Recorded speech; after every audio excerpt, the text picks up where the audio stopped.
Well, that was interesting. Welcome back, Jem, and may we just congratulate you on the killer comedic timing. It always is. It always is. Fixing the stream title on YouTube, because of course that doesn't update.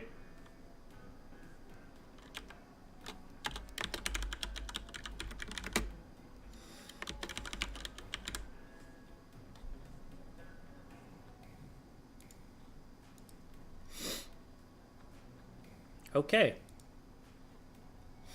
Well. It moved it forward by a minute, is my understanding of what happened.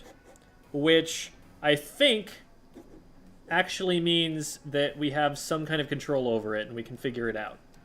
But it still happened. So, sorry about that, folks. I'll be back in a minute. I need to get the charger. All right, sounds good. So, well, we'll get there eventually.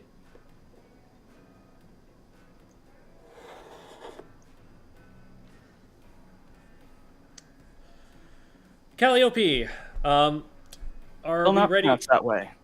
Huh? It's Calliope. Calliope. Yes.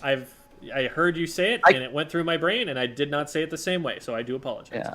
I can't blame you too much because it is Callie shortened.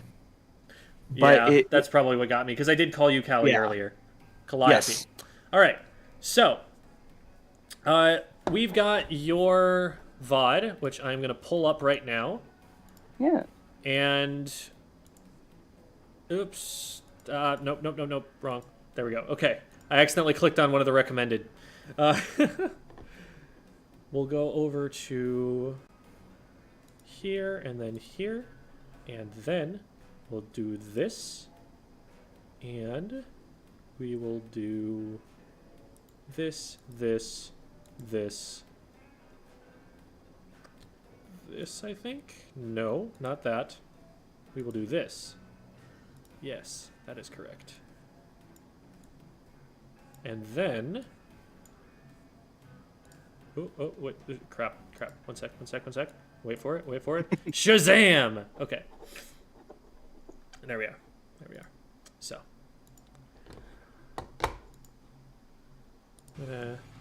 Okay, cool. The volume is good there. All right, we should be set to go on that front, and then I'm just going to really quickly project this to the Discord server, or to the Discord VC, so that you can hear what I am saying without any stream delay.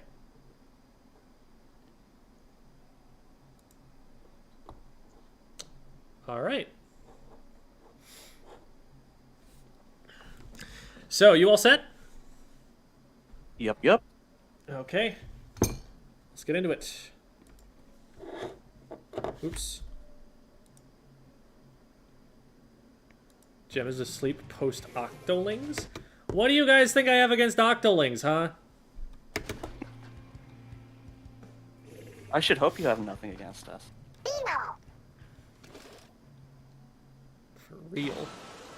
It's like, Gem is asleep post pictures of people. Right? Whatever.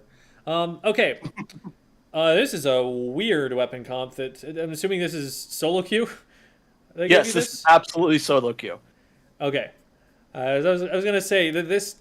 You guys are on some next level stuff if this is something you're trying to run on a competitive team. So... It actually worked pretty well, but that's for future. Yeah, we'll have to see what happens. But we've got double backline, which is going to mean that it's you and your Dapple Doolies, and otherwise the only help that's going to come is from behind you. So you've got to be really careful on the front line that way.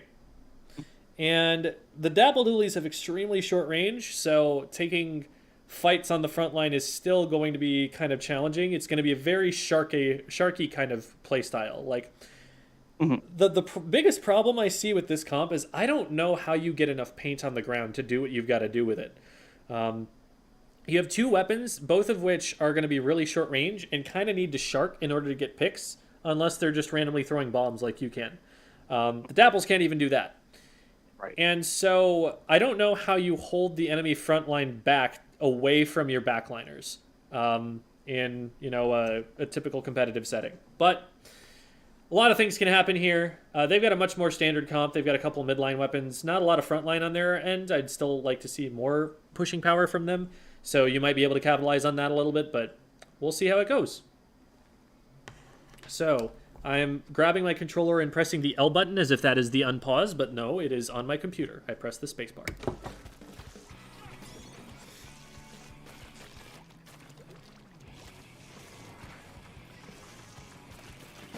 Okay, already 2 players down.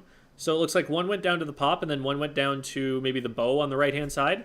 So that's a really good start. That means that we can start pushing up in front of the Rainmaker and make space for the push to happen.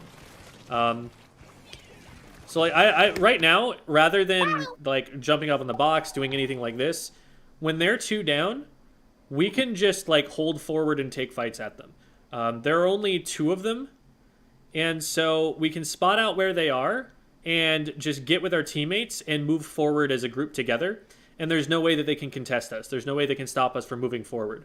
As long as we stay in between any of them and the Rainmaker, we should be able to keep the Rainmaker safe. Now, that doesn't mean like standing just right in front of the Rainmaker where that we get skewered by the Charger player.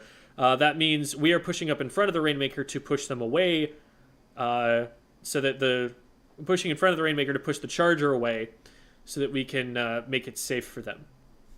But that means we got to start getting forward now. And CJ is already taking fights. We want to get involved in that fight. Ideally, what we want is for you to have already been up there with that player so that you can take out the Stamper together and continue the stagger here and maybe make it safe to push the right side, or maybe just make it that the Charger has no help whatsoever and they have to back up. So we do go and get them. At that point, it was more of a 1v1 because CJ had already backed up and moved over to the left.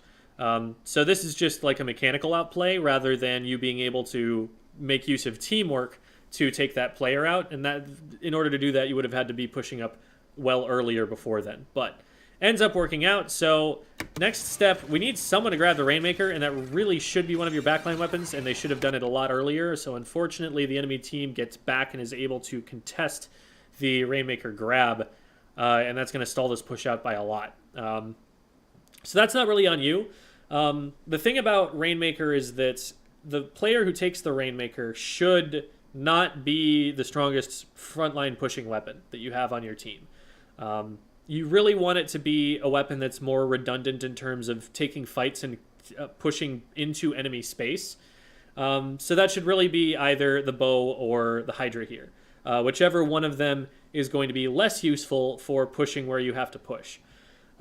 So the fact that nobody took it there when you had that 4v2 situation for a good 10 seconds or something at the beginning of the game, that's an error not on your part but on someone else's part. You kind of did what you had to do. You cleared the area in front, but we didn't capitalize on that as a team. So now we're back into kind of a neutral state. That was a little bit over-aggressive, I would say. From here, you've got 2 players on the right stacks that are both already shooting at you, and you've got a lot of enemy ink that's around you. The fact that they're shooting at you is already, you're kind of doing your job already because they're already aiming at you. So if you draw their fire someplace that's not important, so you move from mid where everybody else on your team is to over to the right-hand side and they're still focused on you, then they're not looking at your teammates can do things. Or alternatively, if they don't focus on you, that's when you get to flank them. And that's kind of the situation you always want to be putting them in when you can. Yeah. So, but I from will here, go ahead. I will say the reason I did it is because of the tacticooler buff. I was expecting. I say that and then I forget to. You'll see. I forget to bring my map up right away because I forgot how fast it goes. Mm-hmm. This was actually Squid kids do hand exercises and take care of your body. This is actually after a bit of a period away from the game that we had to take because of hand issues. Gotcha. I see. So The big thing I would say is just that since they're already looking this way and already shooting, if you pop up right in front of them, they're going to be shooting at you, and so they're going to have better DPS. So from here, knowing that you're going to be pinned down as soon as you come up over the top, you would have wanted to move someplace safe first and come at them from an angle they don't expect, or distracted them, or force them back, or something other than just running straight at them. Because the tacticooler buff is going to last, I think, like 8 or 9 seconds. So you do still have time to kind of make a flank sort of play, or to get behind cover and take advantage of it still in the process of pushing forward.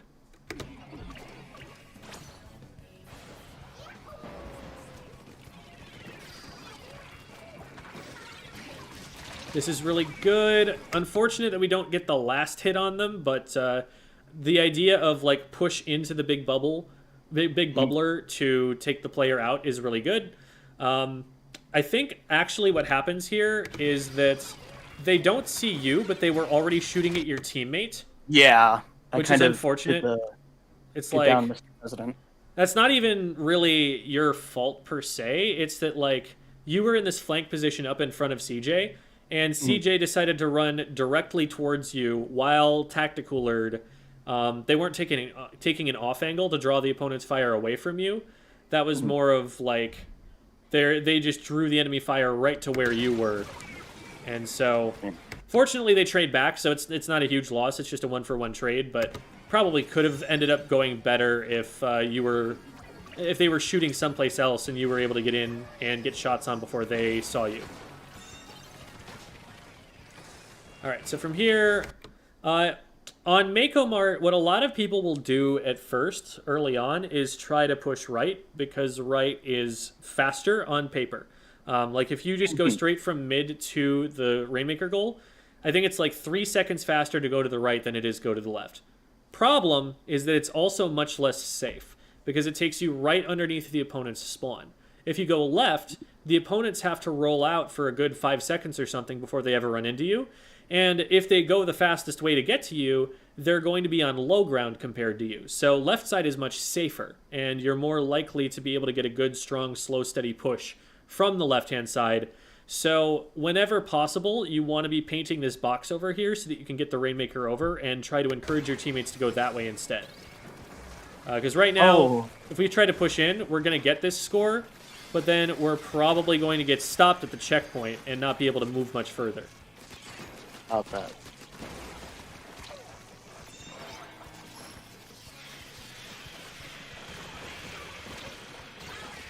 Wow. Yeah. So that I would like to see more about what the enemy team is doing during that time, but they have 2 players up. Okay, so the Charger's the only one who's up right now. So the Charger's going to have to stay safe, and we do get a path painted, which is really good. From here, though, the entire enemy team is respawned and above you, and you're 1 player down. So, okay, Pop gets one of them.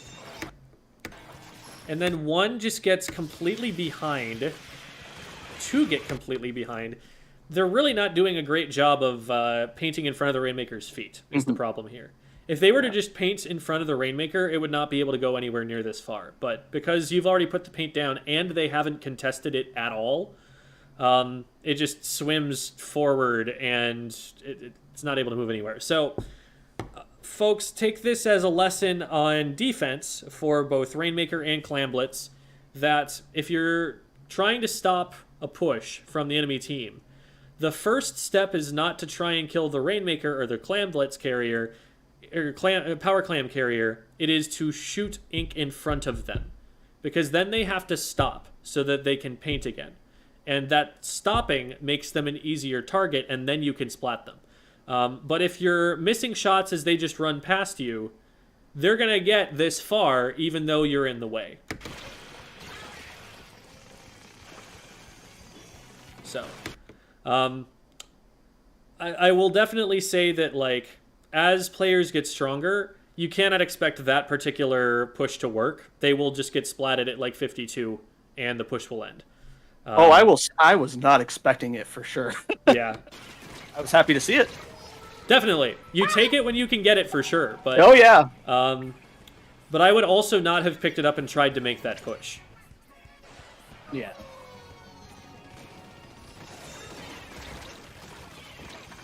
All right, so that's 2 down. 3 down, nice. So we know where the last one is because they were the person who was in front of us. So we can just pop that, and now we just get in front and push the Stamper out. One thing I would do... oh my god. Pause. Okay, I kept double tapping it. One thing I would do in this position is take care of the top right. Like, I would paint this wall. You can see where my mouse is, right? Yeah. Right over the Rainmaker icon. That wall on the right. I would paint that up and get up on top of it to make sure that the Stamper was not up there waiting to drop over onto the Rainmaker. Gotcha. That is a really common defensive position. Like, once people start to really learn the maps, that's one of the prime places that they like to go to stop the Rainmaker push, and it's one of the places that you have to put the most pressure on a lot of the time to be able to get through this choke point. The left side is just as dangerous, but it takes longer for them to get to. And they have to commit harder to going in specifically that direction, so they have to read the play a lot further in advance, and a lot of the time there's just not going to be someone there in the first 5 seconds or so. So more often it's that top right area that you have to worry about, and so I would just get up there, make sure that there's nobody there, and then drop down in front of the Rainmaker once I've confirmed that, so that I can keep helping them push forward. So from here, we start pushing in, and what we want to be doing is getting their attention, but not dying. Yeah. Because if we just kind of run in, we're running into, the entire enemy team, and we've only really spotted where the charger is at first. So we want to be a little bit more cautious. We have plenty of time. It's not like we need to get a bigger lead. We don't need to hurry this. We can kind of be like, oh, wait, this is not safe, and like sit back, throw bombs, or maybe wait to shark them. We can maybe get under the ledge and get on top of the charger. There are a number of different options, but when we don't collect any information to start with, we just kind of run in and get pre-fired. So 1-for-1 trade. Teammates are still going in. So this is not a bad look. Okay, now at this point we want to be careful. Oh, this Hydra is so ballsy going up there. So I will say I actually played with that Hydra in a few games before, and kind of had an idea about their playstyle already in this game. Yeah, so that was a really strong position for a Hydra, but they also had nobody on their team to back them up, so they were just kind of counting on themselves to be able to stop anybody from sneaking up on them. They had no flank guard, they had no way out. If they had to jump, then they had to jump before someone got on top of them, because if they just drop off a ledge to try and jump out, they're falling right into the enemy team. So very risky position for them to be in, but it's a powerful one if they're able to hold it.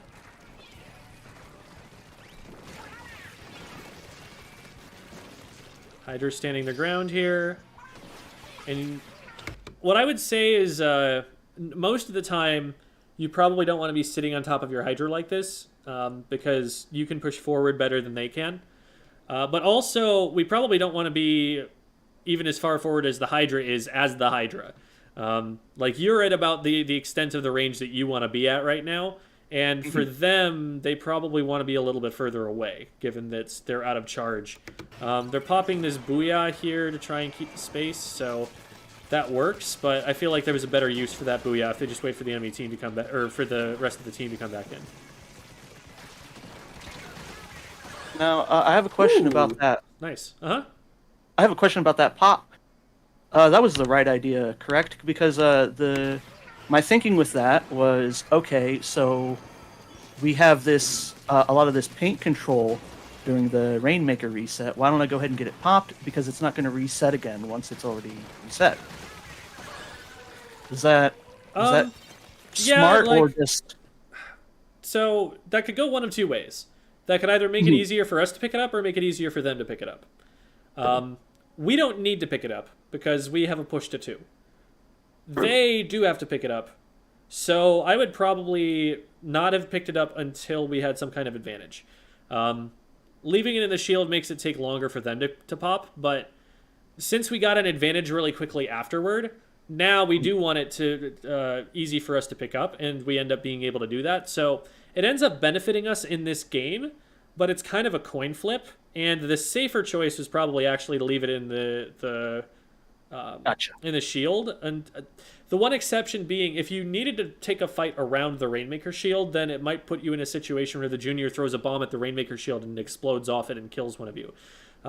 So that's one potential consideration there, but otherwise, I think the general game plan here is get an advantage and then pick it up and keep moving it into the enemy base. And you don't have to move it very far into the enemy base, but if you push it past mid, then even if your whole team loses a fight and gets wiped, you have time to get back out onto the map before they're scoring again. Whereas if you lose a fight and it's in mid already, then the enemy team is already scoring points as soon as they start moving with it.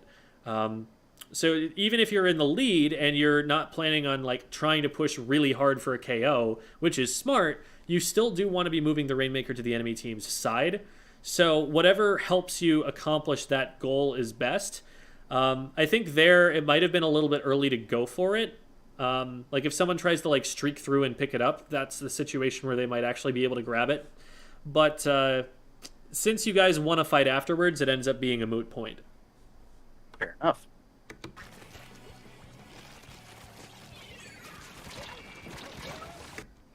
I think we're spending a lot of time standing there and painting the ground directly in front of us. In that position, what we might want to be doing is using our camera to collect more information about the enemy spawn, since even if we've just wiped them, they're going to be right on top of us as soon as that happens. And that's, again, a disadvantage of coming to the right. I think at this point I would definitely be advising that you play the left side instead. For that reason that it's safer, and safer is what you want right now. You don't need faster, because you've already got to push to 2, and there's no way that you get back there without winning another fight.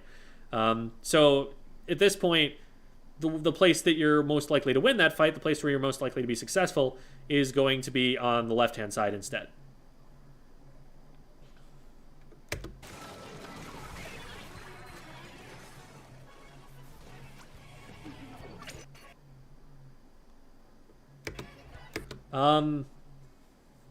Someone's saying rip stream?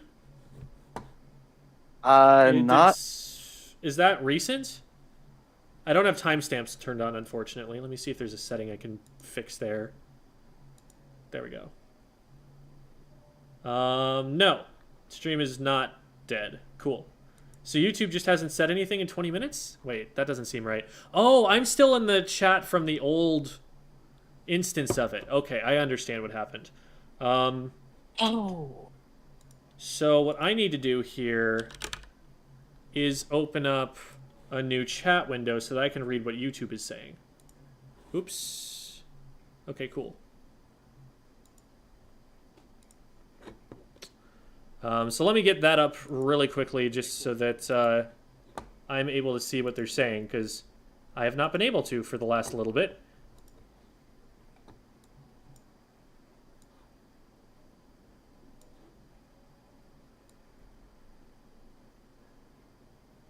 Okay. Sorry about that, YouTube folks. Because I was like seeing chat messages show up on screen, and then I'm looking to the left like, wait, the last ones that I see there are saying that the stream is dead. So, sorry YouTube. Sorry, YouTube frogs. Which favoritism once again. I mean, I wasn't reading Twitch either. No, yeah. Well, when I do these lessons, I do always try and focus on what's pertinent to the player who I'm reviewing at the time, and I'm happy to answer questions, in between and afterwards and stuff. But it's very easy, especially with as big of an audience as I get, to just get bogged down by answering questions. If I do a Q&A segment, I'm just going to be reading chat the entire time and still falling behind the chat. So usually you're like 10 minutes behind or some such. Yeah. Yeah. We watch your streams on the reg. We know how it goes. So, all right, in we go.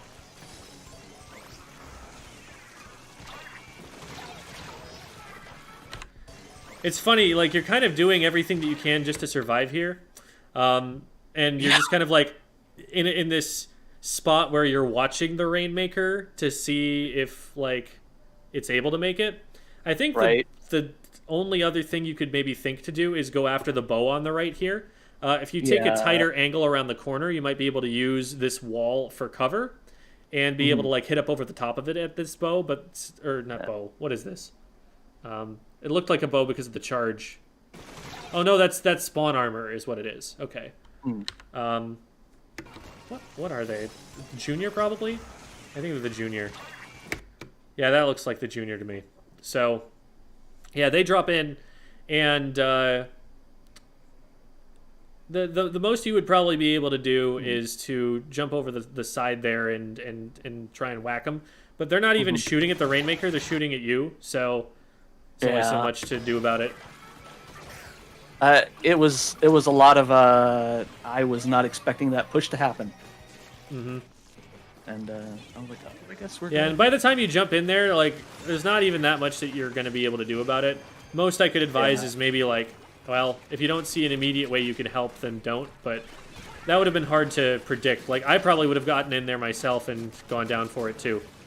I'm worried about this situation because there is a zip caster that you know about on the right, and you're kind of just, like, not moving your camera to look at where they're going or anything. They could just show up behind you any second. So I think I didn't see them at the time. Gotcha. Okay. Where it's the sound effect that's cluing me in there. Well, I mean, I should have seen them because I had them haunted. Yeah, like you can see them on screen right here. Yeah, I should have seen it. And I saw it when I watched the replay later, but at the time I had no idea they were out and about. One of your players going down is a huge sign that there's something you need to pay attention to. So like you hear that wah wah of the inkling getting splatted over there on the right, or Octo or whatever. And that's something that is always an alarm bell in my head that like, oh wait, a teammate went down, an opponent did not go down. That means there's an opponent somewhere in that vicinity who took my teammate out. I need to look around and figure out where that danger is because I'm pushed up exactly as far as my teammate was. That definitely makes sense.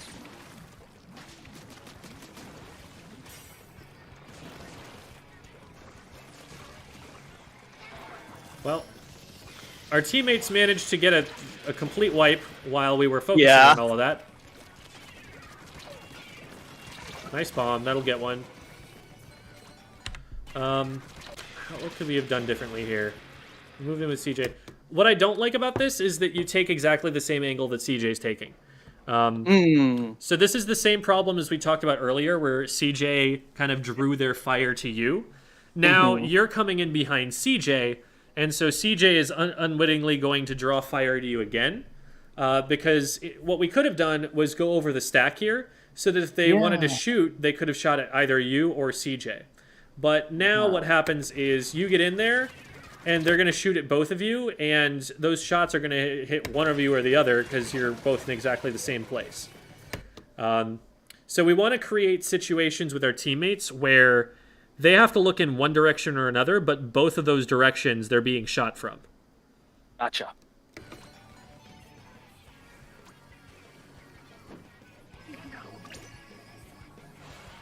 All right, team handles the charger really well there. Ooh, close one.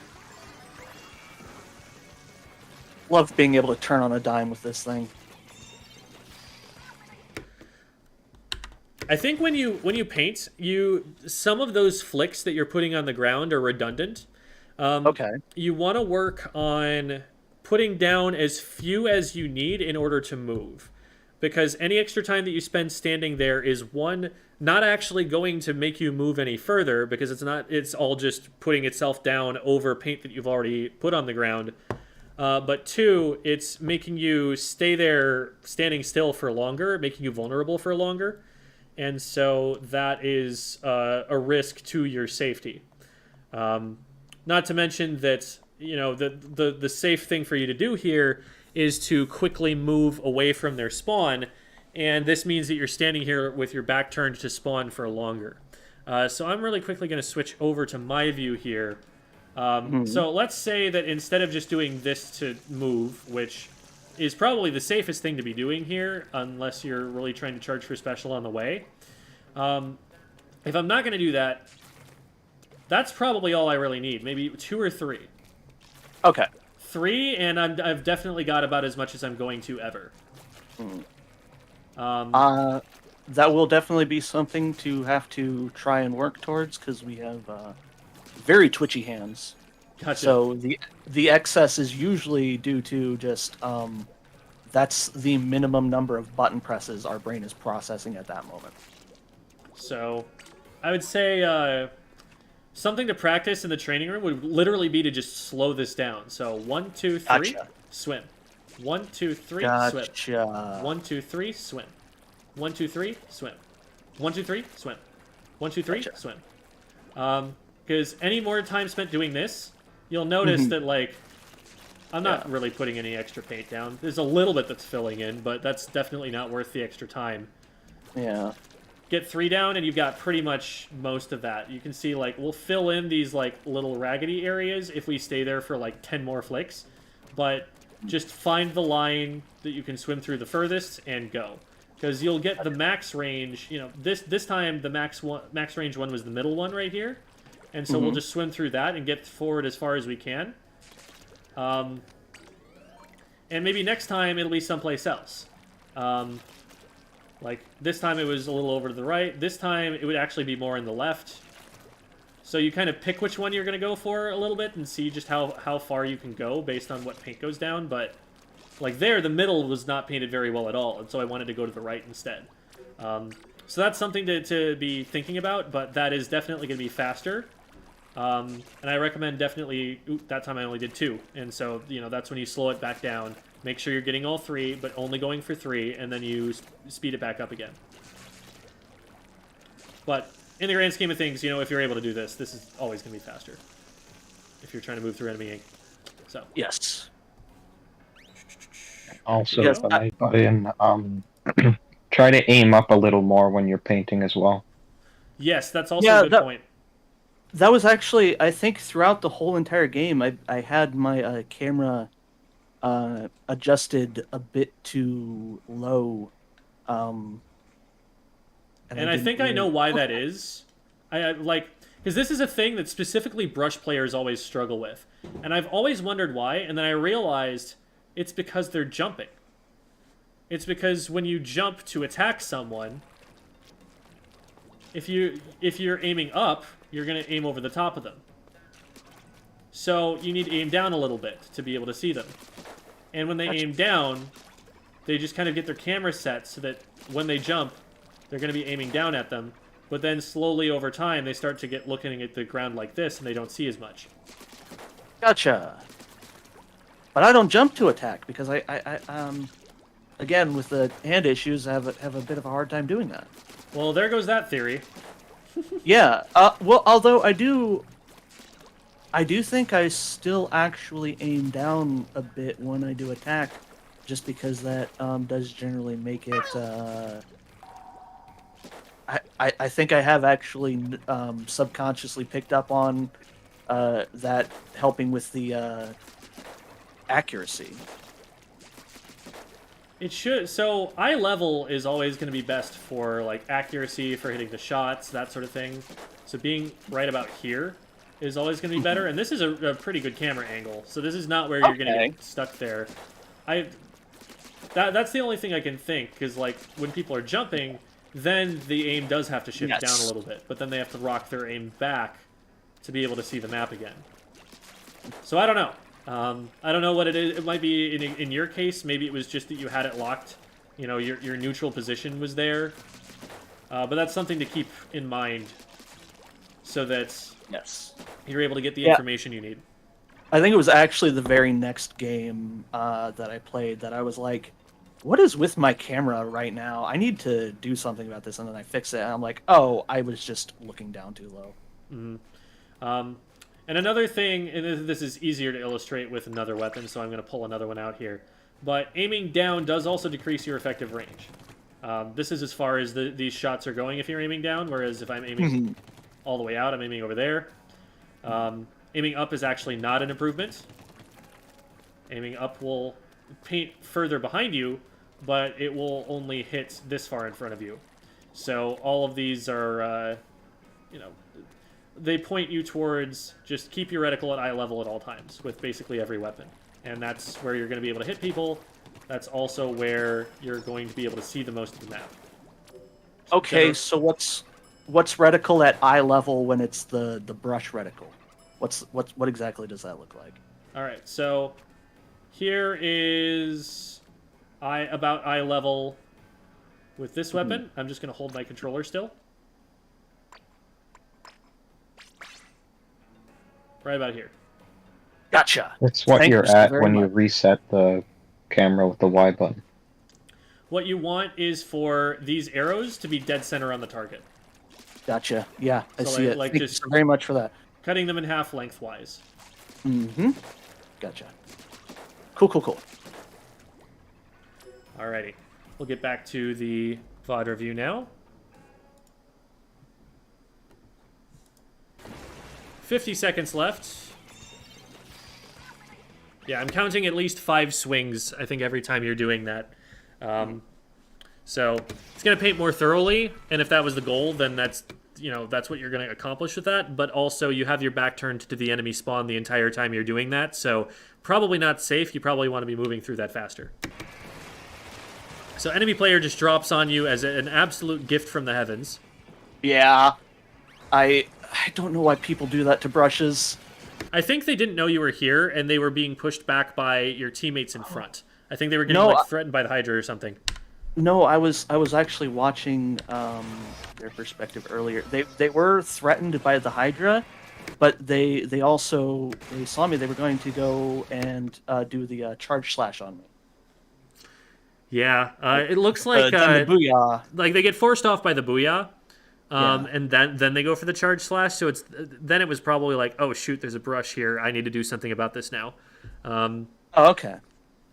Because they can't have been charging the charge slash to go after you while the booyah was going out. So that's my guess, that they got forced out by the booyah bomb. And then they were like, oh crap, there's someone on top of me. Well, when there's someone on top of me, here's the way that I fight them, and they tried. Gotcha. From here, this position that you're sitting in is not going to give you a lot of value. There's a wall to your left that's denying you a lot of information. And so you want to get to somewhere where you can see more so that you have a better idea of what you could be doing. Because just sitting here isn't going to be helping the team very much right now. We want to find a way that we can get back to having an impact soon. Even if that just means a place that we can safely throw bombs from where we're actually threatening an enemy position. So maybe if we get to the top on the right, we're going to be able to throw bombs from there. Maybe if we kind of find a way to run around the corner, or I think throwing bombs is probably the right idea here. If you can throw a bomb at that player who's shooting on the left, for example, then that would, put some pressure on the enemy team. Because right now we're kind of just like chilling here, and our team is effectively a player down because you're not really able to figure out a way into it.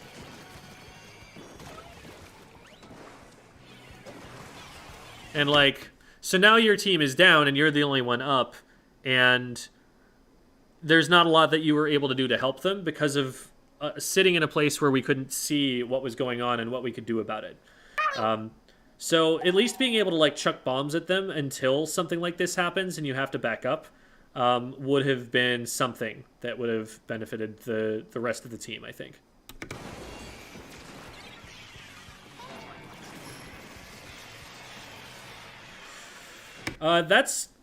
So the whale aiming there, I think, is risky because, yes, this player is shooting at you, but you're running over to the right. And if the opponents that are on the right were to notice you here, then you'd be in trouble with this camera angle because you cannot see where you're going.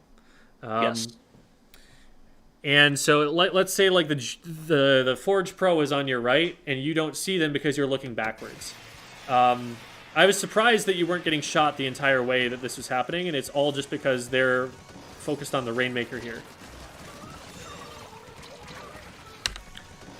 What I would do here is I would actually focus on the nearest player first. I'd actually try and take out the Forge.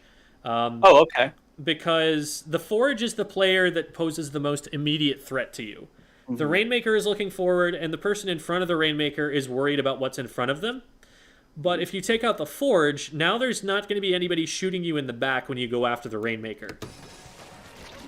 But now, as you walk in, the Forge backs up and is behind you, and they're able to get their shots on you, and you go down.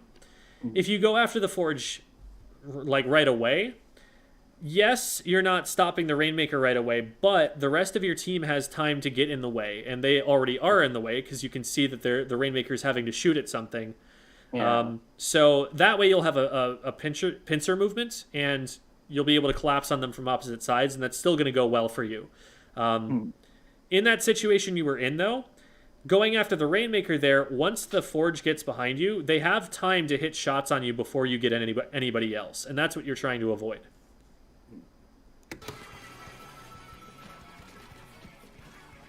Nice. But it was still a really good play. It still worked out really well because you're coming from an angle where you can tell that none of them know you're there. Nobody was checking. Nobody knew.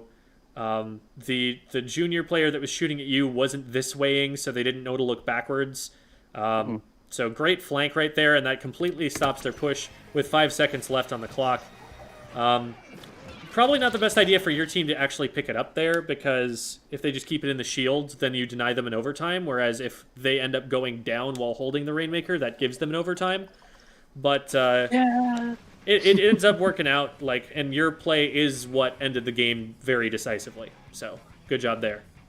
Yeah, thank you. It was definitely a situation where, looking back, it's a lot easier to see. Oh yeah, I should probably focus the pro first. But was that an explosion at the end of the video? Yes. That's proof that the video was edited in GameMaker. That's funny. Yeah, that's actually a built-in GameMaker explosion. I know, GameMaker. So, all right. Well, thank you. And if you have any questions for me, let me know. But otherwise, we'll probably start moving on to Corroduste. I got 2. Okay.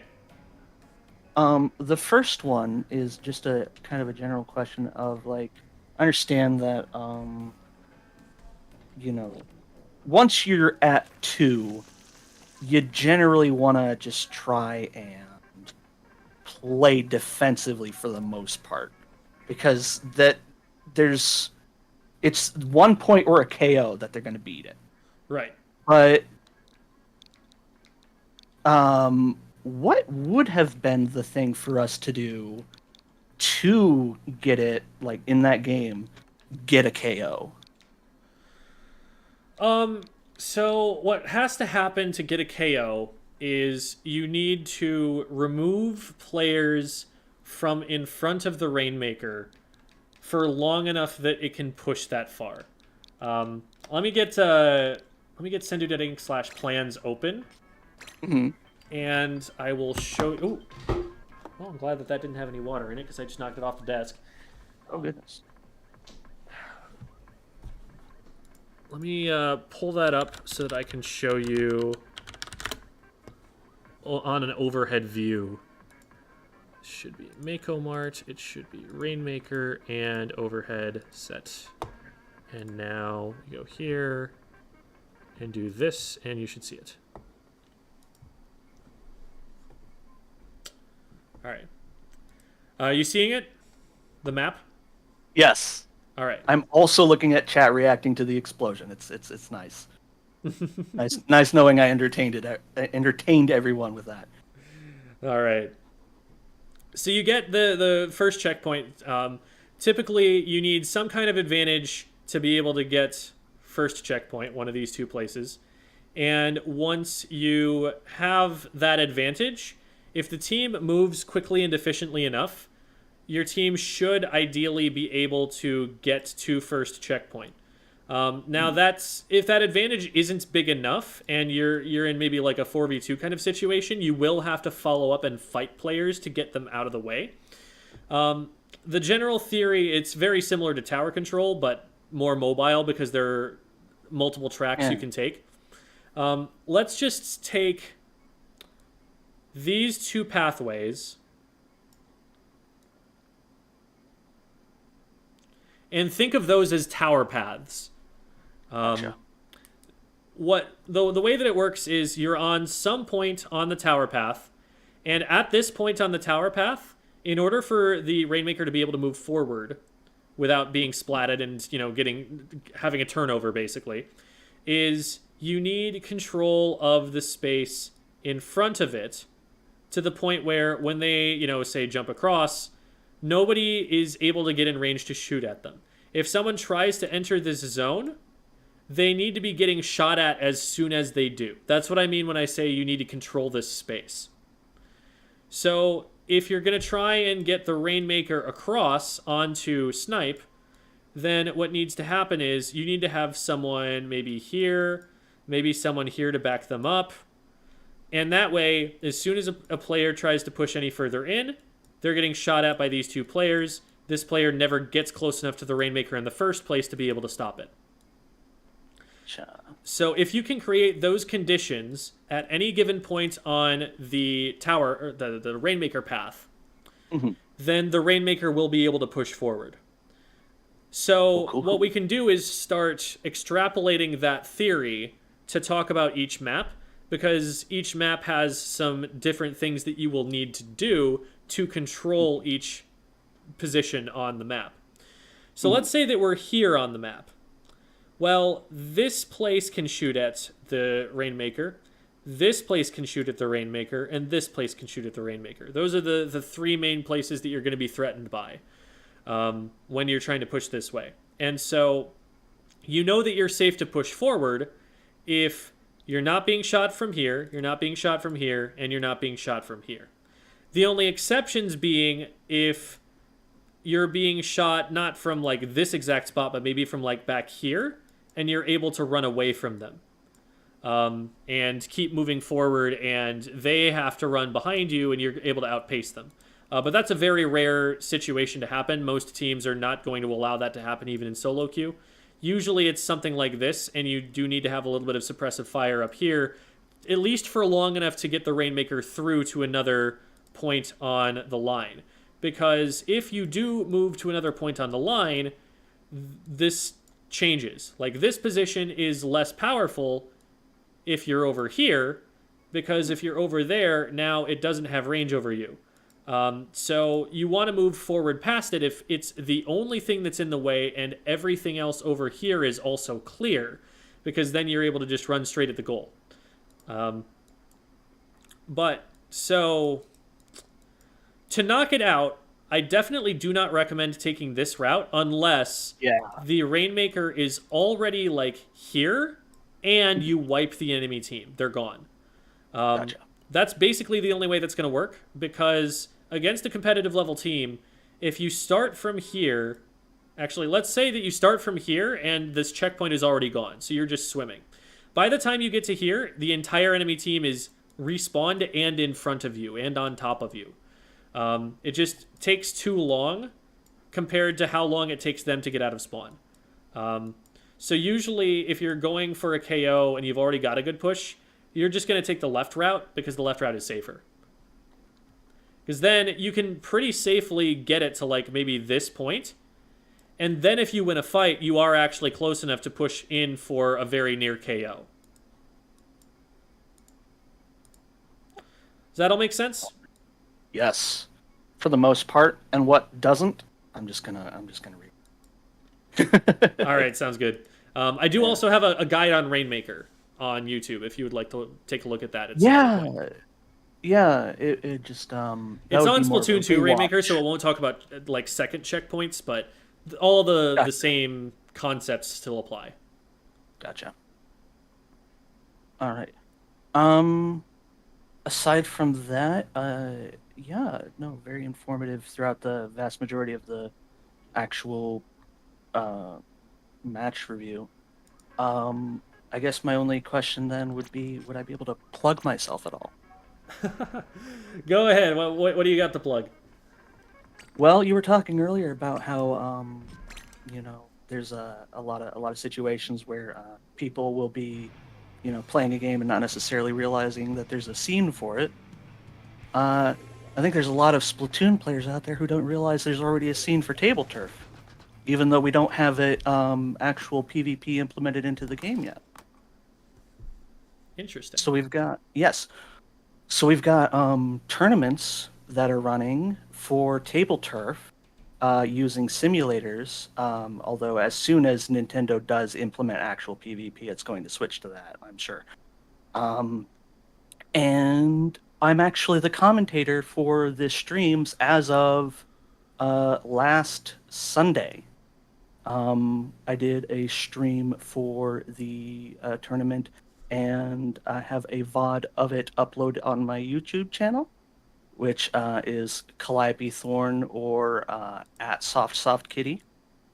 And I also am going to be continuing to stream all of the table turf tournaments that, because even though we've had very little turnout so far, we have been very consistently having them. So I'm going to be the main streamer because nobody else really did it. And also people have said that they like my streaming style for the game. And apparently I happen to just be fairly knowledgeable about table turf. The tournament number 3, the tournament before the one that I streamed, I actually got second place in. So if you want any sort of insight onto what the table turf meta is right now, go check out my channel and check out the stream VOD, and maybe come to one of the tournaments if you're interested. That being the viewers, not necessarily you, Jim. I don't. Yeah, sure thing. I'm happy to hear never about it because I seen- was unaware of all of this, so it's Oh, good really? to know about. Yeah. Yeah. Very There's cool. a whole Discord server and everything. We're doing the streams, and yeah, there's already a table turf scene. Awesome. All right. Well, thank you so much. We're going to move on to Corroduste now. So thank you very much. All right. I'm just gonna go ahead and leave the call, and unless this is gonna be the end right after Corroduste. There will be some Q&A afterwards probably, but this is we're not going to be playing anymore or anything like that. So, Okay. I will move to YouTube chat then. all right. Ta-ta for now. Have a good evening, or whatever time of day it is. I'm assuming American. They sound American, right? Yeah, of course. Anyway, hello, Dust, and thank you for your patience. We're gonna go and get started with the VOD review now.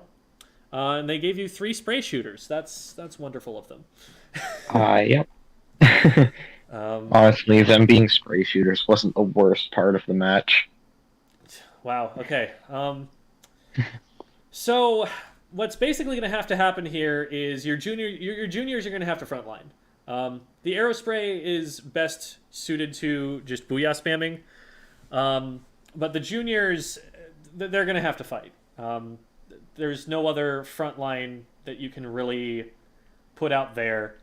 They can throw a bunch of bombs, and that can be helpful in applying some pressure, but at some point they're going to have to go in. So we're looking to our juniors for where those fights are going to start and trying to help apply, crossfire support however we can to support that. And obviously, if anybody just blunders into our range, we take them out. Yep.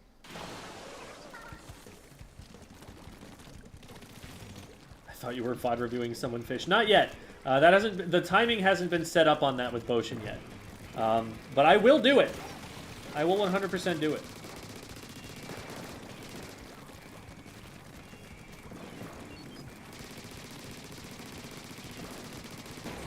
All right, we eventually got there.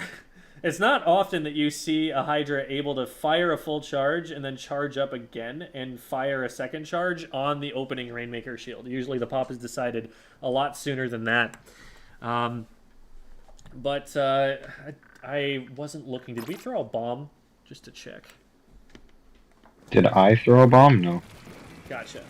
I usually, with any weapon that has a bomb, and maybe it's a little different with a weapon that has to charge for this long, but I usually try to throw the bomb first, so that I'm applying some burst damage to the shield to keep it from popping right away and just exploding on my teammates. and then I'll go to my main source of DPS. But that might be a habit that comes from me playing short-range shooters, where Yeah, I can throw the bomb before I can get in range to use my other DPS. So it may not be worth the time that you spend compared to just getting the Hydra charge on it. Hard to say. yeah, because usually the one Hydra charge is enough to pop the Rainmaker in my favor, and then I still have enough ink to get another charge, which I wouldn't have if I threw a bomb.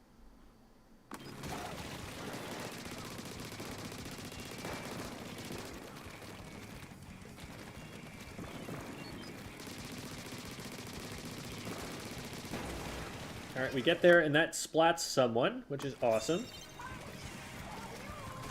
By the way, Devi, if you're still around, if you want to hop in the call here, this being I'm already a Hydra here. Oh, hi. So I would be happy to have you on board as well. Wait, am I still streaming to Discord? Is that still visible to you? Yes, you are. Okay, cool. So yeah, anything that you would like to add here, Devi, feel free to chime in. Interrupt me as necessary. Okay. But okay, so we end up getting 2, and we pick up the Rainmaker and start pushing it, and immediately the Rainmaker gets onto the front line without anybody in front of it and dies. Yep. Oh yeah, and by the way, this was in S rank. Just a day or two before I moved up to S+. Okay.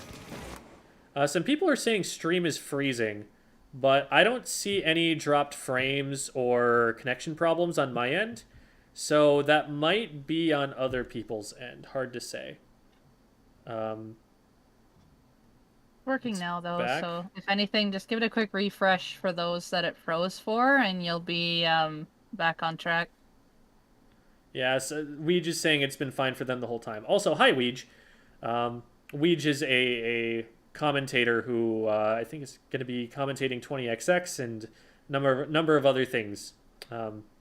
So, good to have him here. Okay, so we get Pop again, and once again we get some people, and once again the Rainmaker is up in front of everybody. This...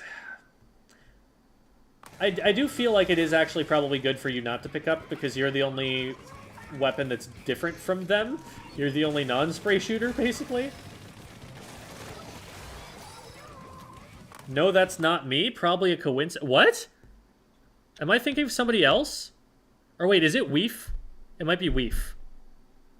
I might have the name wrong. Okay, never mind. Well, welcome anyway, I guess. Sorry.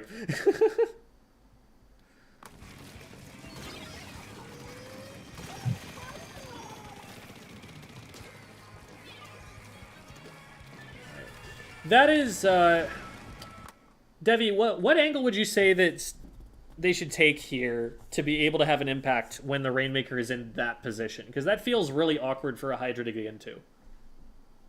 In all honesty, don't move. With Rainmaker being where it is now as it's dropped, oh, I guess it's up here in the corner, it's kind of dropping up. You kind of put back in, keeping space. You could stay up on this stack if no one's around you, and I just can't see if anyone else is below. Okay, the brush is below and we can't quite hit it yet. Yeah, this is the point where it's like, okay, if I can't hit it directly below, I drop a bomb and just get to the next high ground spot. So yeah. Which is exactly what they do. Exactly. Ta-da! It works! Yeah, I'm smart. Yeah, and then you just hold distance and do what you're doing, so this is really all you can do, especially with Rainmaker where it is, and if teammates aren't in between, you can't really go any further, and you just have to play patient until your team can get ahead of you there. One thing I will say there is I think we could do a little bit better of a job of anticipating this player who comes in from the right. So they get our teammate, and we notice them coming up over the wall in the mid here. And I know that we see that. They're behind this block. So you want to start thinking, okay, where could they possibly go? What are the options? Where am I going to see them next? You're either going to see them come over this block over the top, in which case, you want to have charge ready and be able to stop them from jumping across. You might see them come around the right side, which again, you need to have a charge ready to be able to stop them there. Or you're going to see them emerge from the left. I think the left is the most common because they are in a serious flank position right now at a numbers disadvantage. You'd probably expect them to be scared of maybe like your teammate on the right, if not you. So you keep yourself relatively safe and have the charge ready. But as soon as they come out on the left, that's something that we should be like spotting very quickly because we're focused intently on this player. And that's one of the 3 options of where they could pop up. We start shooting at the top of it first, so it feels like we're not like zeroing in on, okay, where's this player going? Which direction is this player coming from? And we're not like considering all of the possibilities there. They do end up actually getting the splat on us there after we've used our charge and haven't been able to get rid of them with it.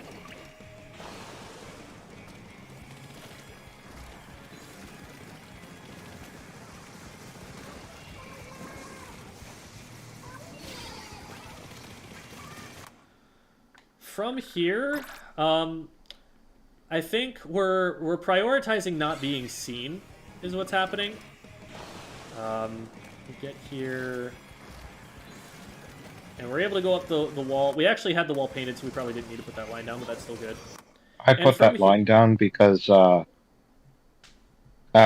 needed to paint the path to get there, so oh, okay. Just paint the wall again. It's directly in front of me. Yeah, it makes sense.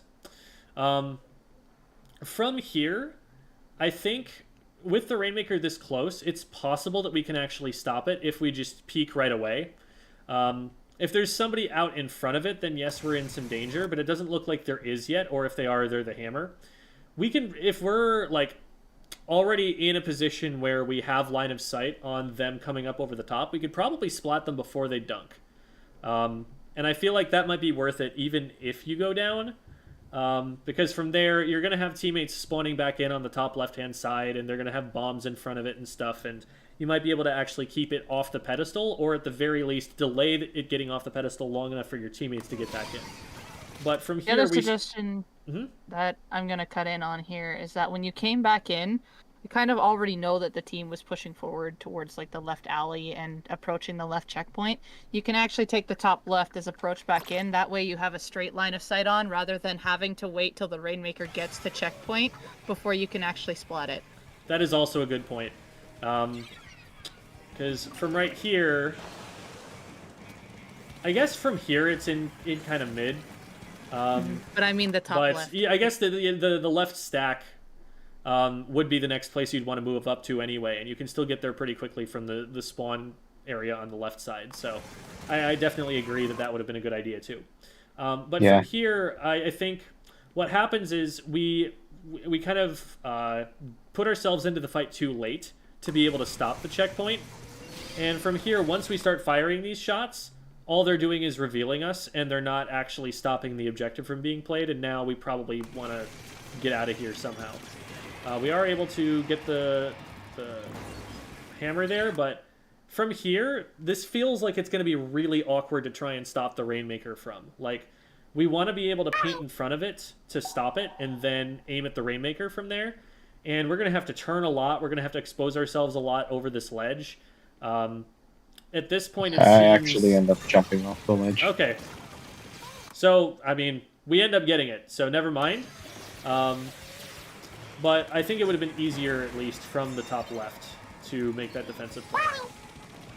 Yeah, and they get the lead here, which ends up causing us to lose the game. Oh, okay. So if that's the case, I think the biggest thing was just that we needed to stop it at checkpoint. And so doing so means, sometimes it's good to get the charge up from behind cover and then come out with a full charge. But there, with time ticking down before they knock the checkpoint out, might have been better to just make do with a partial charge and peak earlier so that you can get the shots you need to stop it from going over the top and delay them from being able to get those extra points. Yeah, makes sense.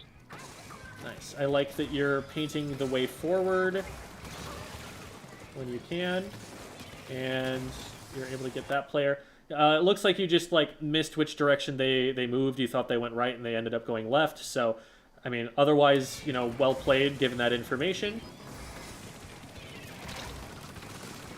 This player does sneak up on us a little bit more than they probably needed to. Let's take a look here, because I think the whole left side here is like pretty clear. There's like no paint on the left snipe, so all that we have to worry about is over there. Like, when we turn over to look at the Rainmaker like that, that is the opening that the Sploosh is able to take advantage of. They see, because we're standing here with charge, what we're looking at, and they realize, oh, they're not looking at me, and they just go for it. Yeah. Which still isn't a great play on their part, but it ends up working enough that they at least get the trade. Now your team is going to lose the Rainmaker because it only has 13 seconds remaining anyway. So we want to set up in a position where we can watch over it as it comes out from the left. Which we do. And this is exactly... yeah. We might have been able to stay a little bit further back from the ledge so we didn't die to what was below us, but I don't know. Stopping the Rainmaker, trading with it, never necessarily a bad thing.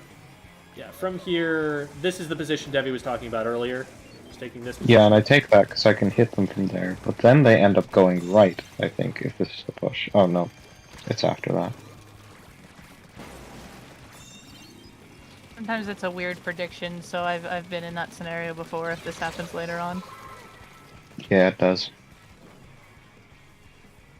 Yeah. And I do like, you know, the thought process of, well, if I go this way, at least I can stop both directions. Yeah. Which is thinking that I do as, like, a frontline weapon when I'm on defense. Good shots. Yeah, because my other main is Blingza, like I said, and I usually play more aggressive with it. Well played, well played. You make sure that they're not going to be able to explode the Rainmaker shield on you. You realize that they're not doing that much DPS to it. And you realize your charge is going to run out. So instead of just putting it all into the shield and then having to back up, you use the last part of it to just splat the player. Really well done. I think this might be a bit early on the Booyah Bomb, though. Your team isn't there with you to follow up on it, and what you want to use a Booyah Bomb to do is start fights. Well, there's one player on the rail. I don't know where else there is a fight to start on the map. There's two on the rail. So it's like, if they're on the rail, then maybe you catch them dropping off the rail. Like, if you throw it right as they're landing on the stack, then that can definitely splat them, because there's no way out. But that's not ultimately how we end up using it, so we're not going to get much out of it.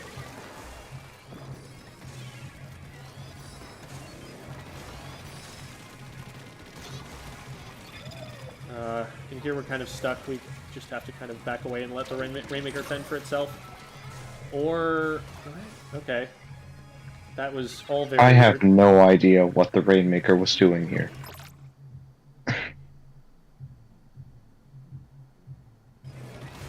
Okay, so... from here, that player goes down, and you expect that the Rainmaker is probably going to go down. So they're fighting someone who's in mid. And they get that player, and then they run over this way to protect you, I guess? And then they run backwards. I I don't don't know. think they saw the one on the left. Opinion. They And then saw they- it last second. Yeah, maybe. And then they run backwards, but then Squid rolled back into the bomb. That all of that is a little bit confusing. And unfortunately, it puts the Rainmaker in a spot where it's easier for them to score from. From this point, Yeah. I definitely would have started charging a little bit earlier than this, knowing that we've just lost advantage and that the Rainmaker is pretty close to the left-hand side. Because I'm anticipating that I'm going to need to have shots ready to fire a little bit sooner than that.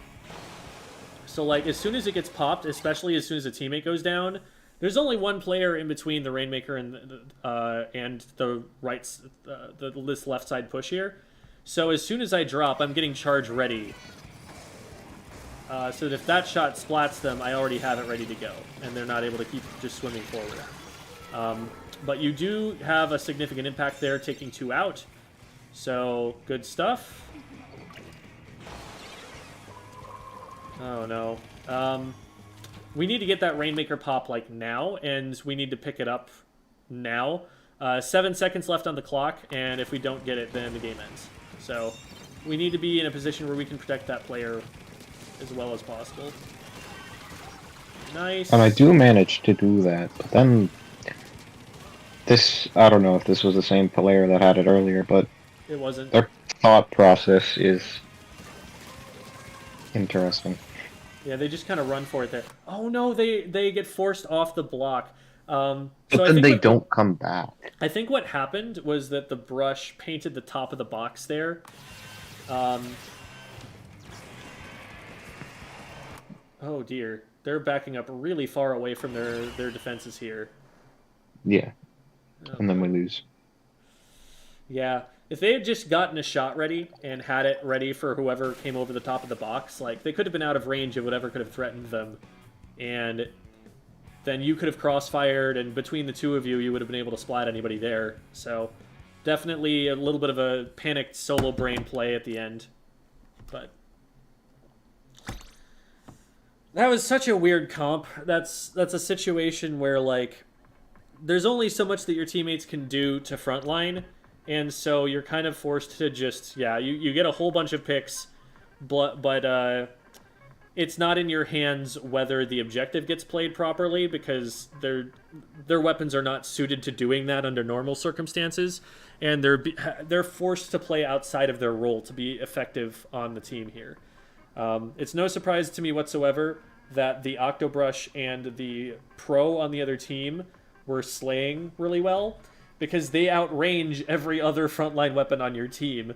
And so they're able to just kind of fire with impunity at it.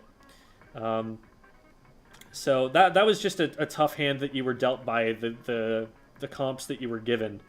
The Booyah Bombs, like, there are a couple of situations where you might have been able to open things up a little bit more with them. And there are a couple of situations where, like, yeah, maybe you can get shots on them a little bit sooner, but you did ultimately get the shots on them when you needed to, and so it was all just a matter of whether a push can get formed around this. One possible thought is, and again, I don't think it's the best idea, but if you really don't trust the Rainmaker carrying that's been happening, if someone's just like picking it up and running it down, you might consider just picking it up yourself, since you trust yourself to make better decisions with it. Because at least it's still a long-ranged weapon, you know? It's not like you're trading out the only range on the team to be another short-ranged weapon. You're still an anchor, even when you're holding the Rainmaker. So that might be an idea. But I would chalk this up to bad luck more than to way too much that you did wrong. I would agree with that. Because your numbers are good, like your KDA is great. You followed up after, you just couldn't really push up because your front lines were going down. You basically did what you could in the situation you were dealt with, and in games like this, you just kind of go after, like, and you see kind of the numbers that come back, and then you reevaluate the game to yourself, and like, yeah, I really couldn't do much more because this is the situation I was dealt with. And I get these a lot whenever I go in solo as well, and it's like, okay, well, even though it's lost, let's just reevaluate this as well. Let's see if I did what I was supposed to do, and see if there was anything else that maybe I could have helped out, or if I had to maybe change positions a little bit. And we did see there was a couple different position things that could have maybe prevented a couple extra pushes, but even then, like, this wasn't a terrible game at all. Like, from what I can see, you positioned where you could to get picks off even afterwards. Like, you traded off teammate. Like, if your teammate went down, you traded off the one that got them. And that's usually what you do as a backline, basically. You're there to cover them, pick off what they did, try to keep it even as much as possible so you don't get KO'd. Okay. All right. Do you have any questions for me? No, but I did want to ask Devi what sensitivity you use on Hydra. Right now I am at 4 and 3. I adjust those on certain days, depending on kind of how, like, sometimes I feel like my hands will get shaky, if sometimes nerves catch on or something like that, so I'll lower my sense, like, by 1 or by a half, but if I find I'm steady and stuff, I'll actually increase it. I'm actually going to try going 4 and 3.5 and next week, and just because I feel a little bit more solid, or I feel like I need to be more quick. But right now, I've been sitting at 4 and 3. Okay. And yeah, that's all the questions I had. All right. Well, thank you so much for giving us footage to go over on the show. Always appreciate, both to you and Calliope. I said it right this time. Appreciate both of you for, putting this forward and being willing to be told what you're doing wrong. Because a lot of people, are nervous about that. It takes a certain amount of courage to be corrected, especially in front of this many people. So I'm always thankful to all of my guests that they're willing to be in that position so publicly for the benefit of other people. So thank you. And for anybody who would like to get a VOD review like this, what you can do is join the Squid School Discord server. You can find it from, hopefully, I think it's disconnected from YouTube, yeah. I'll get the link and put it in the YouTube chat as well, because the restream is just disconnected from YouTube, which is why it's not being able to change the stream titles. But there is the Squid School Discord server. And just find me and send me a DM, and we'll talk about how coaching can happen. I do VOD reviewing this way on this Tuesday show, which is every week at the same time. I also do lessons through Medify. Medify is a site where it is paid coaching, but the advantage of it being paid is that we can schedule for whenever it works for you. It's not just this one dedicated time per week that I'm going to do 2 VOD reviews. If you want it sooner, if you don't want to have to wait in line because the next one's out until like March 21st or something like that, then you can get it like this week and have that more immediate access to coaching. So consider both of those 2 options if you are interested in hearing more. I think it's been a little minute since I've actually done some Q&A and hung out with you guys, and I happen to be a little bit ahead on videos and don't have too much that I have scheduled for after this. So I'm going to stick around for maybe an hour or so and maybe do some Q&A, maybe play some games. And try to balance... Right now, the only thing that the Restream platform is giving me on my end of the chat overlay is Twitch chat, which is weird because the correct one is linked on OBS, but on my end where I'm looking at the chat messages, I'm only able to see Twitch chat. So I have Twitch chat open separately from YouTube chat, and trying to balance between the 2 of them is going to be complicated. We'll see how I manage to keep up between the 2 of them together.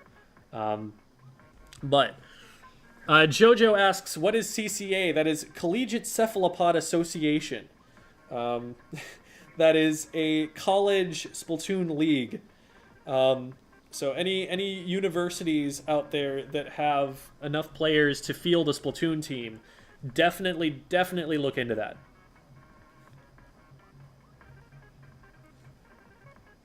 Wow, so now we matter, Mr. Squid School. Yes, now you do matter.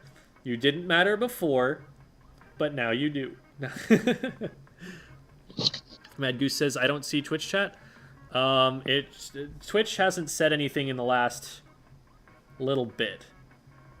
But they are there. They do exist. There, Mukia just said, oh shoot, and that should show up on stream. There, yes.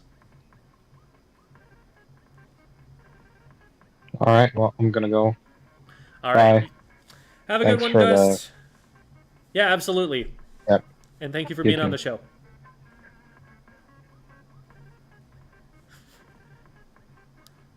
Well, my name is Jem, but Mr. Squid School is also acceptable. I just find Mr. Squid School very funny.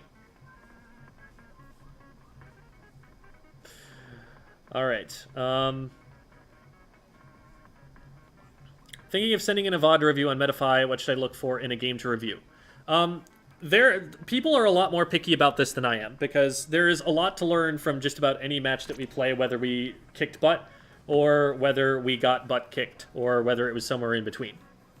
So as long as it was a match that didn't have very weird comps that forced you outside of your normal role, and that it didn't end in like 45 seconds to where there's just not a lot of playing that you did in order for us to review. As long as those two things are not true, then you've probably got a good VOD. Just find one that goes to time that was kind of close, or that's highlighted that let you play the weapon the way you normally do, and you're good to go. Does being damaged or an enemy ink slow a quick super jump? It does not. Had several situations where I should have leapt away plenty fine, but for some reason I seem to leap slower. I'm pretty sure that's not the case. I'm pretty sure that being an enemy ink does let you super jump at normal speed, but I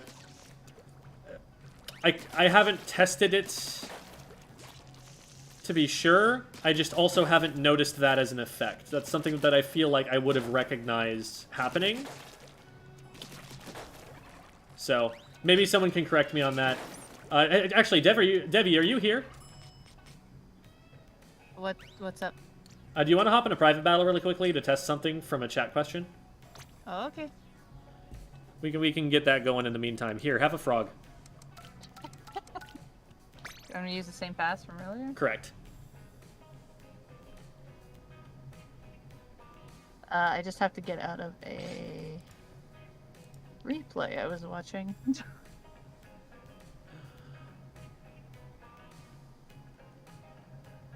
Alright. How frequently do you recommend teams practice? It depends on how serious the teams are. If you're trying to be the best team in the world, then we're talking about as much as you can without burning out, which is probably something like 4 or 5 scrims a week, plus doing some homework in terms of watching, other tournaments to figure out what the metagame is at, and playing with each other, basically playing the game daily, probably for many hours. But if you're a low-level team and you don't really care about your results, you're just happy to play together, you could play together once a month and still be a happy team. It really depends. Okay, so I'm just gonna... Do I need to be anything in particular? Probably not. All I need is something that can paint. As long as we can do that, we can test it. Oh, okay, so... You quick super jump fast if you were already in squid form, so maybe being in enemy ink forced you to stand up. Oh, I hadn't considered that. That's something to test. Put on a better painting, Splatling. Feel like you could wave keys in front of us and we'd get excited like, keys! Yes, that is the goal. That is how I manage a classroom. Okay, what am I doing? So just literally put paint on the ground somewhere. Actually, get into my base and put paint on the ground there, so that I can like be really close to it and get a lot of trials. So get like way out here, and just put some paint on the ground. There you go, perfect. Ta-da! So we'll start with super jumping back to spawn, standing up. So 3, 2, 1, XA. So that's the speed there. Now we'll start from squid form. 3, 2, 1, XA. That looks like it was about the same speed to me. But we can go back and look at it if we need. And now 3, 2, 1, XA. Does dropping down into squid form really cost any time? I don't think it makes a difference. 2. Here, I'm gonna count in like quarter seconds. So.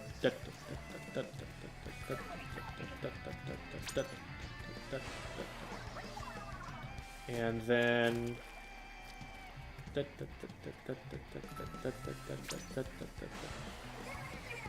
Might have been a little bit fat. What I need to do is actually get this recorded and like put a side by side, because I can't tell well enough just by looking at it. Oh, you've got the replay. It's just putting it onto a thing and slow-moing it. Yeah, I would need to actually go in with editing software to really be sure. I know. Is Sprinkler the worst bomb? It would be if not for Line Marker. Hey! Line Marker does even less. Sprinkler's a mini shield. I think I put that in chat earlier. It is such a great tower helper for me. It's like unbelievable. I love this thing. Yeah, I definitely think that Line Marker is way worse. It's not even close. But Toxic Mist is in the conversation. I think really lowly of Curling Bombs. But that is not a very popular opinion. A lot of people will say that Curling Bombs are more useful than Sprinklers. I'm not sure. Yeah, I can honestly see that just because it actually covers ground. When you're putting curling bombs through a choke point, especially. Sorry. Oh, yeah. I'm trying to end the battle, and that is one of the inputs I need to press. My inner run instincts. I'm glad you like your pretzels, Jules. Difference of how many frames it takes to go from kid to squid. See, I don't know if they could. What might happen is that animation of going from kid to squid might be like sped up if you super jump from standing to keep it the same number of frames as it is when you're in squid form. I don't know if that's exactly how that works, and I would have to go in to like make a comparison video.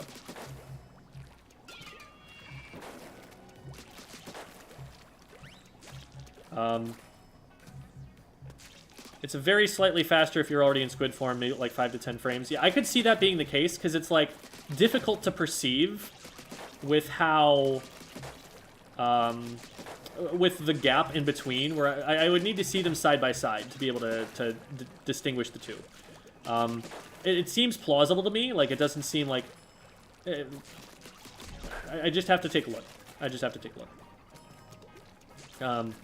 But yeah, going back to the frog thing, like, sometimes you do just dangle keys in front of kids and it works, right? Like, try this kind of idea, right? Let's say, like I always had to do these grammar lessons that nobody liked. Like, nobody wants to go to English class to learn grammar. They want to read a book. They want to have a story. They want to talk about themes and, like, things they can learn, and they want to make the book to make them cry. They want entertainment. Learning about syntax is not entertainment. But what you can do is pretend that it is anyway. And so what I would do in my class is I'd be like, hey guys, are you ready for this? And then they'd be like, what is it? What is it? It sounds exciting. It's time for the grammar warm-up! And everyone would immediately groan. But one day, one very smart pupil of mine, instead of groaning about it, was like, yay, grammar! And from that point forward, I knew I had that class, because it became fun to sarcastically enjoy the grammar exercises. And from there, we at least had that as this little, oh, okay, fine, yeah, we'll have some fun with it. That got them a little bit more engaged. So, just try and make something out of it, even if it's nothing. You know, try to add a little bit of spice to it, because otherwise, all that's happening is, well, I've got a screen transition. Well, I've got to fill some dead air. Might as well have fun when there's less fun to be had than have no fun at all.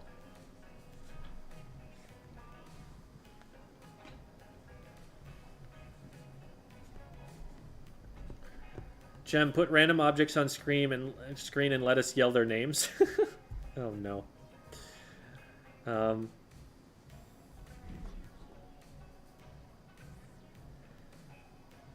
Okay. Do you like Fizzy's Splat Bomb or Burst Bomb better? Depends.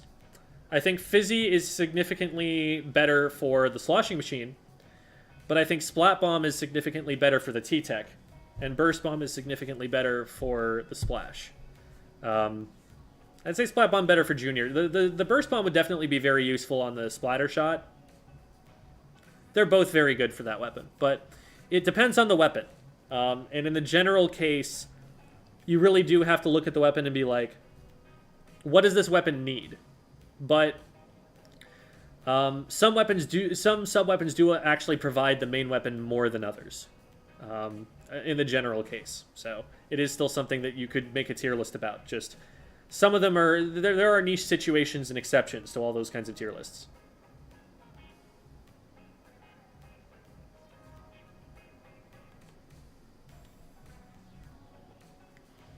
Wish there was Rate My Professor for Squid's Cool. I'd leave such good reviews.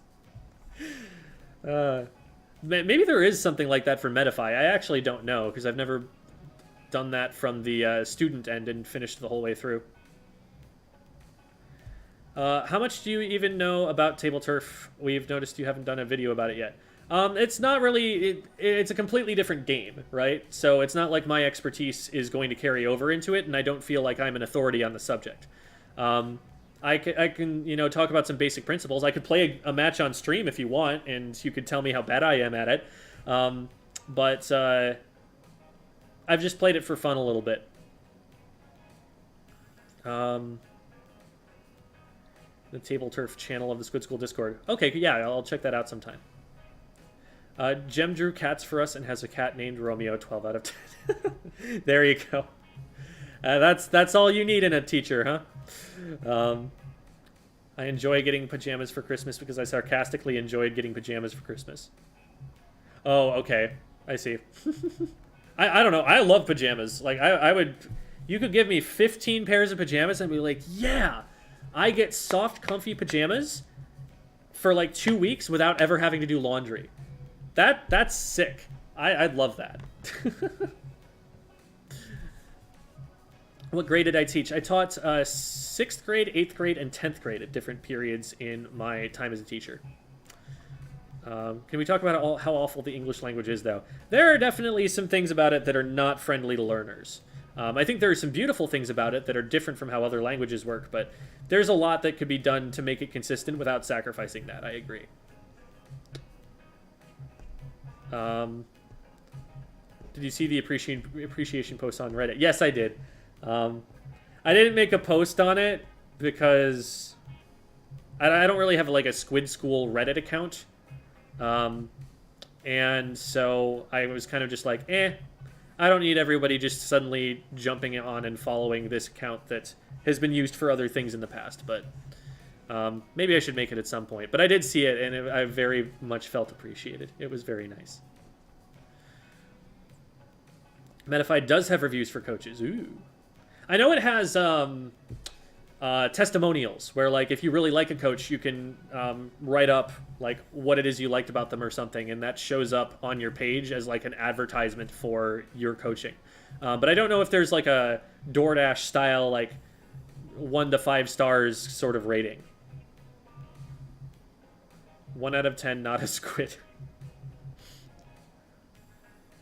Who needs PJs when you have a big old shirt? Oh no. And that'd have to be a pretty big shirt. English is 4 languages stacked on each other in a trench coat. Yes, that is true.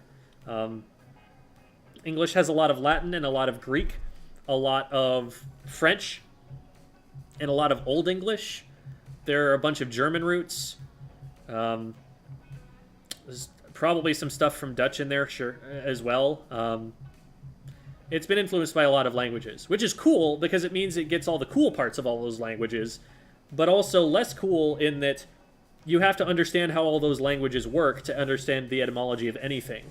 That's a lot that most people, nobody outside of academia or spelling bees is going to care.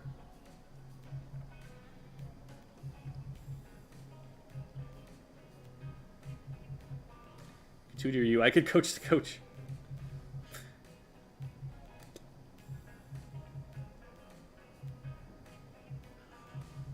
Do you say GIF or GIF? I say GIF. No, I say GIF.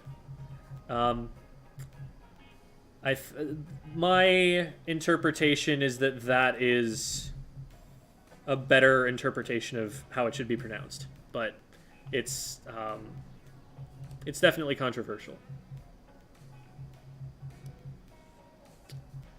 What would you name the channel if you couldn't name it Squid School? Oh, man, now I have to think. You seem like a good English teacher. Some of the ones I've had in grade school weren't great. Well, the problem with that is that I'm not an English teacher right now. I mean, I'm certified to be one, but I am not in a classroom. And therein lies the problem. That's kind of the problem that I was getting into with the education system, that, like, teachers just aren't rewarded enough, and a lot of the ones who have good skill sets would be more rewarded in other places, so they leave.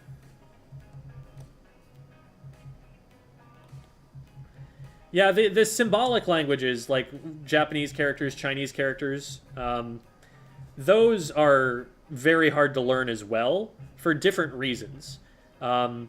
English, at least, you can learn the alphabet, but then you have, like, 4 different ways that each letter can be pronounced.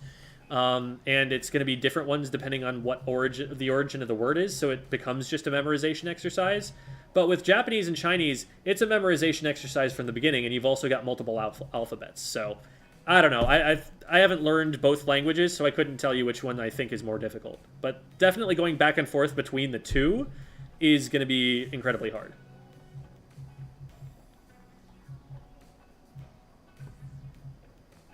GIF unfollowing, blocking, reporting.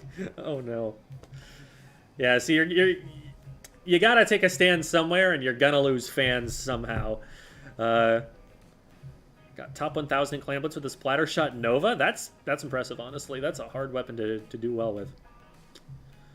I like English because you can English nouns into verbs by Englishing. Yeah. One of my favorite Calvin and Hobbes comics was one where Calvin talks about verbing words, which is itself verbing a word. It's beautiful. It's so succinct. It's so easy to follow this really crazy, abstract linguistic concept.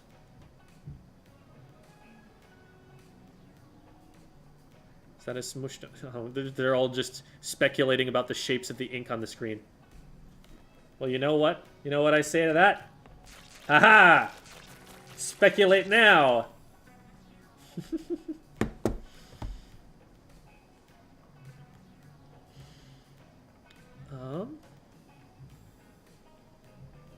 Testimonies are what I thought were reviews. Yeah, those are not, like... If there were, like, a 1-star review, someone would probably just not make one of those. So, the G in gem sounds like... Yeah. G in gem, G in giraffe. So, there are words with both... Okay, let's go through the whole GIF thing right now. So, there's an argument for the hard G, the GIF pronunciation, which would say that, well, it stands for graphics, which is a hard G. But if that were the case, then a laser would be a laser, because it stands for light amplification, so la, and then stimulated by emission of radiation. So laser would be how you would pronounce that. But we don't do that. There is no rule in English that a acronym has to be pronounced according to the pronunciation of the first letters. You just take all the first letters and pronounce them the way that it makes the most sense to say them. And so GIF is still perfectly reasonable. It's, what is it? Graphic imaging format or something like that? Graphical imaging format? So, actually all of that would track except for the G. So, we have 2 different possible pronunciations, and since it's not based on any kind of prior etymology from another language, we have no basis on which to make an argument for how it should be pronounced based on root words or anything like that. So all we've got left is that the creators said that it's GIF, or that it's GIF, which is what they said. And the creators said it's GIF, therefore that's the only thing that tips the scales for me. If we want to talk about commonality of usage, then, you know, the descriptivist argument for it then there might be, you know, some reason to say GIF instead. But both are still in wide common usage. So even though there's a slight majority that say GIF, there's still a very sizable group of people that say GIF instead. So what a dictionary would probably do is say that both pronunciations are probably valid. I like that, you know, the creator who came up with it should be able to name it what they want to, because they already did by putting it as GIF and naming it that thing. So they should get the right to name it the way that they want to as well. But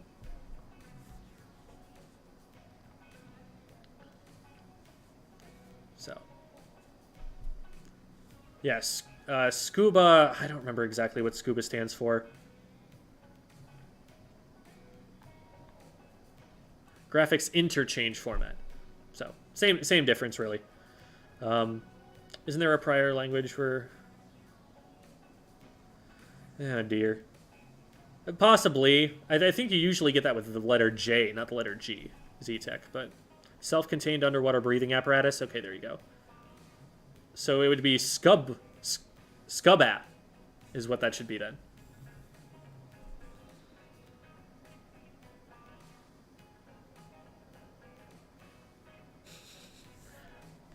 Programmers are the worst at naming things. That's also a valid argument.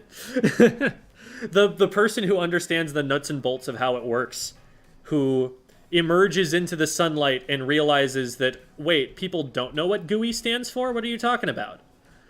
Yeah.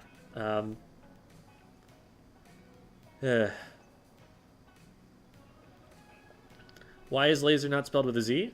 Because the S stands for stimulated. It is light amplification stimulated by emission of radiation.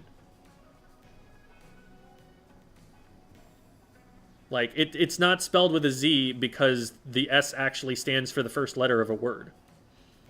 It is the first letter of a word. It stands for a word.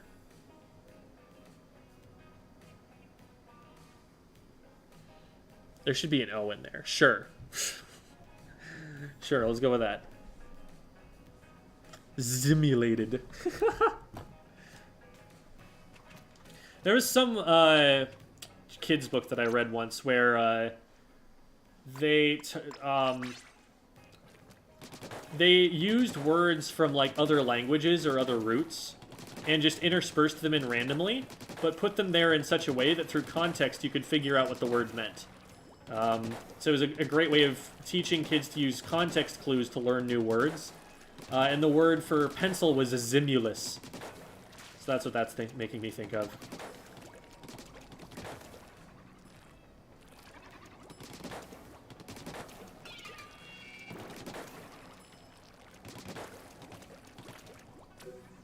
Alright. With longer than short-range weapons like the Pro 96, how do you manage fights when people get close to you? How do you fall back? Literally prevention. Literally do not get into that position is how you do it. There may or may not be a video on this subject coming up soon, but you've got to check your corners. You've got to make sure that you're never pushing into a position where a frontliner can get on top of you. If I'm taking this corner like this, I'm doing it wrong. Because I should be taking the corner like this. So that I keep my range from me and whoever's around this corner. Doesn't that mean you have to move forward really slowly? Yes. And that is a big disadvantage of the longer range shooters. That the mobility that they have by being able to paint their feet quickly is undercut by the fact that they are not safe if they push around a corner and get jumped on by something that has a faster kill time than they do.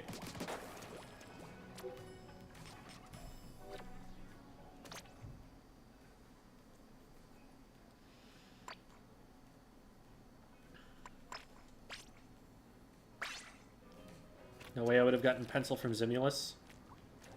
No, it's literally like that. Like, it's a picture book that has a picture of him holding a pencil and saying, I took my trusty Zimulus.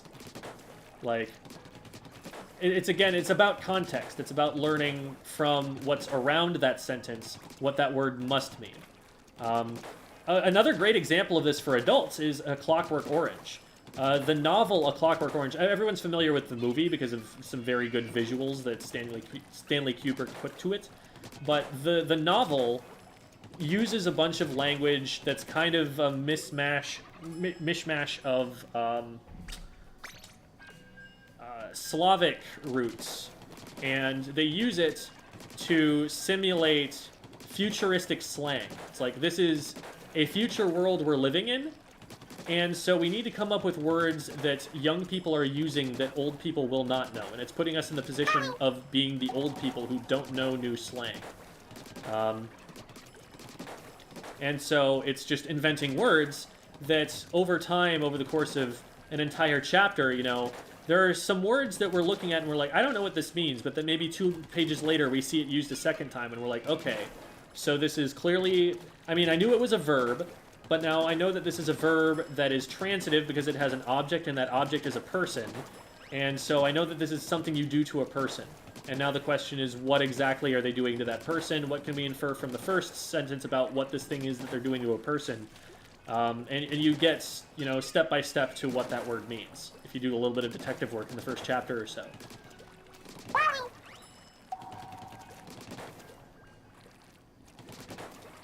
I actually don't know a Clockwork Orange.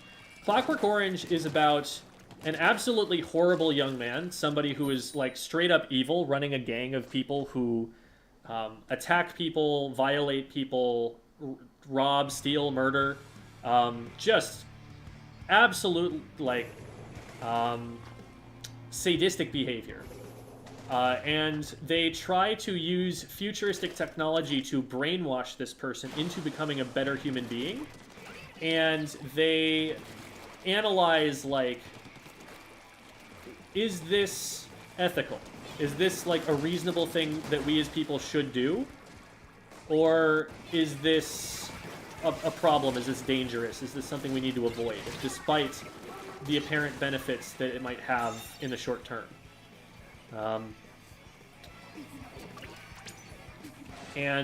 So it's...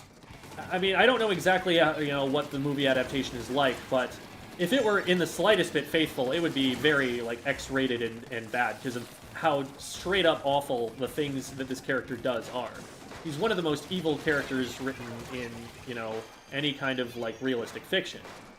And he's designed that way on purpose to be, like, an extreme logical foil that you can, like, test your theories with. Like, okay, if somebody is this absolutely evil, what are the implications of trying to change them? Because, like, if we're going to try and change anyone, it's going to be this guy.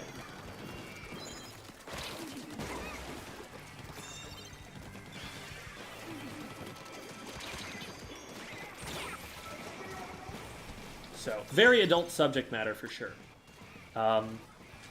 But definitely an interesting philosophical question.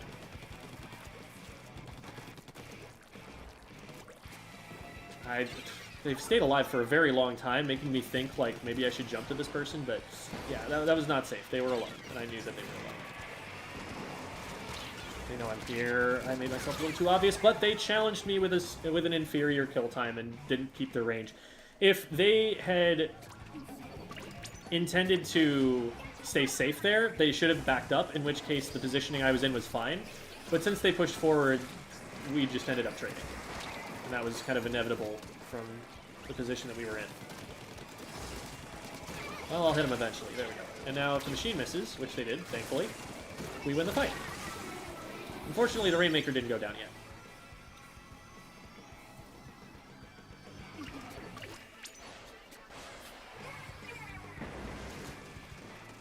Yeah, like, imagine, like, it's hard to say, like, imagine a world where we don't know a slang term to younger people, because, like, you have not yet been in the, had the experience of some kids saying a word and you being like, I don't know what that means. I have had that experience, having been a school teacher. You know, I find out about those things eventually, and I figure them out, again, through context clues, but not before having to, you know, look up rap lyrics or something like that, which is usually what it ends up being. Like, I had to look up what hitting the gritty was at one point. I know what it is now, but there's, also, somebody misspelled it earlier. It's with a D, not with T's. If I'm remembering that correctly. It's not gritty like gritting your teeth.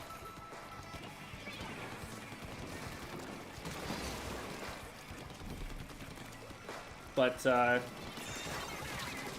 ooh, okay. But, like, at some point a kid says that, and you're like, huh? And you ask a question because you need to know, because if it's, like, a slur or a curse word, like, you need to be ready to shut that down. But once you know, and you've confirmed that from an outside source, that's not the student who thinks it would be funny to convince you it means something it's not, then you're probably fine.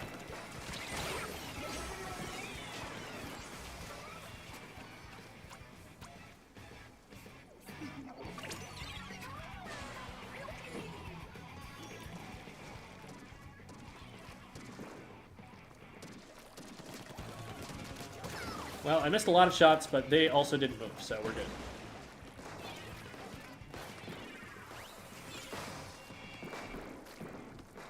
Man, I'm very nervous about this, because this is going to come down to a very low score.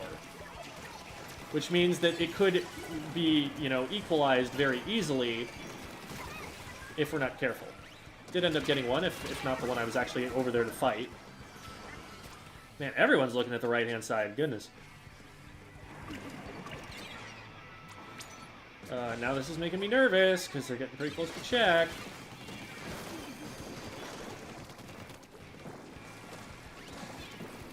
Oh, but we can stop this pop. We can just go in on this, actually.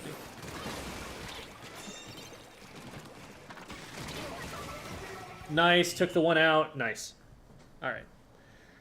A little bit scary, but we got it.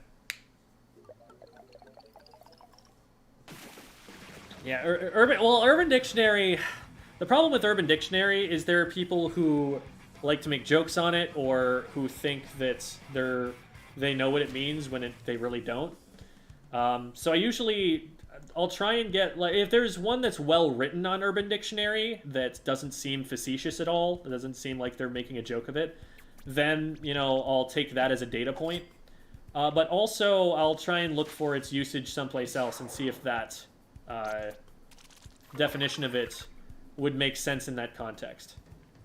Like, you can literally just Google the term and see, you know, where someone uses it on Twitter or something, and be like, okay, if this means this thing, then would it make sense for them to be talking about it the way that they are?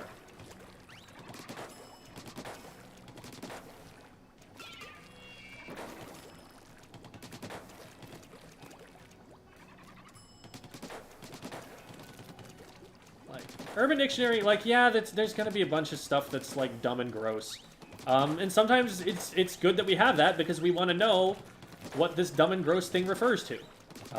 Like, but a lot of it is also just made up or very, very localized. Like, sometimes I am convinced that people will put stuff on Urban Dictionary when it's literally just them and their 3 friends that use that word in that way. And literally, like, nobody else uses it that way. Or maybe, like, a single school adopted this word because they all learned it from each other, but that nobody else in any other school says so. I think people in school don't realize how insular schools are as communities. Like, things that happen in that school tend to be, you know, very separate cultural environments, and the only things that penetrate into a school's, like, social system are very, very popular things. But, like, if this one group has this one niche interest or this one club, and they start coming up with, like, words that they use, they start coming up with a way that they behave, that's not gonna necessarily carry across other schools. So I think a lot of people are like, oh, well, it happens at my school, so therefore it's something that everyone does. Because they don't realize that everyone does not include people who are like the people who are at their school. That's another reason that, like, segregation happens. You know, outside of, like, legally banned segregation where we're, like, banning certain races of people from being in schools, it still ends up happening, though, because, like, you go to, like, a really wealthy neighborhood, and there are some people in, you know, different regions of the world who are likely to be at different socioeconomic statuses. And so you end up getting, you know, incidental racial segregation. The high school I went to did not have a lot of black people in it, even though it was huge. And so that was a culture that was like underrepresented in my experience of the world as I was growing up. And it was something that, like, you know, I've had to learn more about those people by going and seeking out other media to be able to understand the things that they're dealing with in their culture.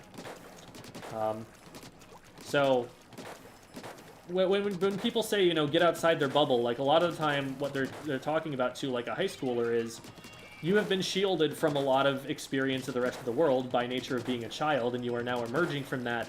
So now it's time to go and find other perspectives and see the uglier parts of life, the parts that you were protected from before, and learn how other people are having to deal with those things, and see how you want to position yourself relative to all of that. And that's something that college is a pretty good way of getting, but even then you are still protected from a lot of things. So.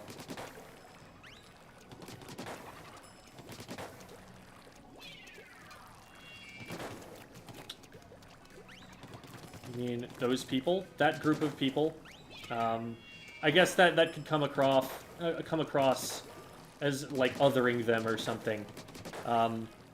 But I did not mean to say it in such a way. That group of people, I suppose I could say. The wording was definitely not especially friendly sounding, and I note that, but none of that was intended, and I do apologize to anyone who might have felt uncomfortable.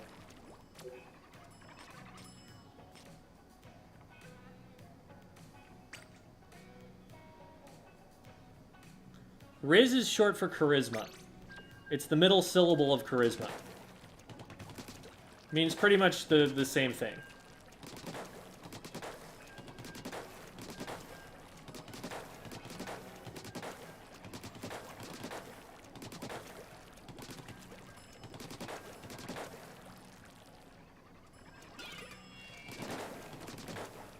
I could, I suppose, have Lewis, but it also...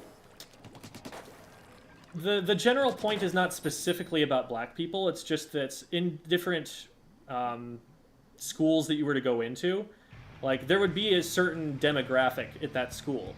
And there will also be groups of people that are underrepresented. And so, like, maybe someone went to a school where it's just all black people, and there are other cultural experiences that they won't have. Like, it works both ways in that respect. I was trying to give a specific example of a general pattern, and that was why I chose to use less specific language in that case.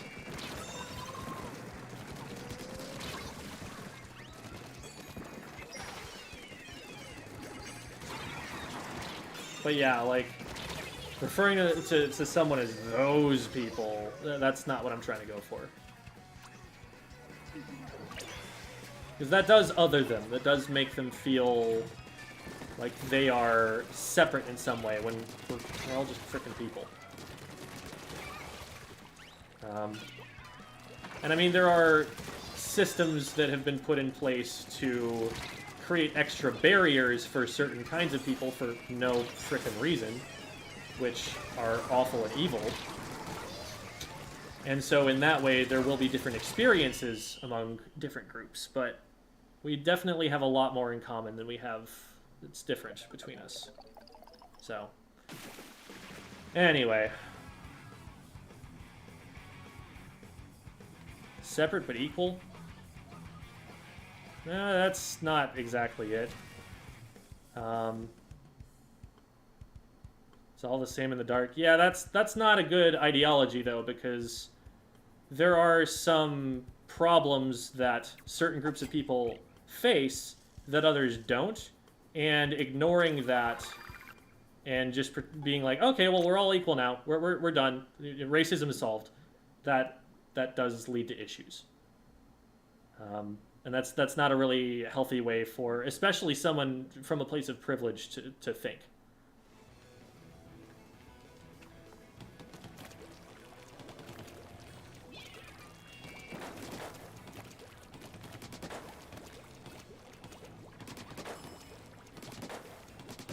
I only talk about philosophy one day? See, that's what you think.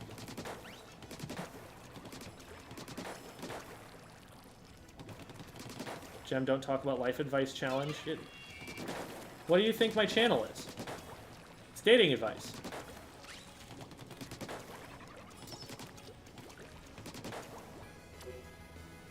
Gem solves racism, not clickbait. Oh my god.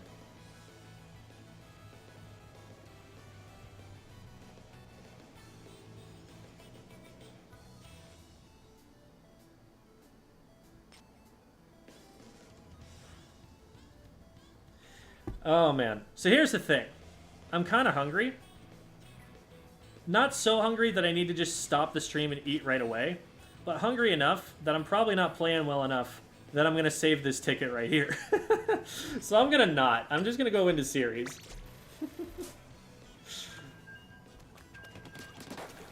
That is a tough ticket to save right there. That's not something I want to put myself through right now.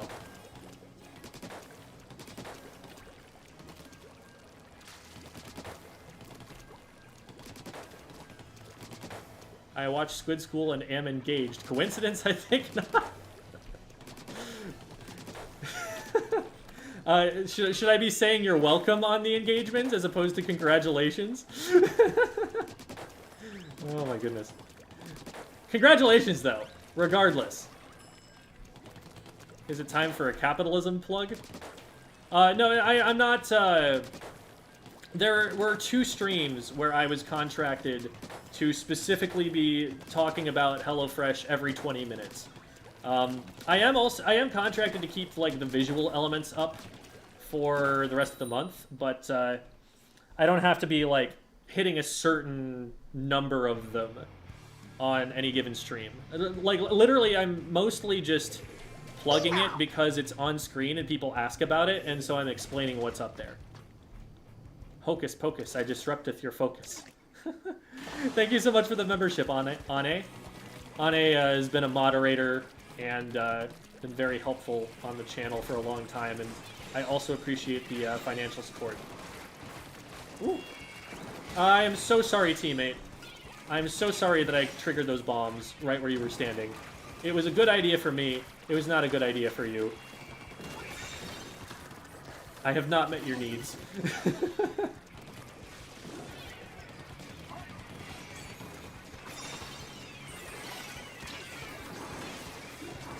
Force them onto the left side, and we'll see if... I was so scared of that bomb. It was in the middle of pink ink. I thought it was a pink bomb. Please, no one? Okay, well, we'll take this player out. That works. And then we run into this guy, and they thought I was further away, so I get that. Can't expect that to work every time. Oh! Whoops. Fell right into it. How come in high school they have dumb rules like hall passes where only 2 people go to the bathroom once, whereas college they don't ask? There is actually a good reason for that. So, in high school, everyone's mandated to be there, right? Everyone, nobody's there, like, necessarily by choice. Some people are fine with being there, and are going to make, you know, the best of the opportunity, and are going to see value in it, even, you know, at times where it may be worth questioning a little bit more. But, in college, everyone has paid a lot of money to be there, with the exception of, I don't know, maybe some financial aid or something. But even then, they're burning a lot of money to be able to be in that position. And so if they're going to waste their time, if they're going to do something that's not to their benefit, then that's on them. But another part of it is that they are much more adults at that point. They are at a position where they know, you know, how things function in society, and they're not going to find fun in disrupting other people in that regard. Teachers are not so much like parents. They are not just demanding the attention of the teachers because they are children who need nurturing, which is what causes a lot of disruptive behaviors. So there's just less of a problem with people doing things like taking a bathroom break to skip class. Because that happens in high school. People will just take a bathroom break, and then if you're not paying attention to it, they will stay in the bathroom or just wandering around the hallway for 45 minutes, skip that class, and then move on to the next one and show up for attendance and take another bathroom break. Like, that's a way that the rules can get abused sometimes. And obviously you want to, you know, deal with that in a least restrictive way because people need to frickin' go to the bathroom.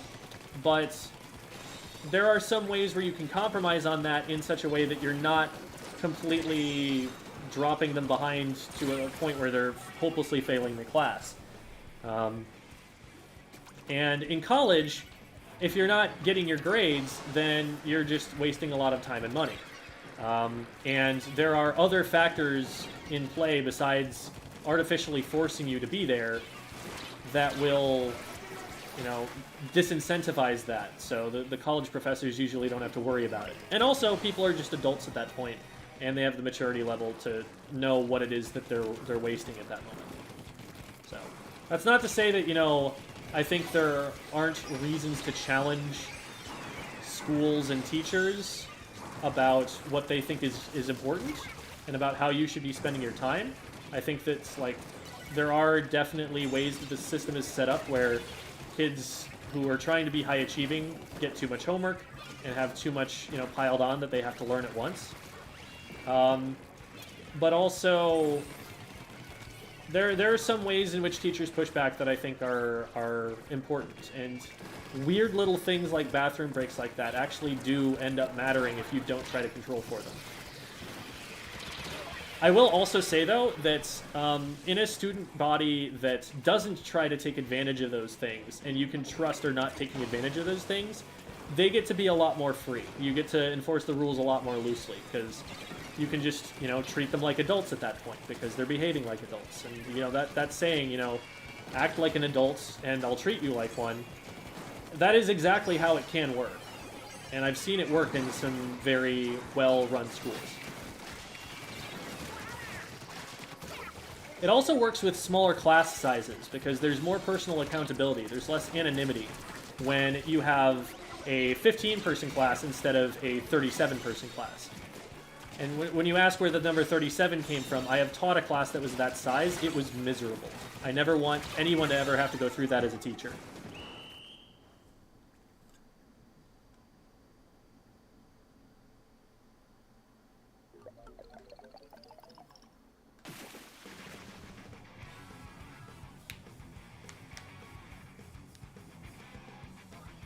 Legal responsibility. That's interesting. Like, I'm thinking, like, if a student were to go out into the hallway and be there for, like, 30 minutes or something, the teacher cannot be responsible for what it is that they do while they're in that hallway, at least the first time that they do it, right? Because the teacher has to stay with the class. If the teacher is leaving the classroom to go run after that person, what they're doing is not supervising that one kid. They're unsupervising the other 29 kids who are waiting in the classroom by themselves. Like, that is a bigger problem. The teacher should certainly, you know, notice that something's wrong and, like, start a call to look for that kid. And so maybe that's what the system is designed to be able to do, but I feel like most of the time, if that were to happen, the consequences would happen after the student had done so. Like, teacher would notice, hey, wait, they haven't been back in like 25 minutes, huh? And it's at that point that, you know, if the kid hurts themselves in that time, like, that's not the teacher's fault. There's no way for the teacher to really effectively know about that. And if they don't know to be, you know, sounding the alarm, the kid does something in the first 5 minutes, like, well, the teacher thought they were in the bathroom. So, I don't feel like that's exactly the way that it works, but you've got the right idea, that, like, the teachers do need to be aware of where the kids are for the purpose of keeping them safe, and it is for that reason that they will enforce rules like that. I was a teacher, yes. I taught English for 3 years.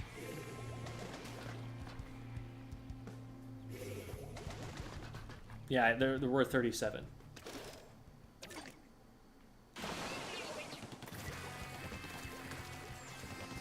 Seven different classes a day is unproductive.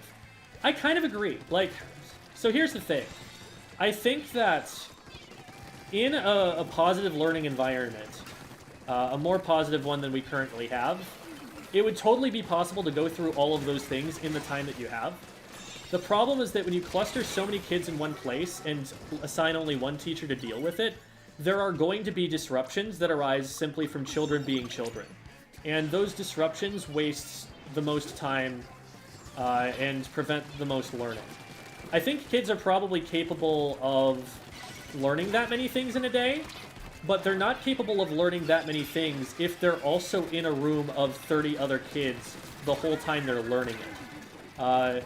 Like, if the teacher can account for their individual attention spans, you can schedule breaks in such a way that helps them get through it all. But when there's 30 different people, you gotta just kind of drag everybody at the end of one rope. Like, they're all just this one big dog sled, except in reverse. And you gotta just win the tug-of-war against all of them to get anywhere. And so what could have taken 10 minutes ends up taking 45. There's a noted, like, truism in teaching that you learn more in 5 minutes of one-on-one time than you do from a full class period. Because you're talking straight to the kid. There's nobody else for them to talk to. There's nobody else to distract their attention. They're just looking at you. They're stuck with you, and so they're gonna pay attention. It's a one-on-one conversation. And they're not as likely to pay attention in conversations with class sizes that big. But that was 5 minutes for a full class period. And if a full class period's 45 minutes, that means that you actually get more value for an individual teacher's time out of teaching a larger group because you have more than 9 kids in the classroom. And so that extra little bit that you're able to teach, that many more kids goes further, is the theory behind it. I still think that it's an awful environment if you go that much above, like, 25. I would really prefer it be around, like, 15 to 20. I think that would be a reasonable number. But that number is kind of based on supply and demand of teachers. Like, how many teachers can we field in the classroom? And so if we can't field enough of those, then we've got to make do with bigger class sizes. Or if we have to pay the teachers more that are here in order for them to stay here, then we run out of budget and end up having to make, more people, or fewer people do more work. And I don't entirely buy the whole, we don't have the budgets to pay our teachers appropriately, because they do in other parts of the world. It's more that the money that does get set aside for education doesn't trickle down as far to those teachers. It gets caught in bureaucratic nets, and it gets misallocated. There's probably, still room for us to fund education more. I think that it's both underfunded and misallocated. But I'm less informed of the economic policy behind all of that, and so I don't want to comment too heavily on it.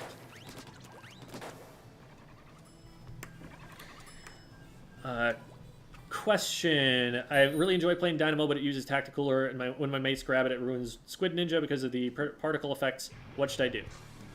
Good question. That is the question that every Dynamo player has been asking since the game released. And so I don't think Ninja Squid is particularly important on Dynamo Roller.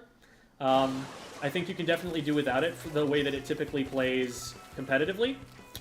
It depends on what you're trying to do with it, of course, and I still have seen people run it, but being slow and getting slowed down even more by Ninja Squid isn't necessarily a good look. Oh, there's someone back here. Can you not? That was my teammate there. I like them. Hey, you too. You get out. Ah, curses.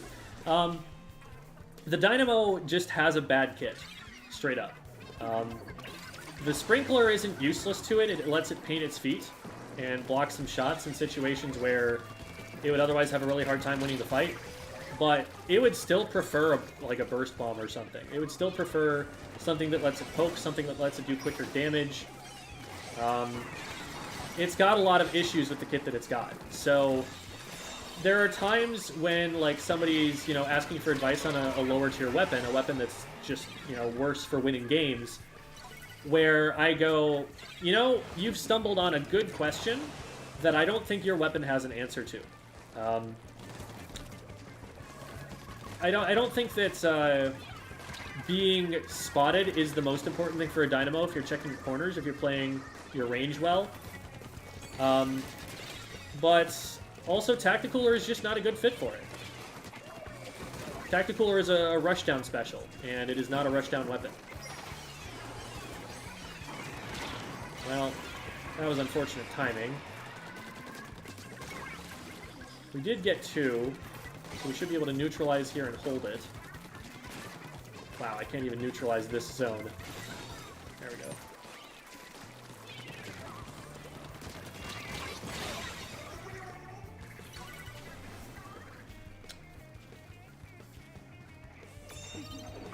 Self-study should be embraced. Give each kid a Glico score and have them continue. Oh, that's funny.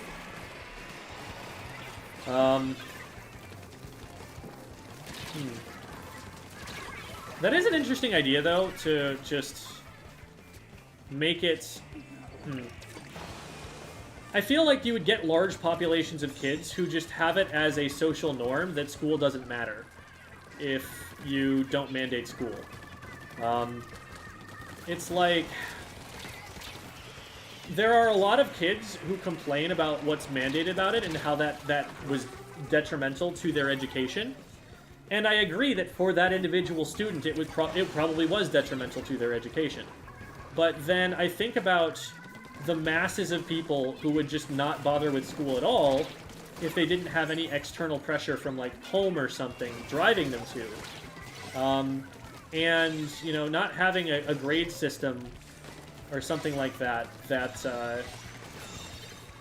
creates this, albeit artificial, system of rewards.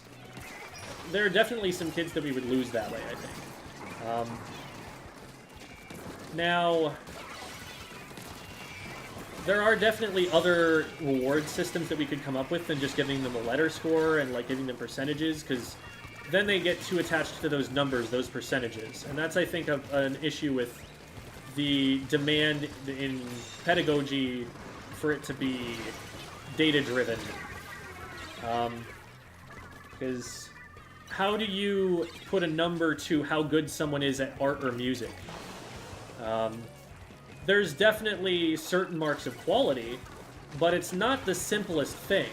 And there's definitely a way to have success, even if you're deficient in some categories, if you're exceptional in others. And the combination of skills that you need to develop is going to be unique to you for your own unique career. So there's not a great answer, but whatever works is what keeps the kids coming into school long and what keeps them engaged enough. And at the end of the day, that comes down to the relationship with the teacher and the quality of that teaching staff, I think, more than anything else.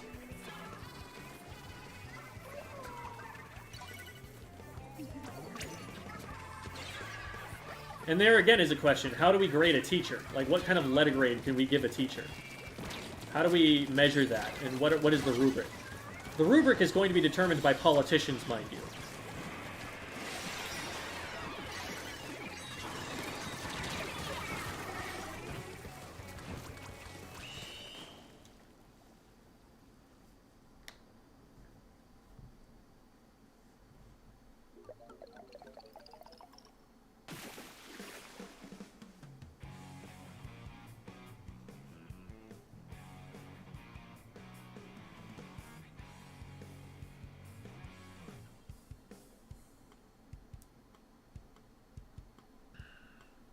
I'm reading through chat.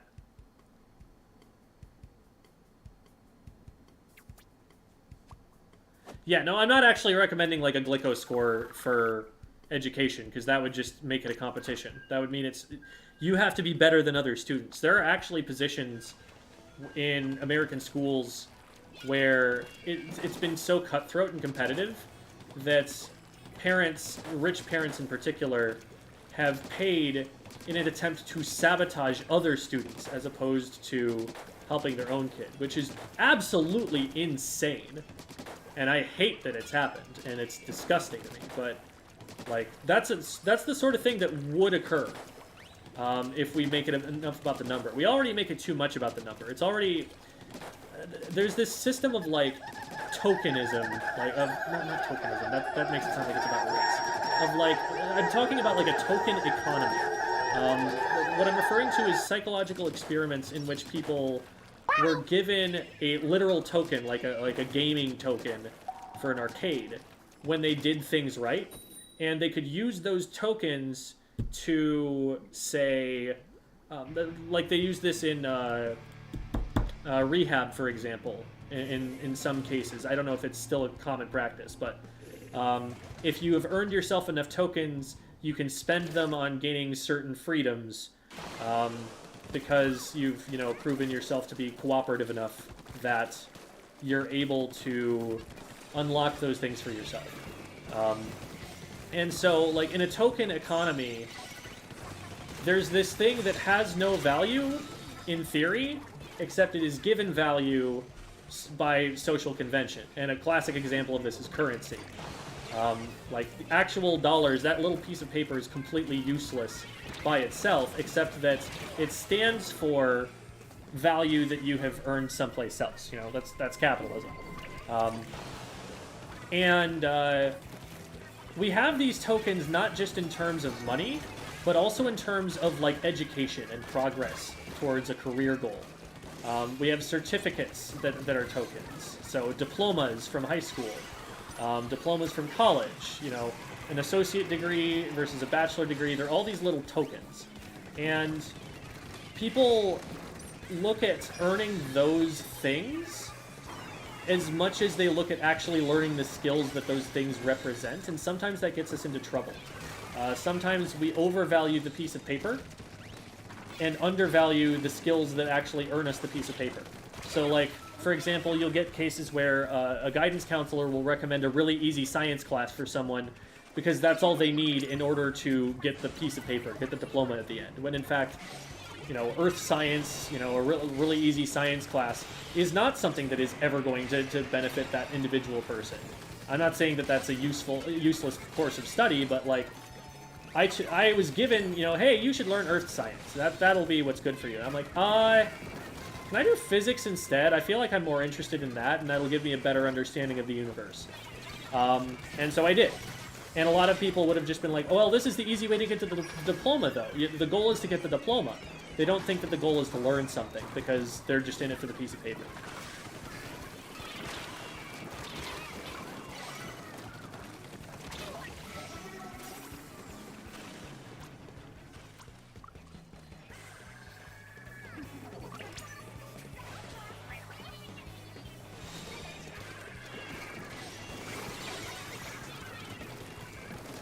I'm getting to a point where I feel like I'm going to have to start catching up to chat again.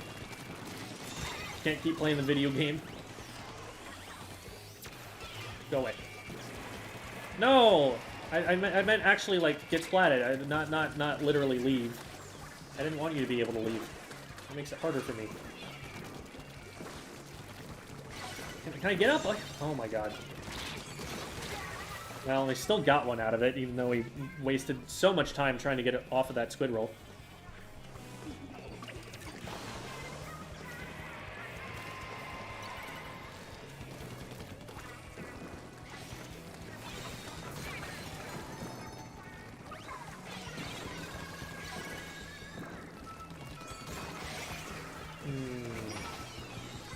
Why is this happening over on the left? Quick tip, throwing Tri-Strike on something that's high above someone, the column of ink will still go down to the ground, and so it'll just give them less warning if you throw it there. So definitely recommend doing that. Ooh, this is a chance. This is a chance for us to take lead back. We've got a really good stagger here. It's a lot of bombs. Survive those, we're not going to have it. Oh, no, I didn't see the Hydra at all. Oh, I threw there. Shoot. Insane that we're actually keeping control of the zone for that long, but that's what happens when you have a reflex plus a bloblobber. Ah, crap.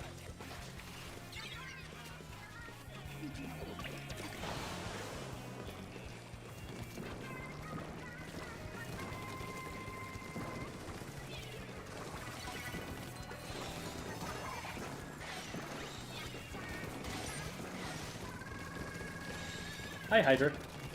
Please go away. Man, they're doing this going away thing way too well. I'd rather they not.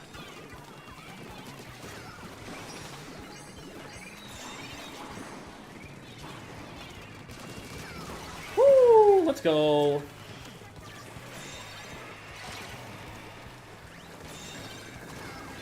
Okay.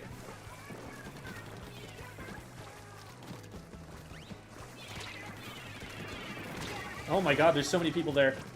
And we don't have anyone who can push forward with me. I think we lose the front line. I think we lose. Oh, wait, we got... we keep them off our painters. One. Oh, we need to keep this zone. I don't have the ink. Stop it. Get away.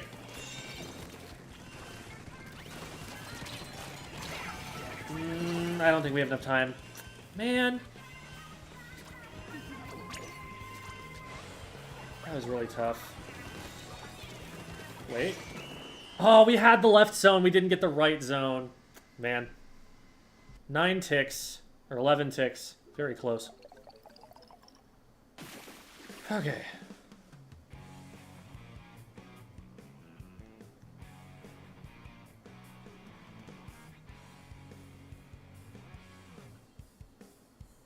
Education system permanently messed you up, which kind of sucks. Yeah. It's definitely bad, and we definitely, you know, always need to be improving because, you know, we always need to be. But also, you could say the same thing about parents. You could say the same thing about friends. Like, there are so many ways in which we encounter things that mess us up.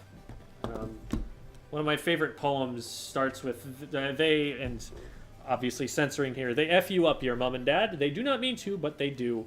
They fill you with the faults they had and add some extra just for you. And I think that that's very true of all of us.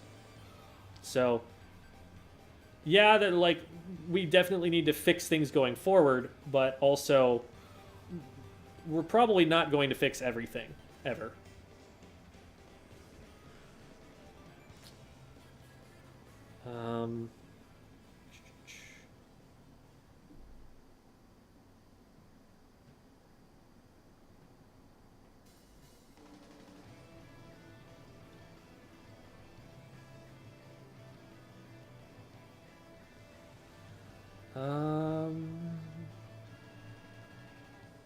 Parents aren't standardized like schools are, though. Yeah, that's true.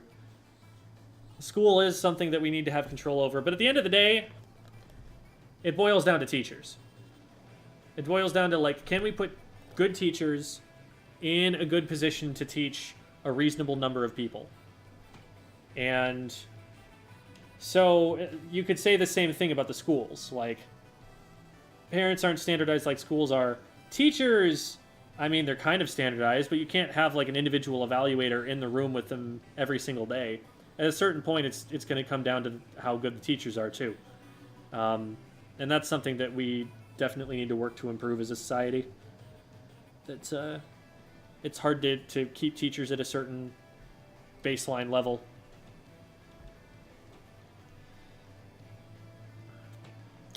Oh, good game, Splatana. There were multiple Splatanas in that game, but GG. Yeah, we're just going to sit on the chirpy chips here for a minute. Romeo is in my lap right now. Oh yeah, you can see his head turning. See, those are his little ears down there. What did y'all want to be when you grew up when you were kids? I started off at, like, firefighter, and then moved on to...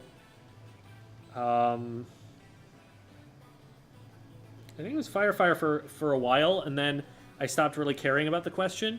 And then I got really interested in etymology, and so I wanted to be an etymologist. And then from there, it branched out into psychology, teaching. What was the other route I was considering? Oh, right, music was one thing that I was thinking about. Like, if I were able to get into a certain music school, I figured I'd go all in on being a professional musician. Which didn't end up happening because I wasn't all in on it to begin with. which is what I would have needed to be. That was something that that was actually a really, really good vetting process that school had. Because the very first question they asked was, at what point in time did you decide music was what you wanted to do with your life? And my answer, if I were being truthful, was, I still don't know that that is the case. And here I was applying for a music school, so, you know, why would they want to bring me in?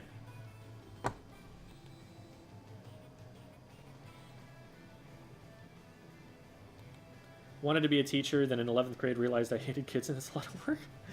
The teaching definitely is very fun until you get to the paperwork on the back end. It is hard managing children, and the first year will probably be awful because you don't know how to make the kids want to respect you. That's the really important part. It's not like demanding their respect, being an iron fist in the classroom. It's more, you've got to get them to be on your side enough that when you tell them they messed up, they go, yeah, you're right.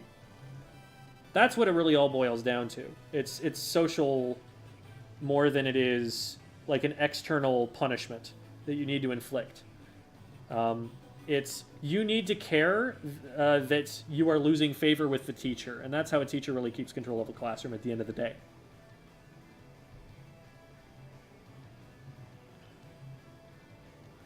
You've said you're tired of the S3 music. I'd like some more, but it's not like I'm gonna go to the extra effort to mod new stuff in. It's more just a matter of like the amount of time I have and what value I get out of it.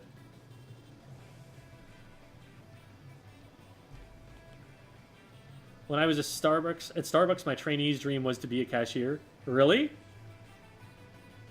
That's interesting. I'm very curious about that person.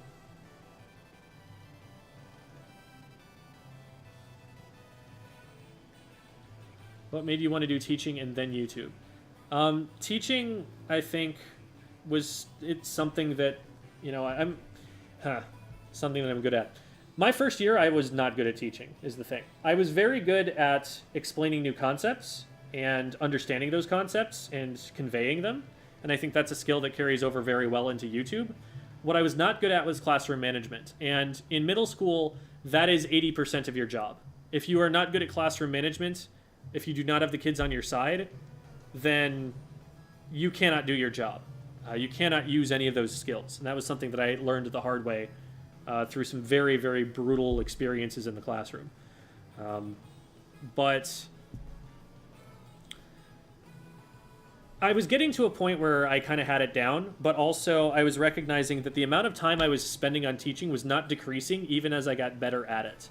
That I was still having periods of time where I was trying to grade papers and ending up with, 80 or 90 hour work weeks. And that's just not a way that a person can live. So I left for that reason. It wasn't straight from teaching to YouTube, though. I left to join a company called Bravest Esports. I've told this story on stream before, but Bravest Esports was a company that was trying to do youth esports leagues. They were trying to basically become Little League, but for video games. And they were using the Switch to pilot everything because the Switches were cheaper and smaller and more portable and easier to get to places in larger numbers, so you could have more people playing at a time.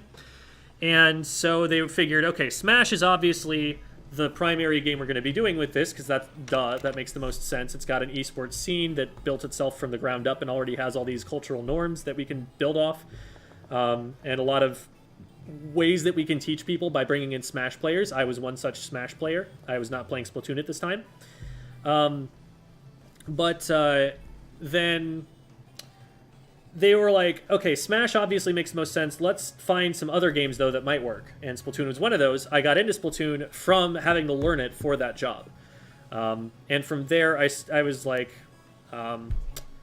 well, we ran into COVID. We can't do our in-person stuff anymore. Where are we going to put our resources? Let's try YouTube.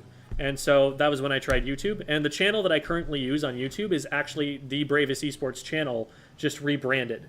When Bravest folded, they didn't have any use for the YouTube channel anymore, and I was the only one who had been using it at that point anyway, so they just gave it to me. And so that's what I continued doing, and I've been at it since June.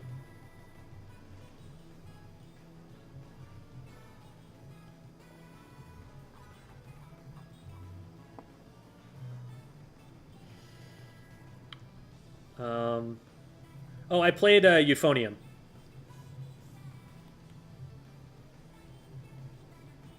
Enjoying these philosophy lessons? Thank you.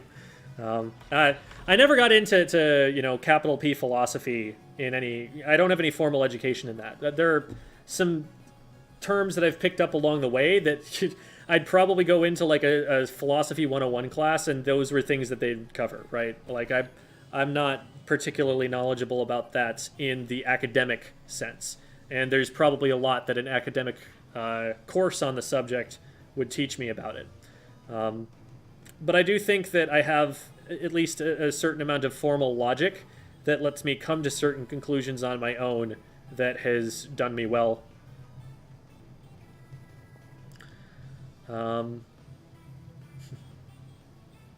Will you ever get a Juliet as well? Well, Romeo King calling it my balcony. Juliet, I don't know. That's how Romeo got his name. In fact, I didn't actually name him. It was some friends of mine that I used to live with. And it was one of them that actually informed me that the other day was Tuxedo Cat Appreciation Day, which is a wonderful thing to learn. No, you don't get to get up on the computer, because then you step on the power button and you turn off the stream. You come over here. I really do not like having a computer with a power button that is on the top of it, because then it is stepped on by said cat, who is attracted to sitting on top of a warm thing.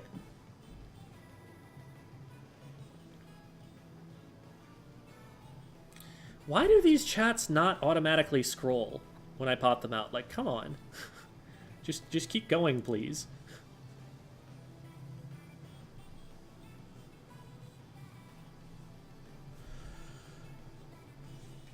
Okay, we're good there. Summoning a cat to Jem's balcony so Romeo can have a girlfriend. Oh, man. I mean, I guess I do technically have a balcony, but it's on the second floor, so there's nothing out there right now. So for a cat to be up there would be pretty remarkable. Also, it would probably be a cat that's owned by somebody else, and taking it in would probably not be the greatest idea. Get a heated blanket to distract the cat. I could go and get a blanket and put it in my lap, and he would probably like that. My cat Lilith would like to audition for the role of Juliet.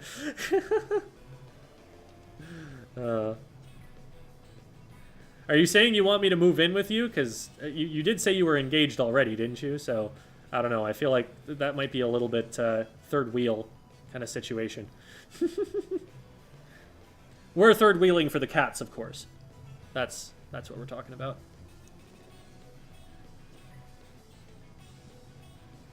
Hearing about experience from someone with more of it is really helpful. I think that's part of why people look up to you. That is something that I noticed, that like when I was like 19, so in college, starting to see more of the world, starting to see more people, especially like in the Smash community, because the Smash community is a window to the world. Like I was taking drives to SoCal, to NorCal. I went to Vegas. I've been to New Mexico. I've been to Colorado. All driving, mind you, from Arizona. I've been to tournaments in Minnesota. I've been to tournaments in Illinois. I've been to a tournament in Barcelona.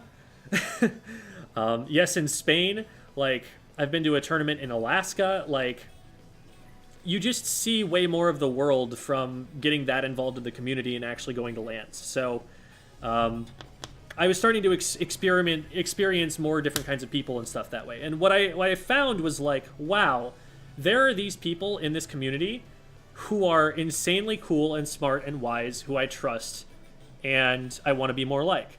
And as I grew older, I realized, wait, they're just like kind of smart and older than me. that was all that it was. So I was like, well, I mean, if that's helpful to people, I'm happy to be kind of smart and older than people on the internet and do that professionally. And it's worked out so far.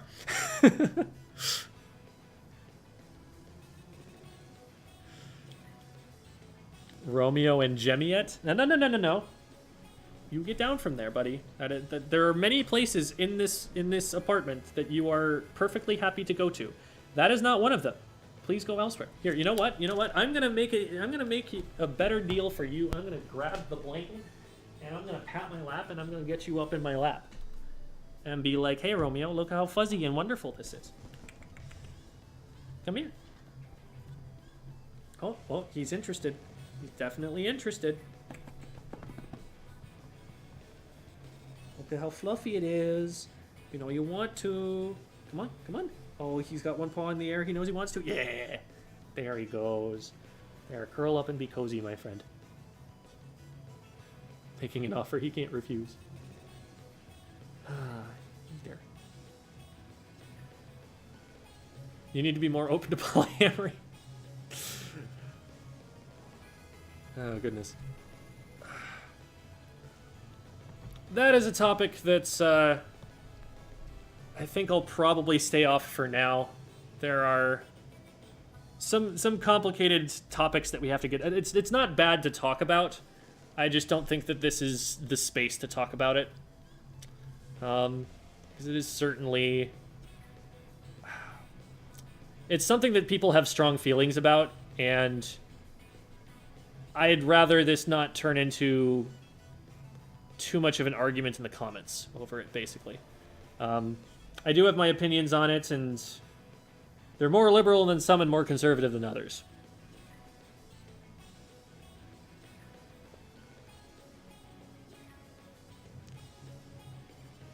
Tape a piece of cardboard on top of the power button.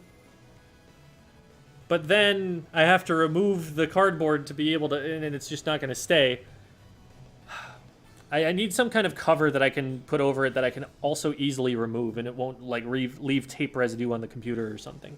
That'd probably be the best plan. Pat's lap with intent. Polyamory in this economy? You know, you've got a point there. Oh, goodness. Someone got hit on the head with a trumpet. It was all caught on camera by my poor little on-camera duty self. Oh, no. Getting hit on the head with a trumpet. You worry both about the child and about the trumpet in that case. Because both of them are expensive. Oh, man.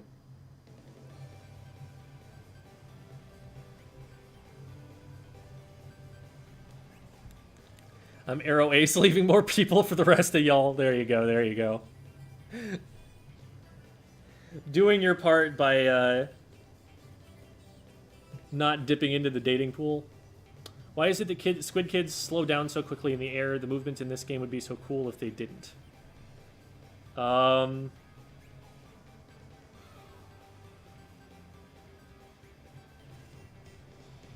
I think what they try to do is create the sense of soaring and try to give you that sense for as long as they possibly can while still having it be a good game mechanic. But I think about a game like Excite Truck, like SSX Tricky, like these games where they're about like extreme sports and you go off of ramps and you're flying through the air. And that experience of flying through the air... that needs to feel cool. That needs to feel like something that makes your stomach churn even though you're just playing a video game. In order to sell the appeal of that game. And I feel like that's something that they go for with the Super Jump a little bit. So they might take some artistic license. I'm trying to play Carbon, but very often there's not enough paint on the ground for me to actually slay. Do you have any advice on getting in with a non-painting weapon? That's the hard part. I don't know how you do that in solo queue. Cry? It forces you to take advantage of whatever resources you do have. Sharking is far forward in the paint that's already put down on the ground for you. And there are ways that you can paint, and there are times that it's safe to paint, but you kind of have to just make do with what you've got sometimes. Make the polyamory joke being polyamorous. Yeah, and like no judgment towards you for that. Like I see no problem with that lifestyle for, you know, the general public to have access to. My biggest question about it honestly comes down to whether someone would really want to in most cases.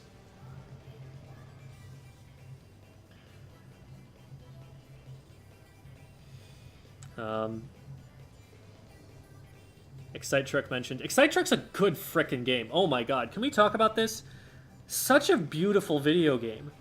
And I feel like it got no attention. Maybe it's just that it doesn't have characters in it, and so it feels like something that's just arcadey and silly that you do for a little bit and then move on from. But, like, that was so deep and had such a long learning curve. Oh my god. And they rewarded you so well for doing exactly the things that are coolest about the video game. Ugh. That was such a good game.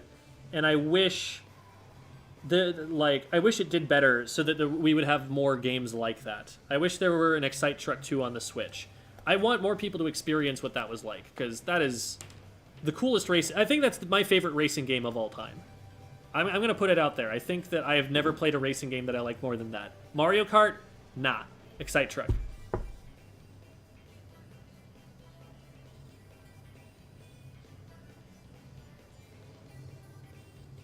Petition for Jem to answer Ane's question. Oh no.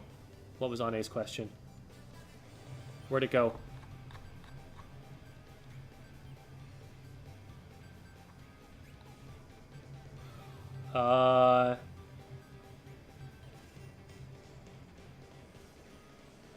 Question. Oh, okay. I find that the aiming reticle on Squeezer feels too high, and why setting it lower feels awkward. I end up angling the controller downward. I always reset my aiming reticle as soon as I start the match. And just, like, whenever I'm respawning, I get it set to where I want it. That's just a habit I have, and you'll see me do that every single game.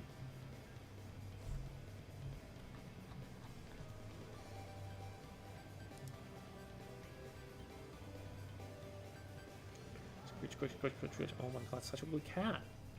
Excite Truck was a Wii racing game where you played as a truck. There were no characters, there were no drivers, no nothing. It was just, you played as a truck, you raced other trucks, but winning the race wasn't the only point. You had to get the highest number of stars, and you got a huge number of stars from winning, so especially once you got into the more difficult levels, you really kind of needed to win the race. But you could also get points from doing things like using the nitro boost that you got right when you went off a jump to get an extra speed boost, which was the most beautiful mechanic. I love jump combos. They are so cool, and every racing game needs them. You got points for big air, so the longer you spent in the air when you went off a ramp. And that was also sick, because while you're in the air, if you get in there for long enough, the music starts to fade away and cut out, and it's just like the wind whistling by. So you've got this like rock soundtrack that's going nuts, but then you get up into the air, and for just a few seconds, you're above that. You're soaring. You are a bird. And then yes, this is in trucks. They are just flying. And then you come back down, and if you stick the landing, there's this huge gnarly guitar chord, and you get a speed boost, and the music kicks back in, and it's the biggest frickin' dopamine rush you've ever had. God, that game is so cool. And that's it. That's like, you just go through harder and harder levels where you're trying to get as many stars as possible. But that was all I needed. That was such a cool game. And I want more people to play it, but it's on the Wii, and so it's old now, and I don't know if it's ever going to come back. But it should, because we can play that on a Pro Controller just fine. If they ported it over to the Switch, I would pay double the amount of money that I paid for it on the Wii in the first place.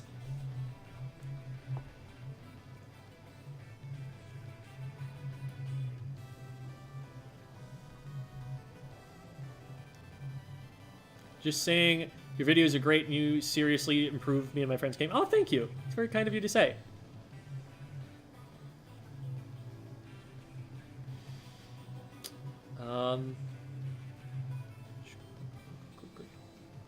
Monster trucks or pickup trucks? Yes, both. Not exactly monster trucks, but trucks with roll cages, pickup trucks, lots of different kinds of trucks. But they all can fly off of ramps and go airborne in incredibly satisfying ways. Did you play PM back in the day? Yes. PM is a beautiful game that deserved better.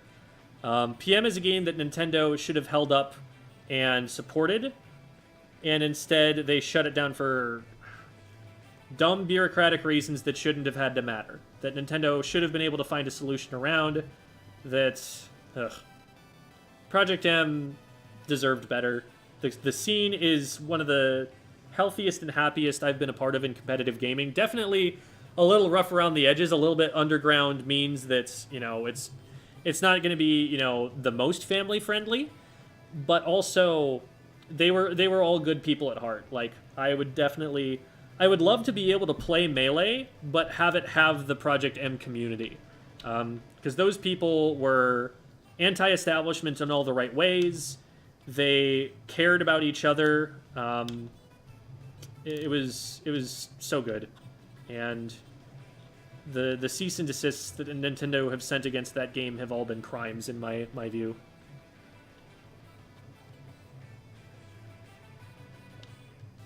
I don't think it was actually formally known to be a cease and desist letter. I think it was more of some manipulation on their part to get streamers to stop running it, but either way. Wii was the best console ever made, changed my mind. There's an argument for that. It was definitely more innovative than any console has been since. And I don't think that's really arguable at all. The Switch is, you know, close in that it's a handheld and also a console, which is definitely novel. But beyond that, I mean, the control scheme never changed. It was something that got grandparents playing video games. That had never been done before and has not really happened that much since. Granted, you know, there are some people who are getting more into it as a smaller demographic, but, like, you could get a non-video game playing grandparent to play Wii Tennis with you. And, again, that is something that I have never seen since. I've never seen something unite the gamers and the gaming illiterate in the way that the Wii did.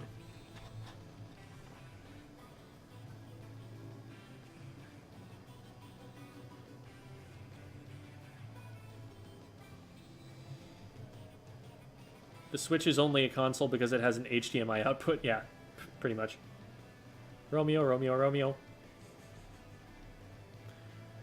Gonna go back into the wall now. All right, see you, Z-Tech. Quick. I need a Romeo emote. I think there is a Romeo emote on YouTube. On Twitch, I can't really customize the emotes because I'm not affiliate. That is by design, by the way. That's not like I could obviously easily be affiliate with the numbers I'm pulling, but I choose not to be because of the exclusivity agreement. Oh, there goes Romeo. He doesn't like me playing the video game while he's in my lap, so darn. Guess we'll just have to play the video game.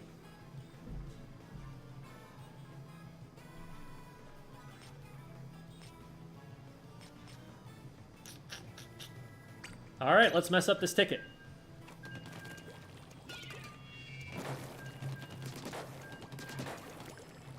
Seen your YouTube shorts now and then. Pretty cool that you showed up on my Twitch now, too. Welcome. Good to meet you. Switch's touchscreen is super underutilized. Yeah, like, the thing is, though, if you had it connected to a TV, how would you use it? Like, the touchscreen only works if you're playing it in a certain like mode of play. But as soon as you try to hook it up to a TV, you can't use that feature anymore. That was why the Wii U had the gamepad, so that you could have a touchscreen on a console game.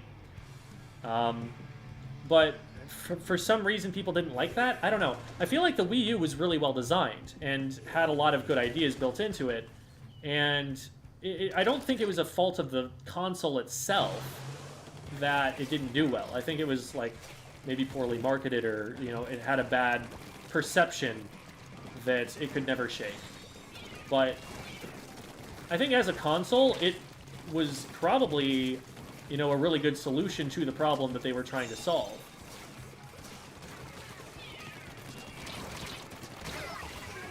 That was weird.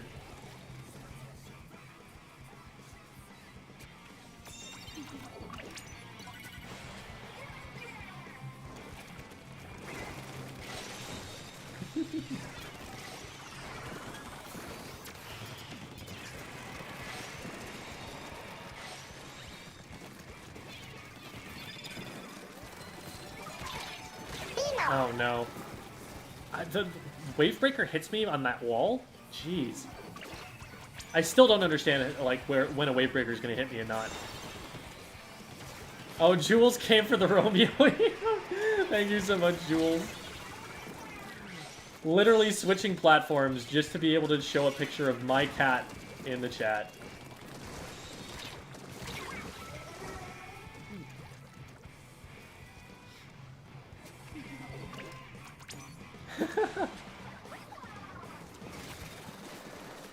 Yeah, the marketing was definitely an issue with the Wii U, where it's like, you try to tell a grandparent that it's a new console and not the same thing that they bought, you know, a few years ago for their grandkid. Yeah, that's a lost cause. Man, it's so annoying that we have not been able to, like, actually fully take control here.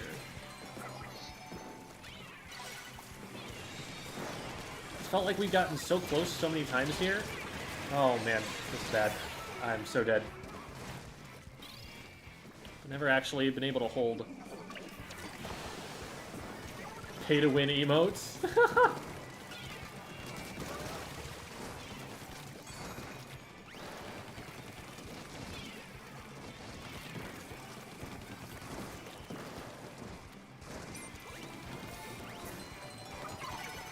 We need to get in here. Oh my god, right when I pop it, somebody goes down. That's not great. We did get one. We got this part of the zone. There's someone down here that we need to make sure doesn't sneak up on us.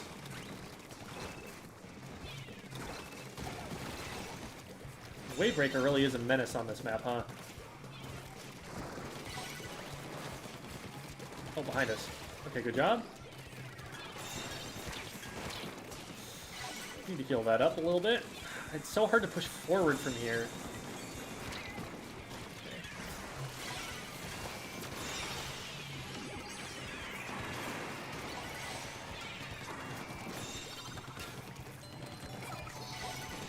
I can't even get in at this player. I'm forced to just stand here and wait for more pressure to be applied to get me forward. And then I get forced back. We've got a wiper. Like I'm feeling like we should be getting up a little bit further ahead and try and get ahead of the zone here.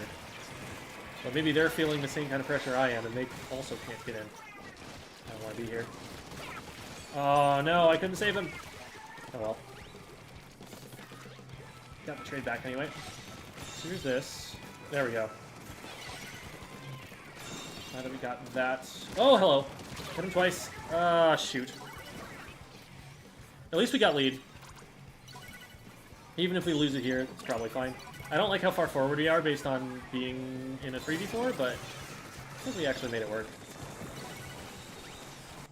They don't know that I'm here because I didn't have missiles on me because I was super jumping in. Unfortunately, I can't quite solo shred. I would probably have needed object shredder to get that pick.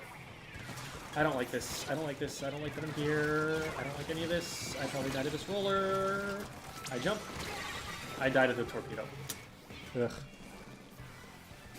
Oh man, I don't like that we're in right now. Oh no, that's just not great. And we actually traded both of those fights, which is better than we should have been able to do. And I get this. No, what? I fired a shot at them after hitting them twice, and now okay, now they go down. I thought I had that. But if we can just keep it neutral.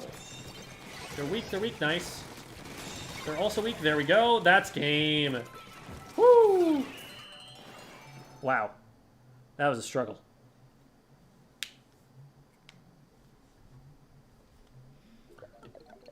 Feel so cramped. Oh yeah, I have a whole video on how they're too cramped. What rank are you? On series I'm S+7. In X I'm anywhere between like 2300 and I don't think I have something in the 2000s still. But I'm not happy with my X powers. Like, I think that if I were to really dedicate some time to grinding the X rank out, I would probably be able to get myself up higher than I have. But the problem is the time.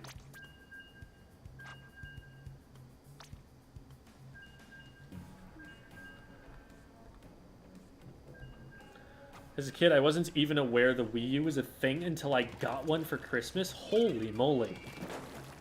That's crazy.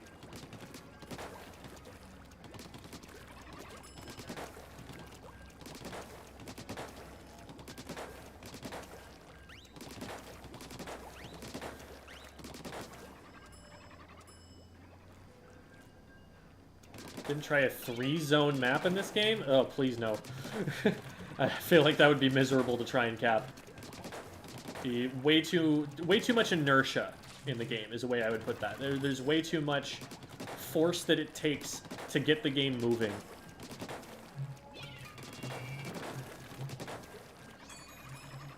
I don't know. I'd be willing to try it under some circumstances, but that has to be very carefully designed to make any sense.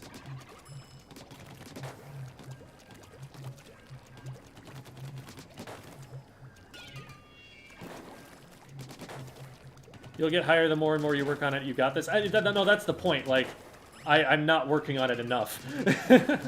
The more and more I work on it, I just don't spend enough time on it to really get to the level that I'm interested in getting with my X-Power. To be clear, my priority is more competitive play. More playing on a coordinated team. And there I am playing close to my ability, I would say.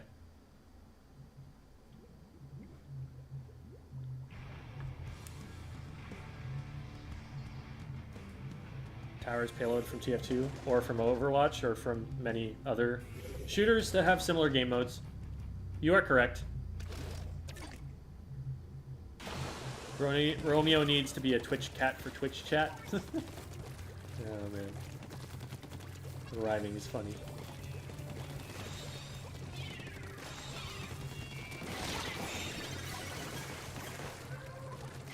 They'll never expect it. Got another one. What are you doing over there? You are on the low ground now, which is a mistake.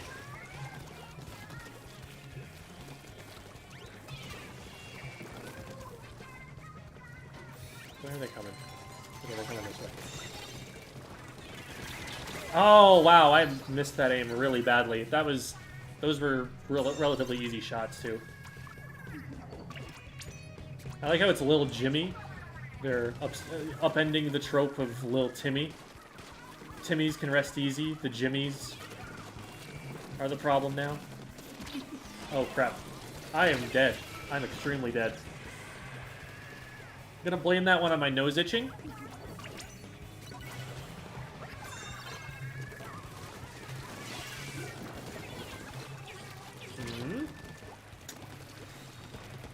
Got this one, but I'm gonna get pushed in if I stay here and try to defend the second.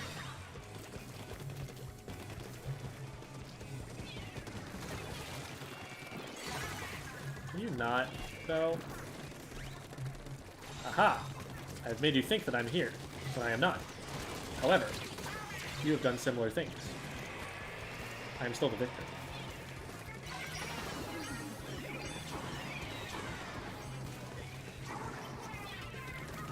Okay, well...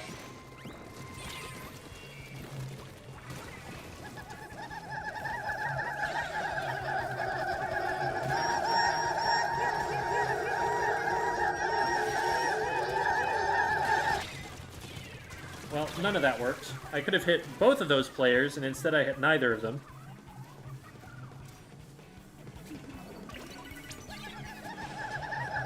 Yeah, I'm definitely seeing, like, a dip in my mechanical play right now.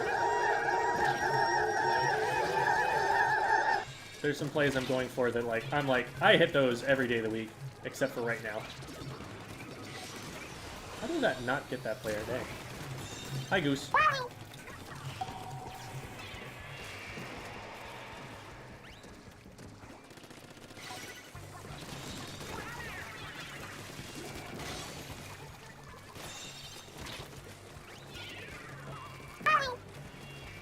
Back up a little bit.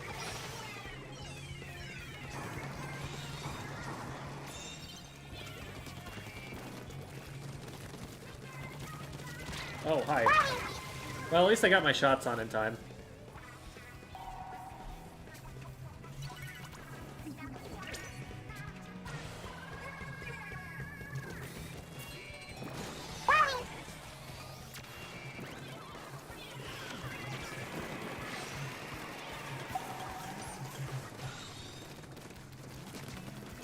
twice. Just gotta get them off the wall. Oh, crap. Oh, we got them, though. Yeah, it was a tactical trade, though. Still not worth. They're gonna be back into play before we are. We're playing an interesting game over here on their side. I actually kind of like it.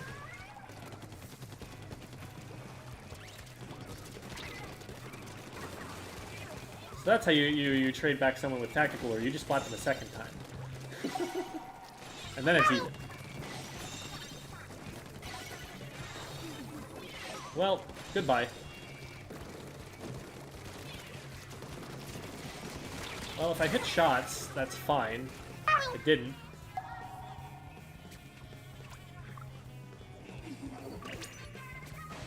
We're still in okay shape, but we're definitely not keeping control of the zone very well. We don't need to win, but it would be nice to, because it would make it easier to win.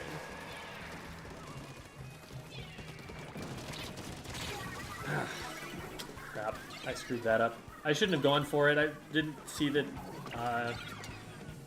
like, my aim was off, and I recognized that it was off, but I went for it anyway. I need to pull back in situations like that.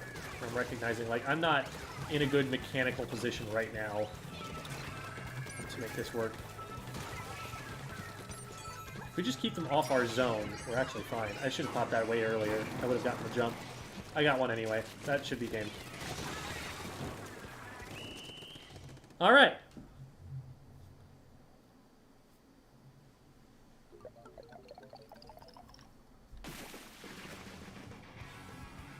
Oh my gosh, we got raided by Chara.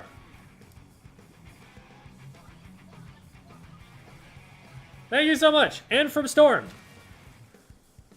What were you guys up to over there? Yeah, Chara usually has to dip right as soon as they pop by, but what were y'all doing over there?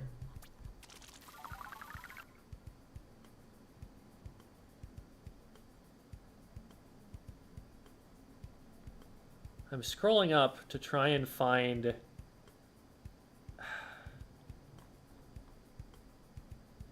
a chat message that I saw, and now I'm missing it. Have a good stream. I must go. Yeah, I think... Was Storm, like, streaming with Chara? I wouldn't be surprised. Silly comp scrims? Ooh, that sounds fun. Quad T-Tech versus Quad Splash. Ooh, that's interesting. The caveman test. For those who don't know, the caveman test is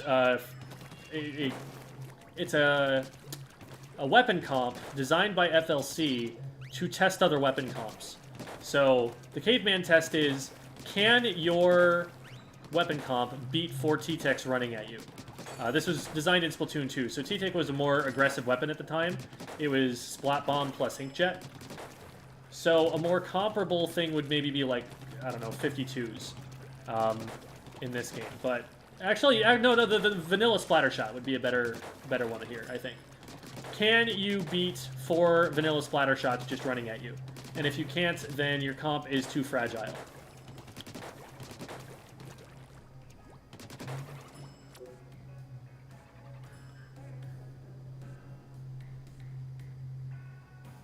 There was a 4 vacuum comp? Okay, so it got weirder than that. This wasn't just actual experimentation. This was true weirdness. Hate how Splattershot Jr. is a viable option? Why? The more viable options, the better the game.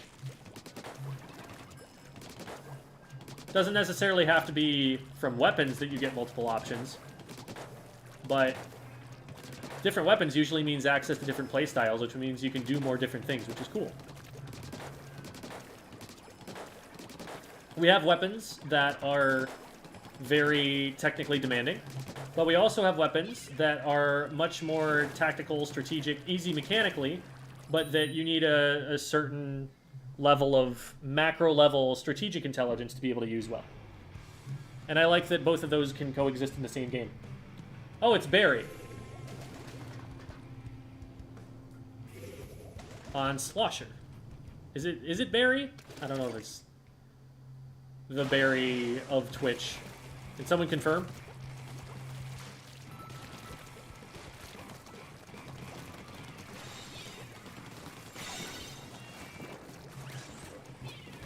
Yes, that is... Okay, cool. We're on 2 streams today. I would assume. Barry's usually going to be streaming.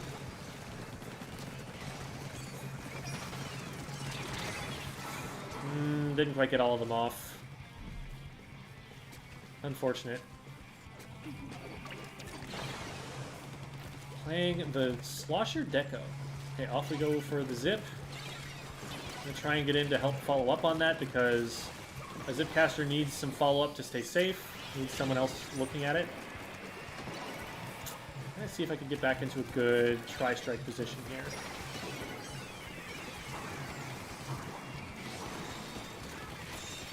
There we go. That worked well. Where? Okay. Nice, nice, nice. Get him. Nice. Ah, darn. We get traded back for that. Vumi.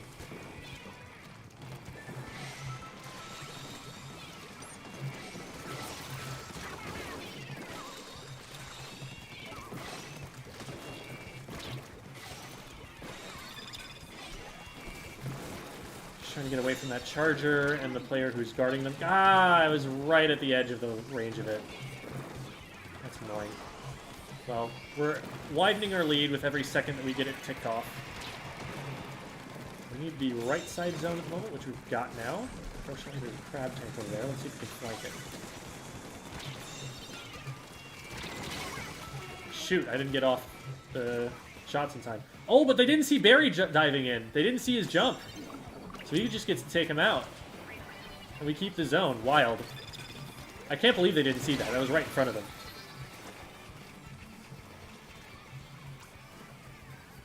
Nice. Barry's popping off.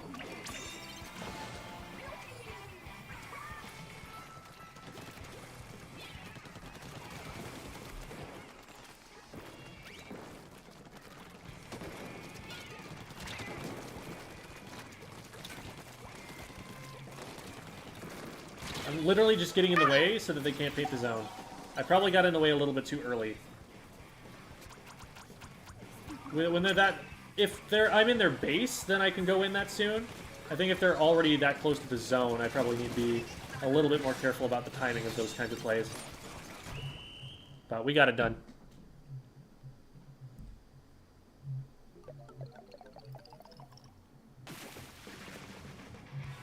Yeah, GG's, Goose. Sorry, that's like very delayed, but glad you're here. Love the hit confirmation sound. It sounds like a slap. Yeah, slap, slap, slap, slap. Thwack, thwack, thwack, thwack.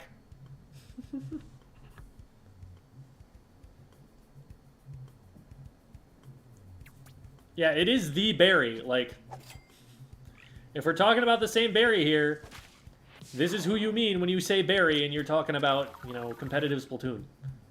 Well, okay, here's the thing. There's BERRY, and that player is way higher level in terms of the X powers reached. And no, cat, off the computer. In terms of X powers reached, in terms of teams played on, etc. But yeah, if it's BARRY, they're one of the top streamers on Twitch as a platform for Splatoon. So it's that Barry, you know? They've earned the right to that.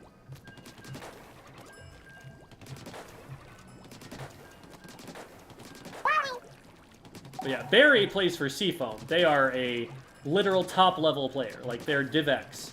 They've got 3,000 X power.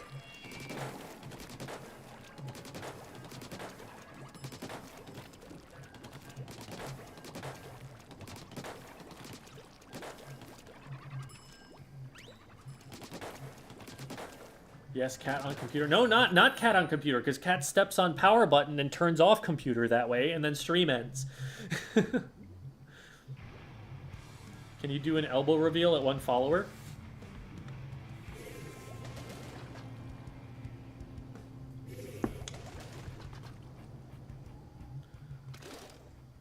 Alright, looks like we have lost Barry here.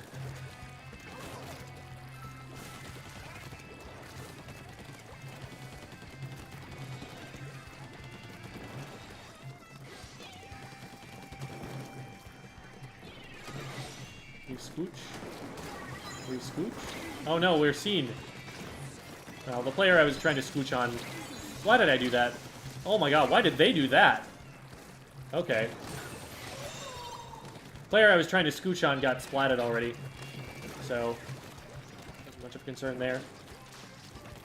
Yeah, I changed the angle at the last second. He was like, ooh, I actually do not want to do that. But I love switchbacks like that because you can do that kind of movement.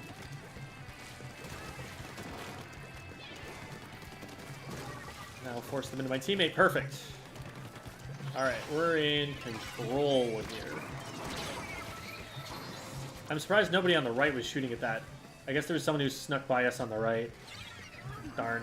If I had noticed that, I definitely would not have engaged as recklessly as I did.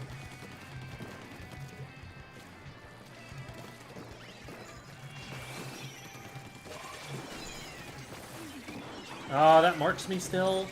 I didn't even trigger it.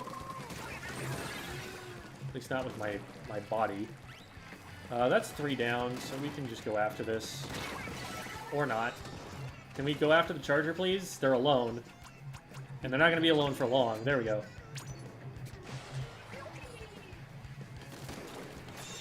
Yeah, if that's a coordinated team, you have 3 people running at that at the same time. But because it's solo queue, one of us ran it at a time, and so was able to get one in return. Oh my god, I'm out of here. I'm so sick of these mines.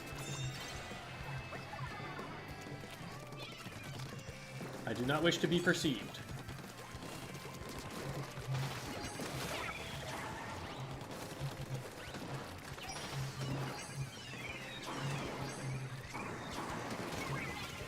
One of the nice things about the Tri-Strike is using it as a smoke screen so that you can sneak into places where you will not be seen. Hello? Shots. Gem, aim better. Silly goose. Alright, we should be able to win off this. What? Oh, they're disconnected. What on earth?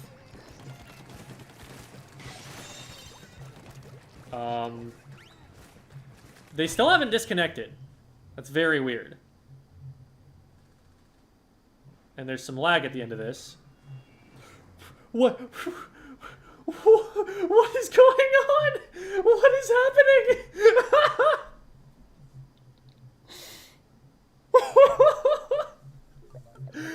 Oh my goodness.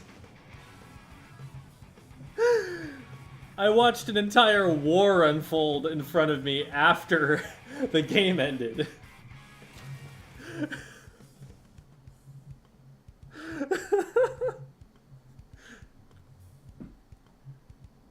Well, we won. As long as it gives me the win, I'm cool. I'm good with that. Salutations and good tidings to you as well. Oh. Spectated a whole other game afterward. You're darn right. Wow.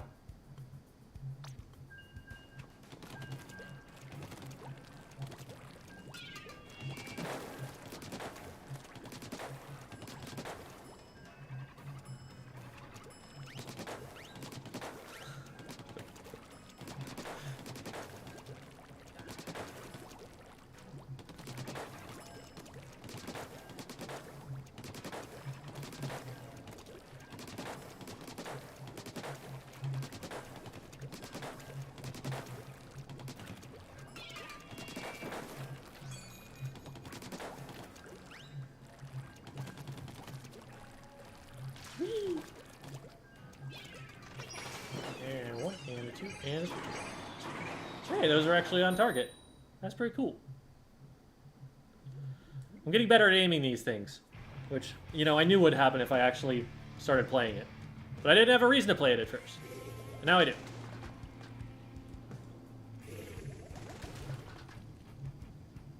Silly.mp4 playing the big swig. That is, in fact, a silly move.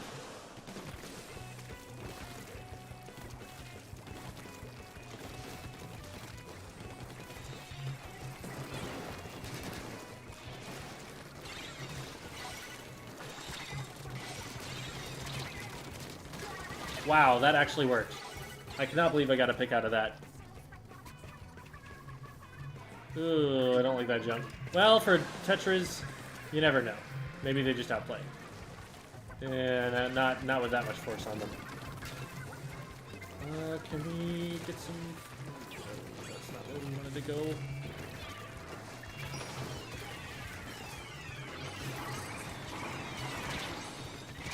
Oh, no. For one thing, I was thinking I was fighting the Big Swig. Didn't realize there was another wall weapon. I should have paid more attention. The weapon cops. Ooh. We can cap one side.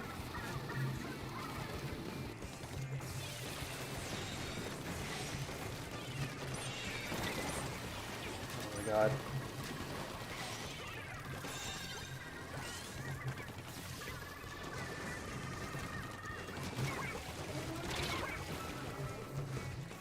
Okay, well, it's up to my teammates to try and hold from there. See if I can get into the Big Swig. They do have a wall, which might help me on the way down, which they did use.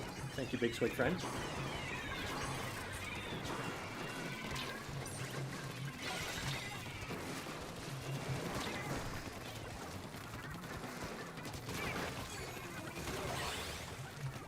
Wow, okay.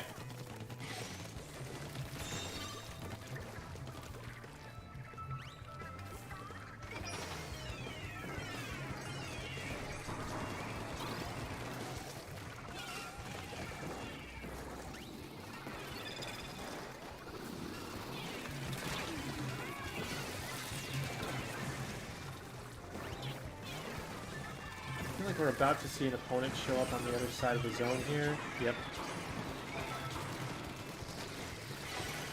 It's going to start to expand by the Big Swig, though. I need to get the Big Swig down, and then they can't paint the zone. I need to get the zone caps while we keep other people shooting at me instead of the zone, and then we win the game. No, no, no, we win the game, we win the game, win the game. Win the game! Ah! Okay. We won the game.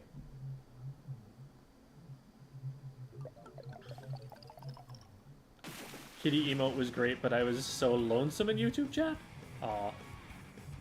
I'm sorry. There were people there. Just nobody spamming the cat emote, I suppose.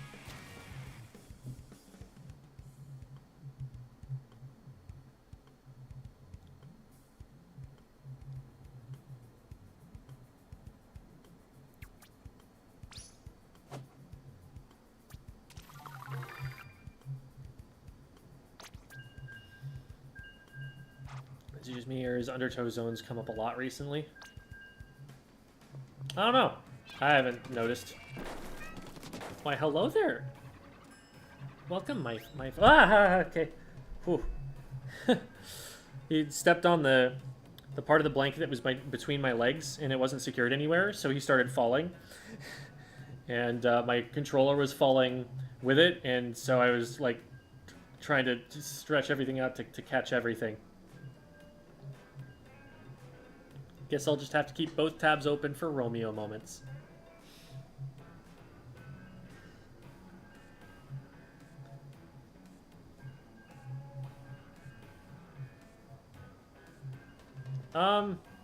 I think so. I don't know. We probably banned them. Responding to the cinnamon roll recipe thing. Hello, buddy. Quick. Would you let Romeo know that I am a big fan? Yes. Romeo, I want you to know that Jules appreciates you a lot. Okay. I'm gonna hold the controller like this so that I can play without disturbing the cat.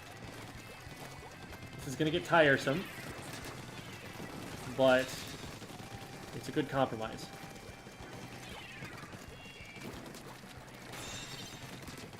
They ran out of ink.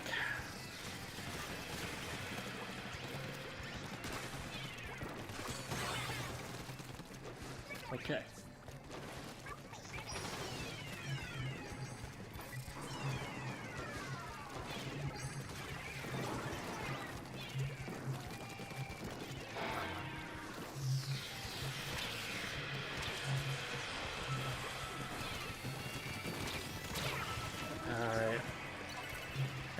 T80. Hi.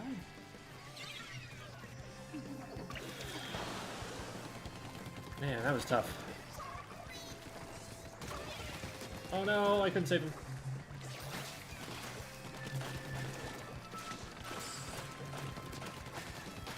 Absolutely not. I hit him twice. Oh no, they're so weak. They're so weak. No! Take it away. We would have had advantage, I think, if we had gotten that player, but because we didn't, it went even instead, and we weren't able to cap the zones. It's a 1-for-2 trade. We should be able to cap zones here. There we go.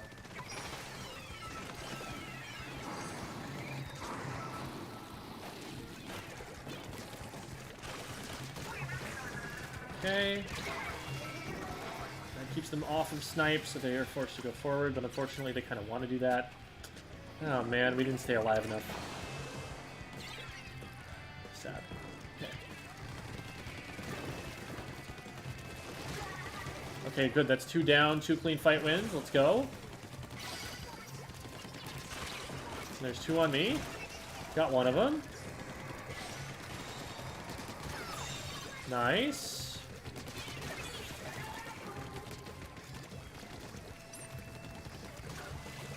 Beautiful. We'll take that. Oh no. Hold the zone. Hold the line.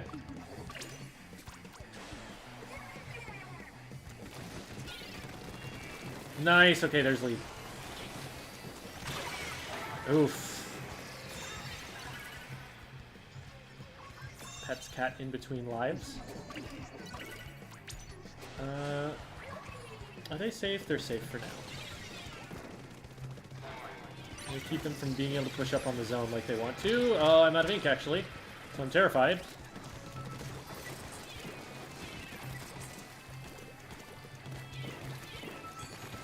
So many splash balls. There's 2 killer whales. It's hard to tell which weapon you're fighting against, because they all have the same stuff. 2 booyah bombs, too.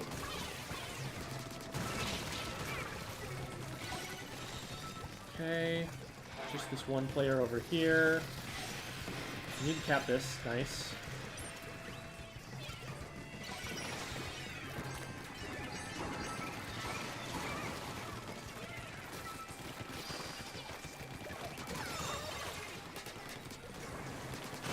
Whew. Alrighty. Okay, got another one. That's a trade. We're scoring now.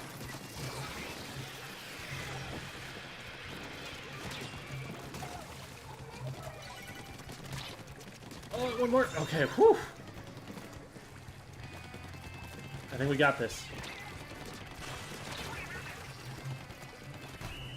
Whew. That was a high KA game. All thanks to you, buddy. You actually didn't do anything substantial to help, but we'll pretend.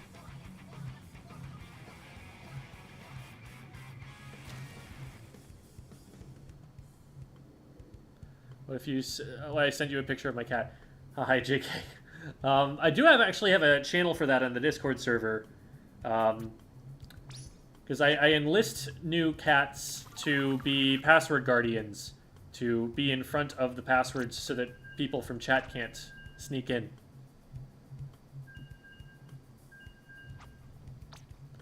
Yes, Romeo is the 5th player.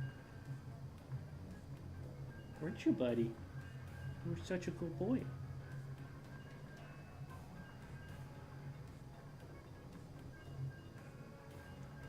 Oh, yeah, there you go.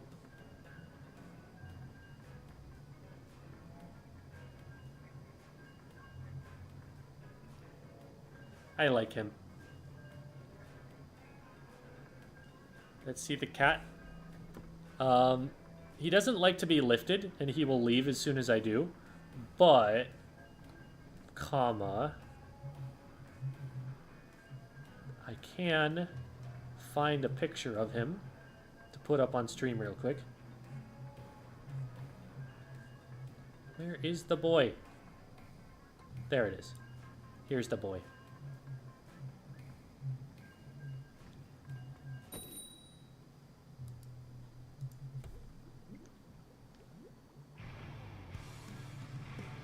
If you move HelloFresh to the top right corner, the enemy won't know how much special gauge you have. It's not exactly how that works, but yes. Okay.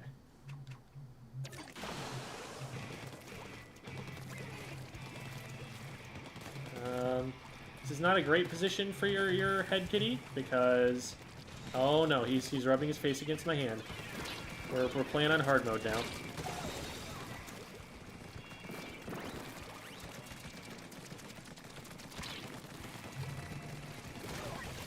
Beautiful.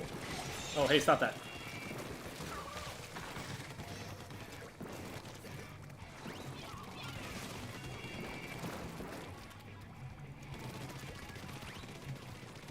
They go up there, so they're gonna go up the back wall. Where did they go? Did they already get out? I don't understand where they went.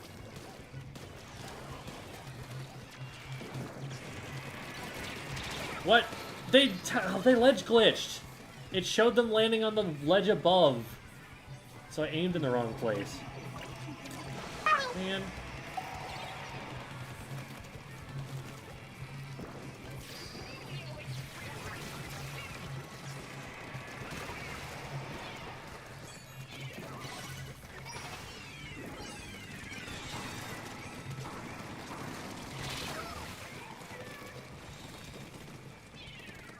Hydra's gonna get back up into the zone behind there. Maybe deal with our zone too. Oh, come on.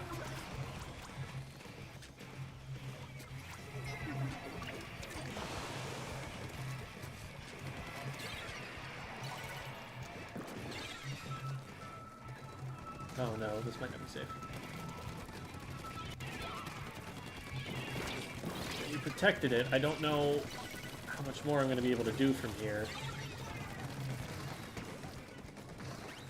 Nobody ever sharks this wall.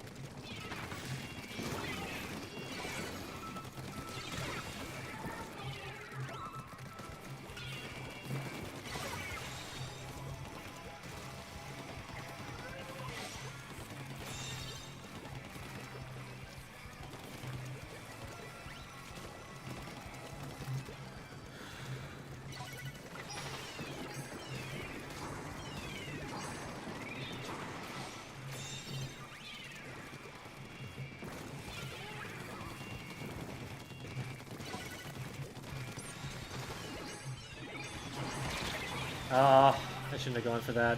I thought I had shots.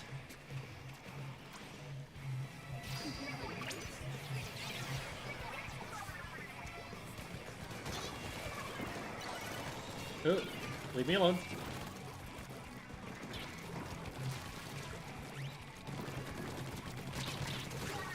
Thank you, teammate.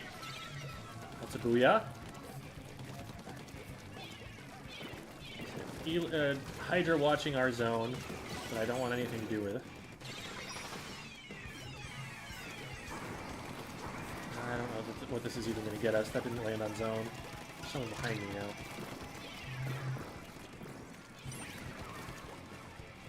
What if we flank the Hydra? What would that do?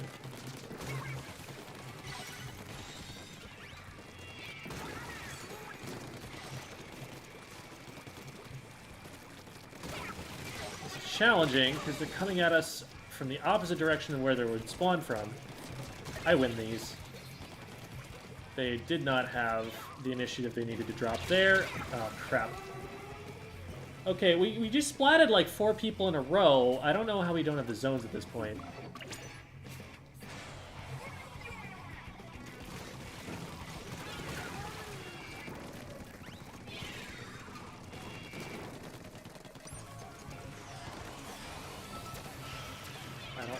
Jump spots. Ugh. I died trying to defend it. I should have just left it there. Oh, okay. Goodbye, Romeo. I moved too much. I didn't like it.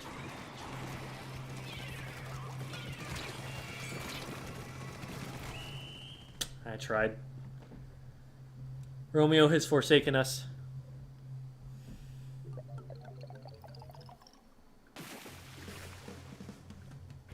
He's described the personality of the kitty. Romeo is a very adventurous lad. He is definitely a cat that was... So here's what we know. When he was 3/4 of a year old, he was meowing loudly at my friend's balcony at 4 a.m., which ended up being because he was hungry and he smelled that they had cat food in their room. And so they took him in, and they were trying to figure out a shelter where they could go. Okay, so we were just dying a lot was the reason we weren't able to cap the zones at that point. So he... they were going to find a shelter for him, but they didn't... they needed a little bit of time, and they couldn't have him around their cats, who were female, and he wasn't neutered. So I grabbed him, and we ended up just keeping him. He's clearly been around humans before. Like, he wasn't feral.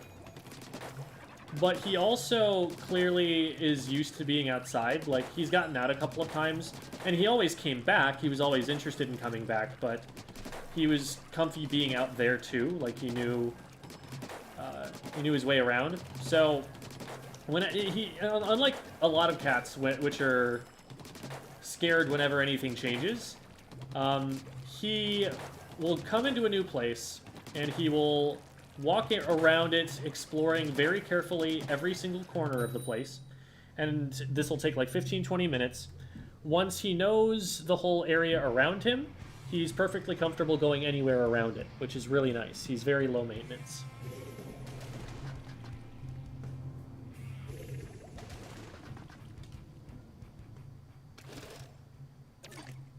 Notify the hiring manager. Role of password manager? Notify the hiring manager? Password of what? Oh boy.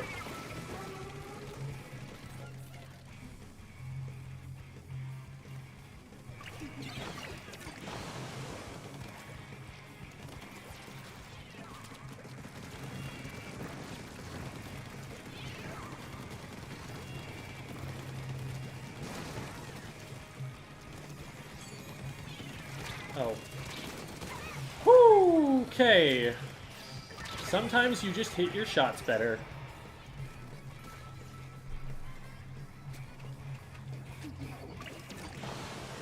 Alright. Good job, Hydra, for getting a pick there. We need to get something going on the front line. So, with teammates that are gonna play this passively, I'm gonna sit back and wait for a special push and then start moving in and taking space.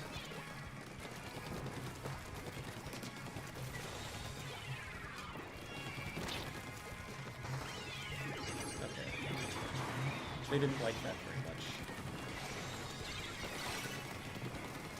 I don't really have to fight them, I just have to wait for a teammate to get on top of them, which didn't really end up happening. I got forced away by their teammate in the same principle.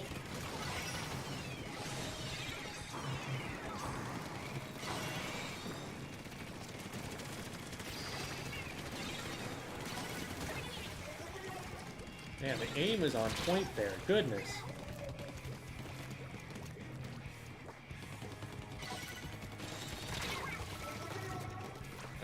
Shoot. Too many of us died to actually cap the zone.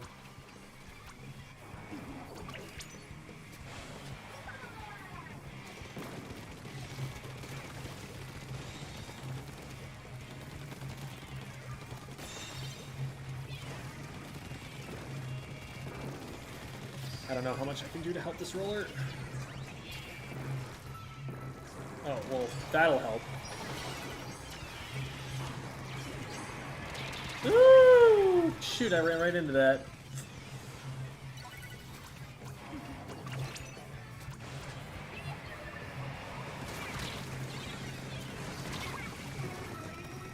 I feel like we shouldn't be having this much trouble painting the zone. Like, we've got a Flingza and we got a T-Tech. And they've got a Hydra as well, and they've got a Forge to our Rapid. That's not much of a difference in paint. I don't know if we're just not moving up enough.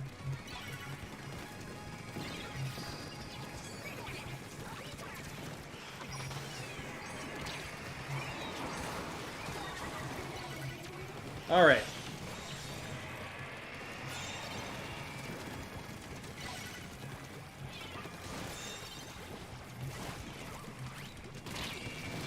Okay.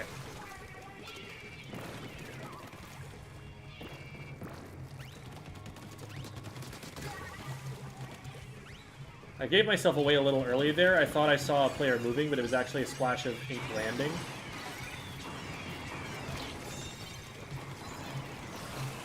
Fortunately, I didn't get punished for it. Oh, I ran backwards into it again.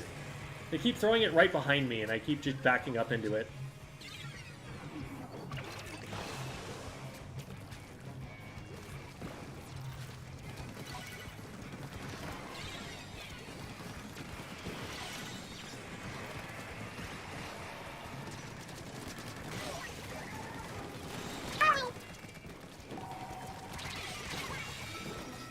They got away.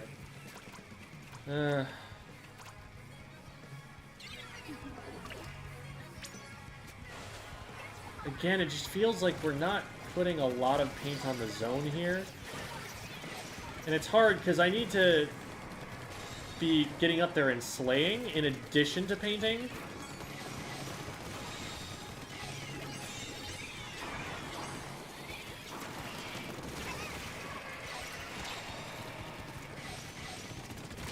Well, I should die for that.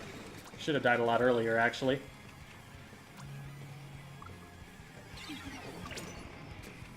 Careful, Felix. We need your paint. Stay alive.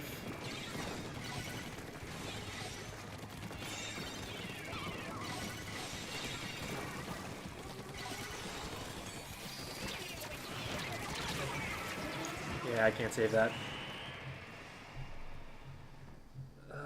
Just not a lot being done to the zones there.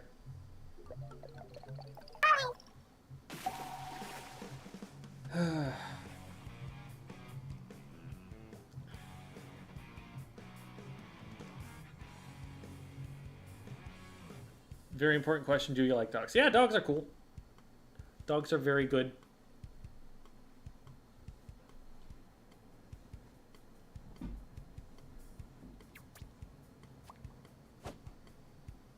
Welcome to Squid Friend, yes.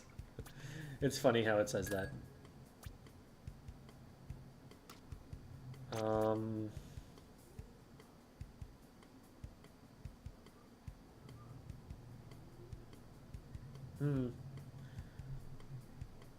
Looked like the roller was focused more on slaying than on painting. And like they were slaying, it's just also...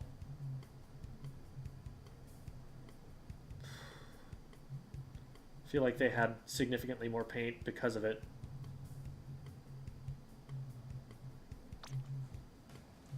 Darn. When your two best painting weapons are also your two best slaying weapons.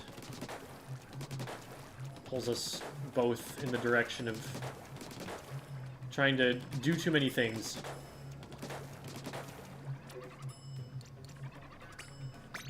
Let's finish out this ticket for better or worse. How much of your time do you spend doing YouTube and streaming? I am full-time.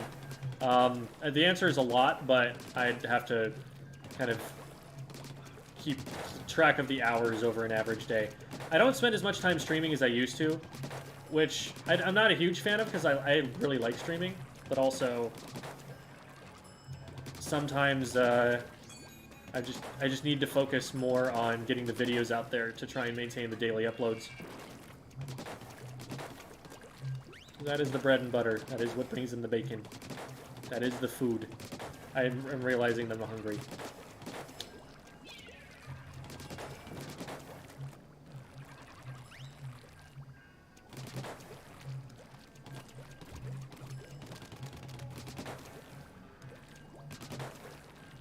Yeah, VOD, to answer Mateo the Cat's question, VOD stands for Video on Demand.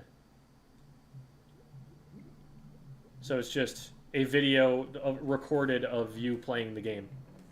and we're reviewing it to learn from it.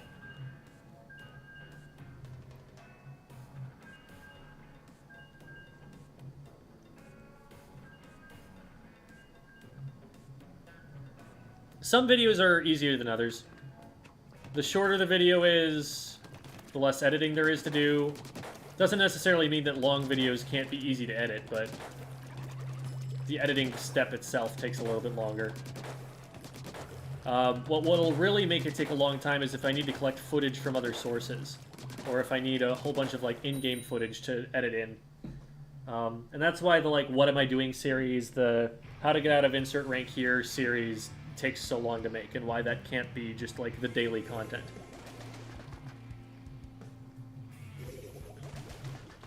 What to do to prevent or reduce burnout?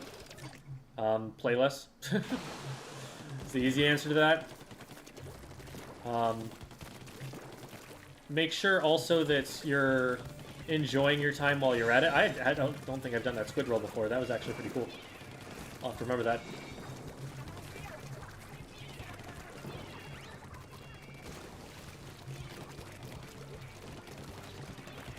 Well, we traded places. We'll try it again.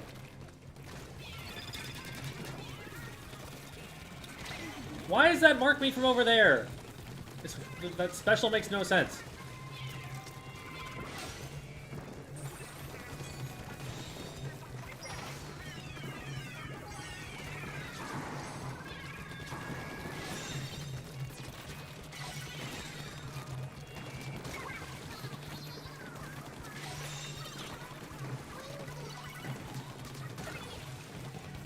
And that's why you don't squid surge. Takes longer, more vulnerable. Where is everybody? Should be up on that zone at this point if we've got control of it. Why are we not contesting the other zone? I mean, there's a flank, yes, but it's going to take forever to get here. And it actually went back around that way. Oh, hi. Hey, Squid Surge! Missed their shots and didn't actually keep themselves any safer. Why did they miss their shots? Because they flew up into the air, and they weren't used to hitting the shots in that way, because nobody is.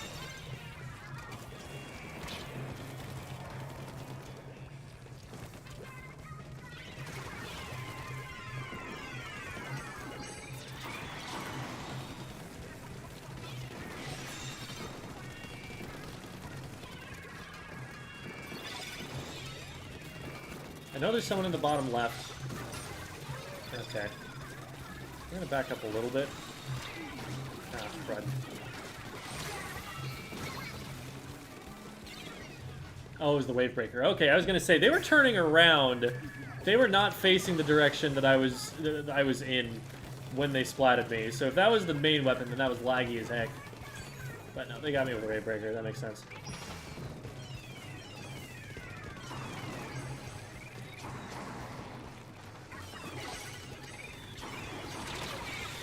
That was not a place that I could safely push into. Oh, man.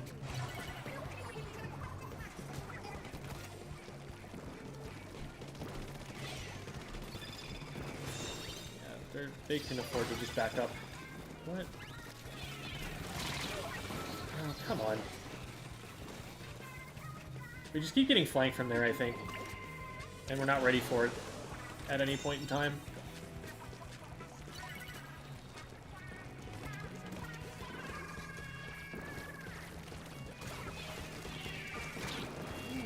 Okay.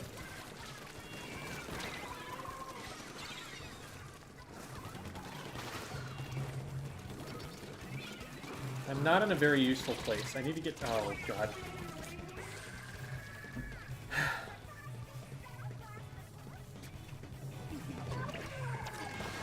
Yeah, we just wasted a ton of time being that far off the zones. Having to drop down there is really bad. It's like half a respawn timer just to get back.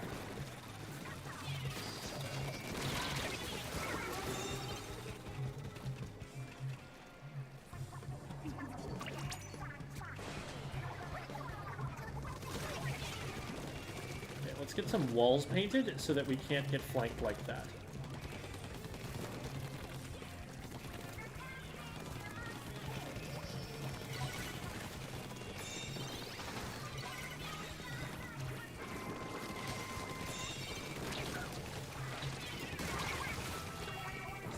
I hit 2 shots, but it is a carbon roller.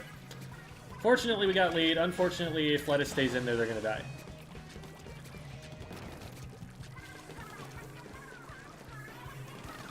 Well.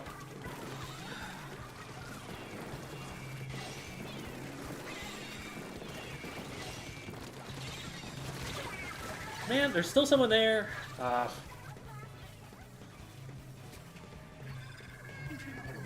I knew to keep pre-firing it. But unfortunately, with only one person free-firing it, that's not enough to do enough damage. Hit. Lucky bomb. And that is the wipe.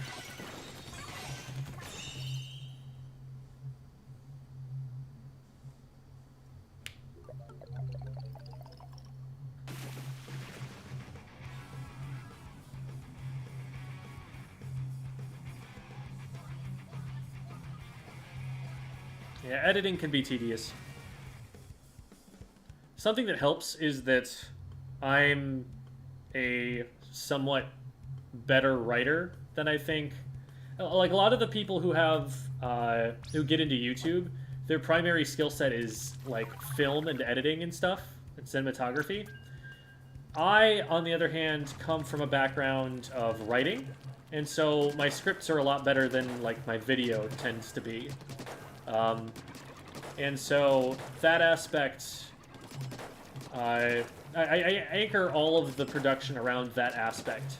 I just write something that I know I'm going to be confident in as soon as I've read over it once, and then I can just say the words, and as long as I present them effectively, I don't have to edit too much out, and that makes for a really good backbone, a really good spine for the video.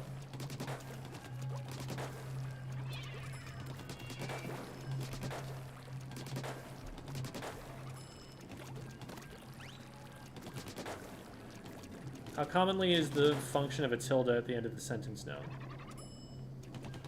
Tilde at the end of a sentence. I actually don't know that myself. I have to look it up. I know what a tilde is, but...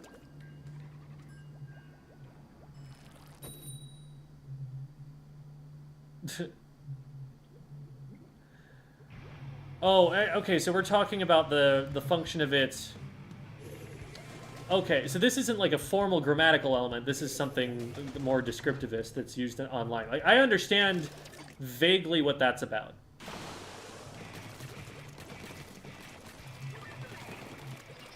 But that's not something that like you'd learn in a school, if that's the usage we're talking about.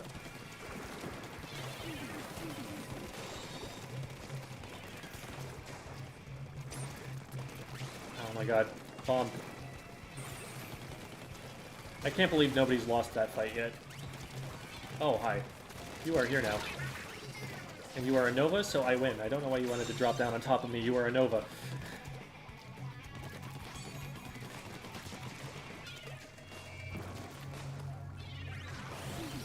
Man. Something I wouldn't be seen. Stop it, you're perceiving me. Don't like it.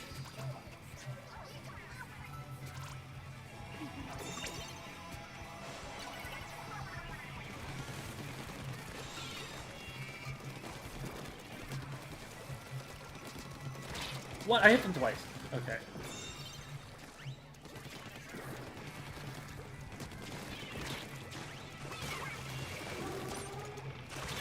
Oh, I almost had it. Good aim from them, though.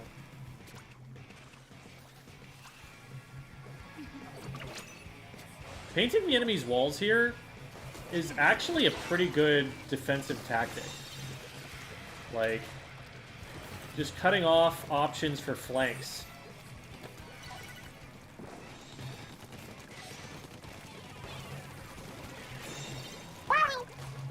Because now, like, they can't as easily get up on those walls and maneuver around the map.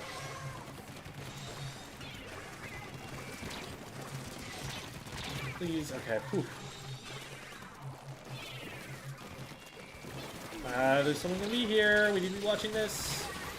I knew that they were going to come up, and I was looking in that direction, but our teammate didn't seem to notice. That was a tough spot. I don't know that we like ever come out on top of that, but we definitely could have at least traded one back or something. Oh, wow, I just stayed too long in the whale. I was trying to get a squid roll going. It took too long to set it up.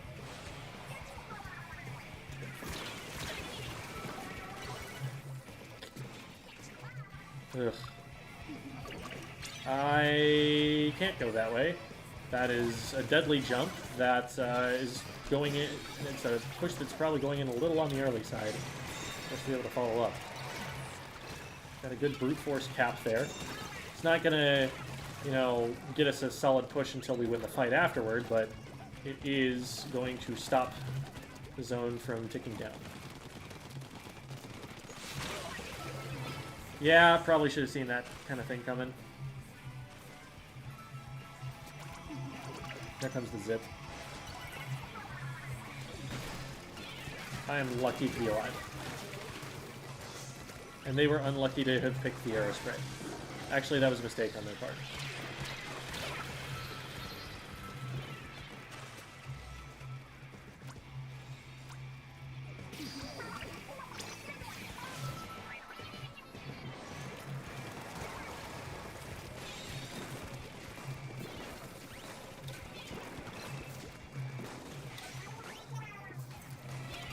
Someone back here?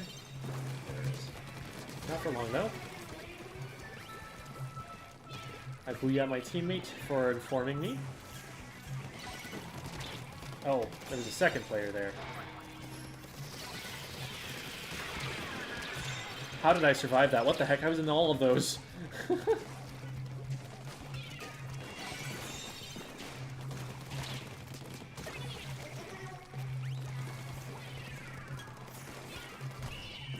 Nice. And that bomb would have got on them too, because they were in the process of throwing a bomb themselves. All right, we did it.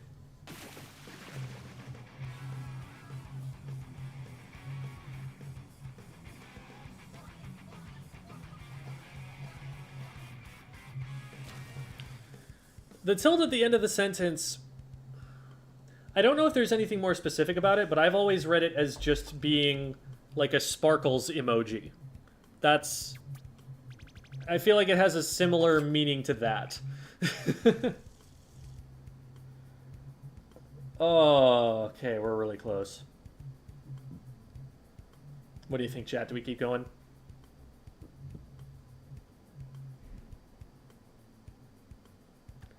Yeah, cutesy manner, sparkles, yeah. Same kind of idea.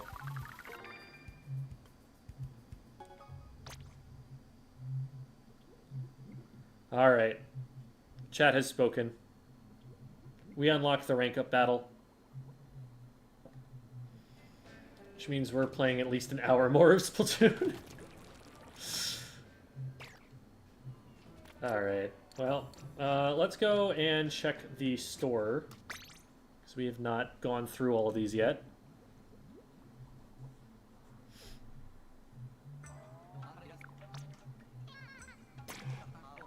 Oh wait, I already have this to 3 stars.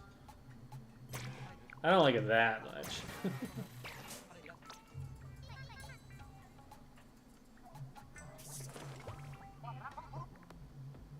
Could do that one. Let's check the others first. Probably grab this first. Just because my playstyle is not going to often put me on a respawn Punisher build. Yeah, okay. Well, we'll go back and grab that now.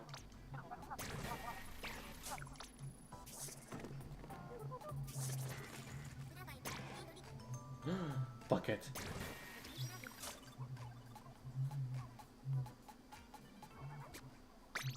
Important. Isn't putting your link tree in YouTube chat. Yes, this is correct. It's disconnected from YouTube, which is why I can't update the titles either. I'm going to go get the Linktree link. And I will... Okay, 1 One sec. I'll just type it in manually.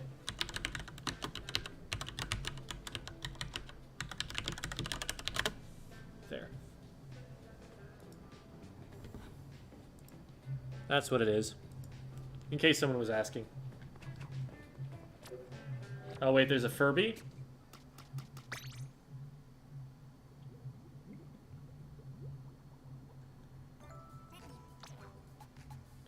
Oh, that's a Furby. I already have one, though.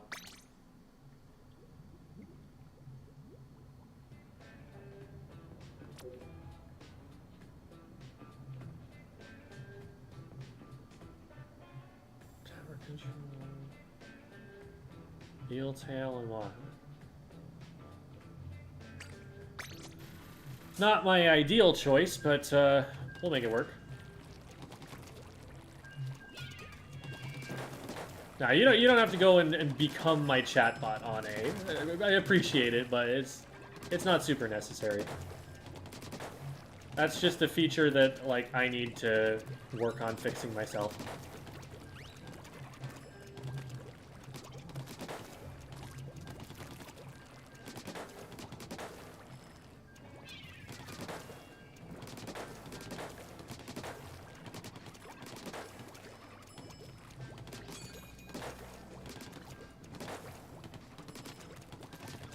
I do like that they are called Squid Friends, because that is what I call everybody, and have called them since Splatoon 2.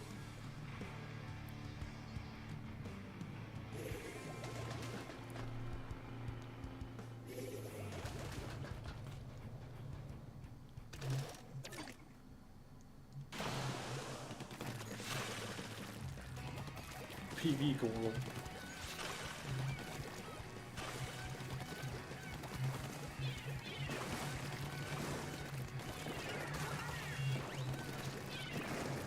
We're down one. I want to get some paint behind us so we have a way out. I'll try and set up over here, because that gives us a vantage point.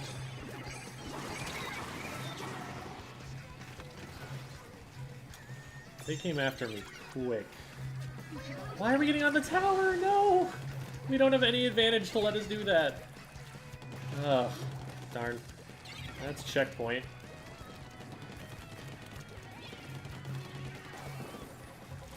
They're going to be watching this, as we can tell. Give me my tri-strike already. Ah! I might need to fight without it.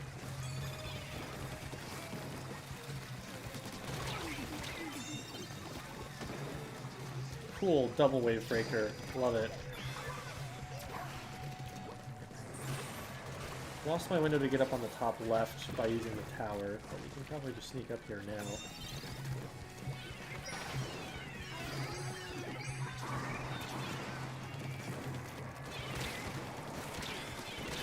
Oh, I hit them twice, but I couldn't see after an explosion happened right on my screen.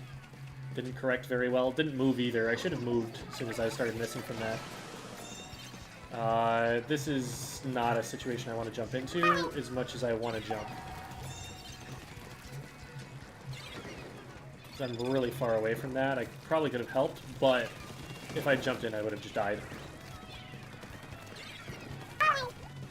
Sorry, Hydra friend, I don't feel comfortable being here. That's why I'm backing up. I'll try and stay out of your way.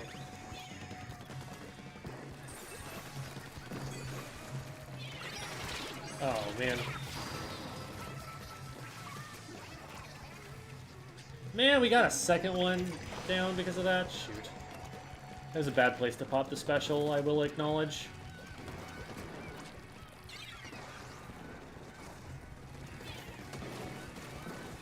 Ugh.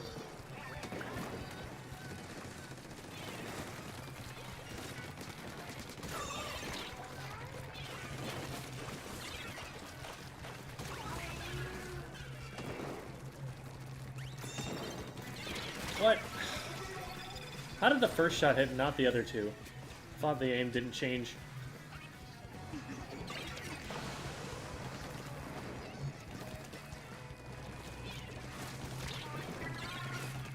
Oh, good to know where they are.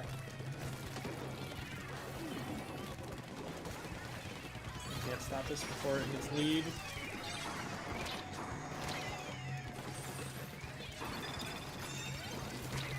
Well, this is not where I want to be. Yeah.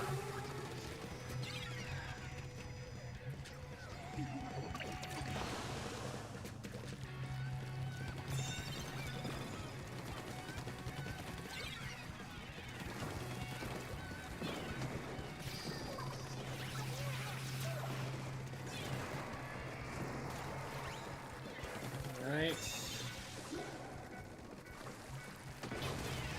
Oh, come on.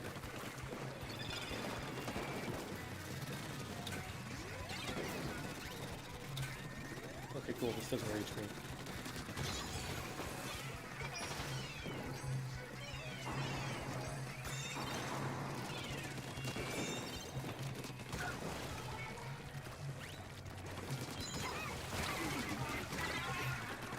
Alright, let's go.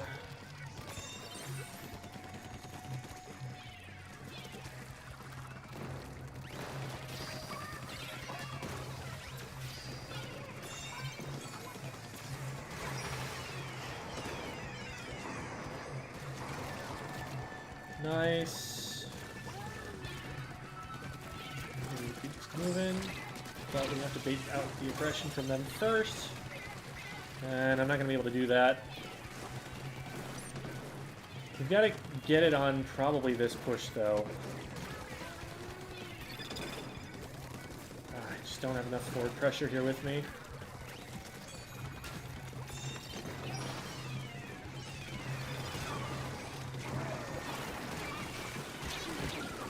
Cool, they got the one but didn't get the other, and it's just a stamper. Man.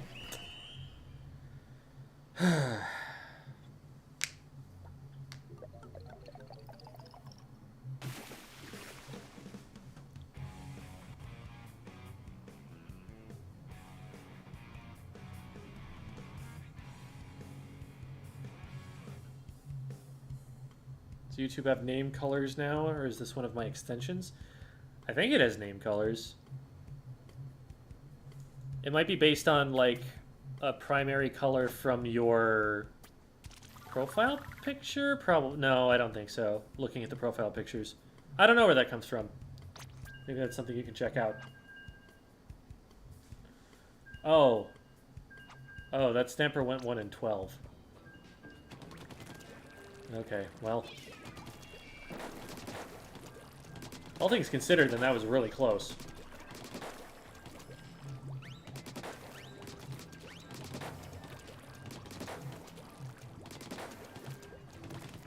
Hi, Ross. You got jump scared? You're playing Carbon. It's only fair.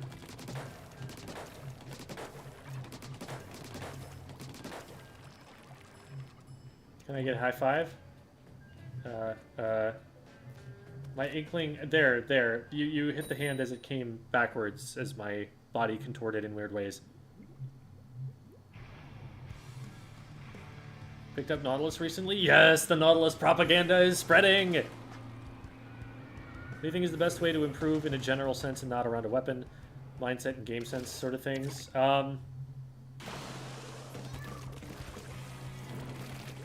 Play, and then play as much as you possibly can while you are still learning. If you are not learning, stop playing and get into a better mindset where you're going to be learning again.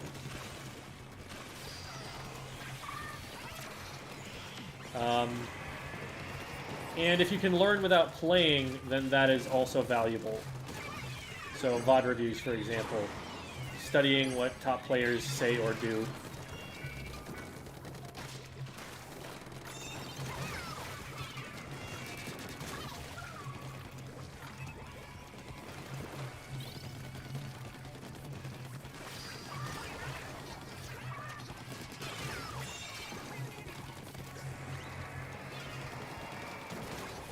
Nice. This is going swimmingly so far. No, that was not meant to be a Splatoon pun, but I guess it works.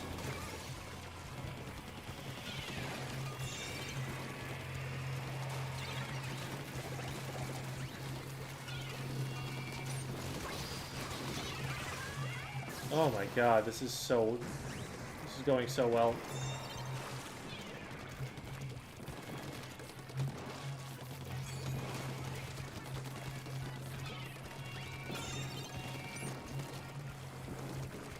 Go up in this direction.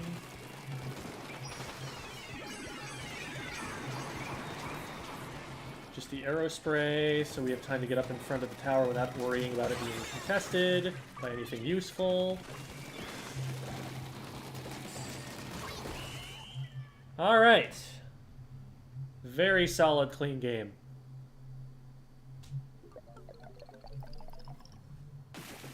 I don't think Naught's kit is bad. I think it's more supportive than we're used to. It's not the inkjet kit that we've seen, but it is very difficult to push in against. You are going to be seen, and you're going to have a whole area denied, and then you're running up against a weapon that can just delete you instantly.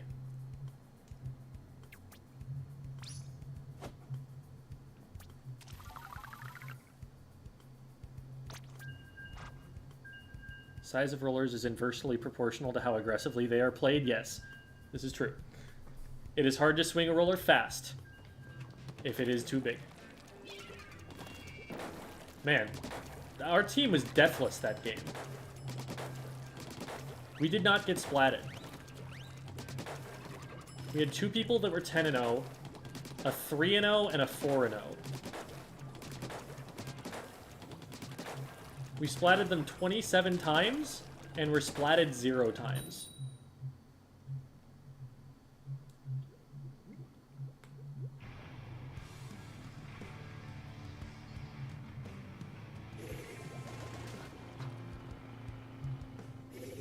What's my favorite competitive team?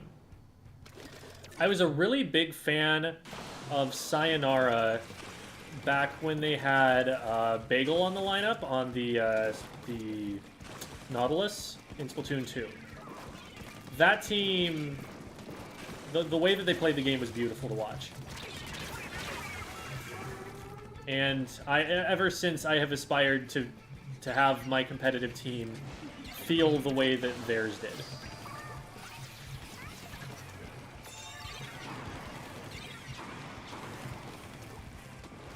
I was also a big fan of, man, whatever you want to call Char's team. It was like Prophecy, and then it was Low Key. They had a few name changes there, but they were very interesting to watch. Not talking, like, Last Resort is a very different lineup from what they used to have. I liked the one that had like Tetsu and Muty and Gamer, I think. I forget if I'm failing to include anybody there. I was a Splatoon Bab when the team was most active.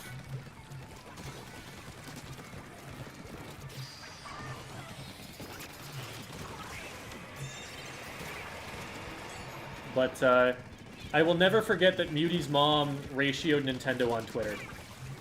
And that is a service to this community that few can say they have done.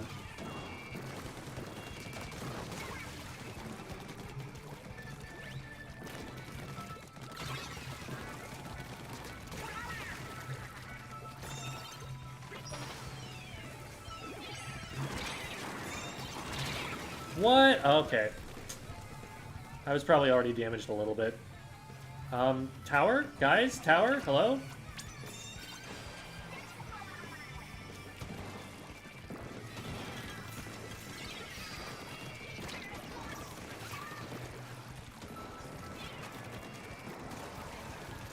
Alright, good bombs. That gives us 4v2.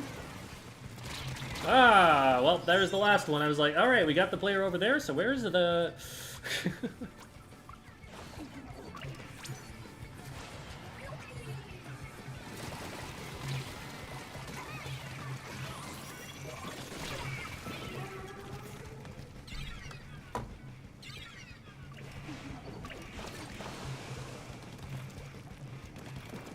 Alright, let's chill out, Twitch chat.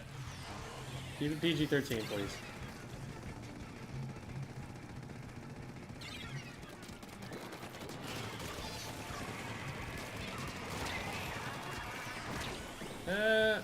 Yeah? Okay.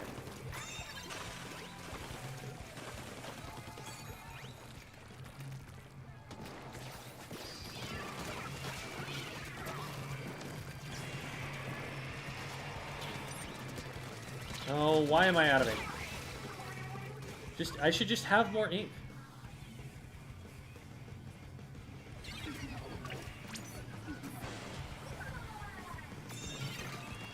Oh. I was trying to figure out what direction the bomb was moving in, and I failed to do that.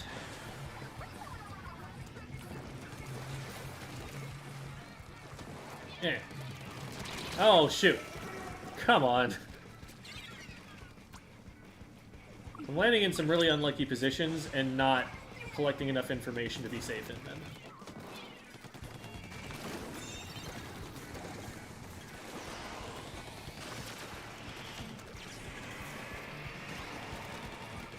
I'm just gonna chill here for a minute. I thought I hit 3 shots there. Man.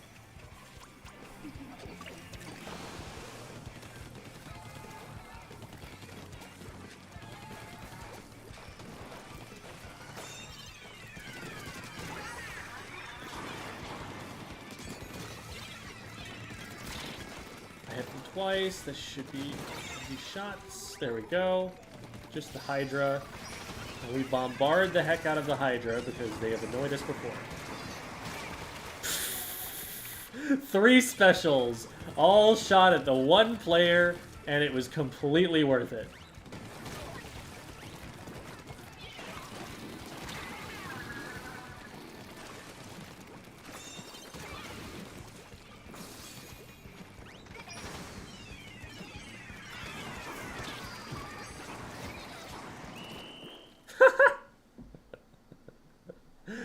Oh my god.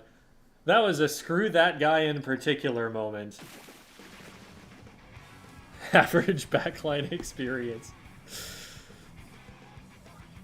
I mean, they shouldn't have spun up their minigun and looked at us.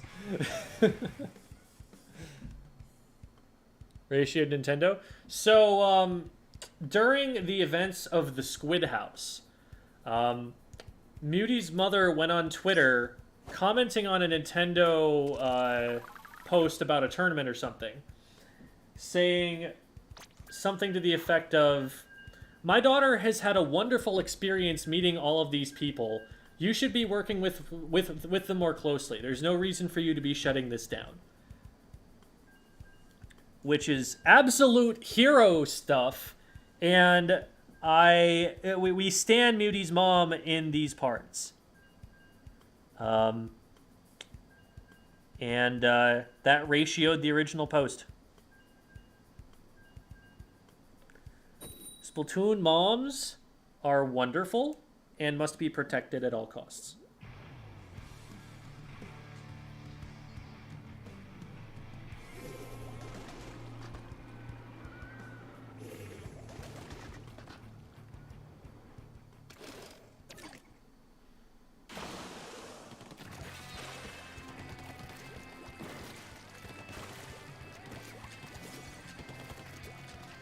They're very midline heavy. I'm the only frontline weapon in the entire game. So, I can be a little bit flanky. Well, okay, the flings it can frontline if it wants to.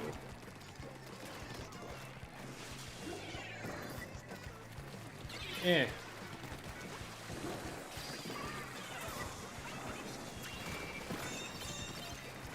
And the tower is the only safe place on the map.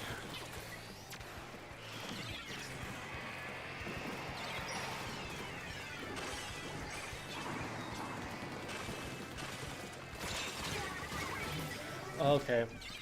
Guess I stayed in the... Oh no, it was the Explo. Okay. I thought I stayed in the blobs for too long and it was a little laggy. That makes sense.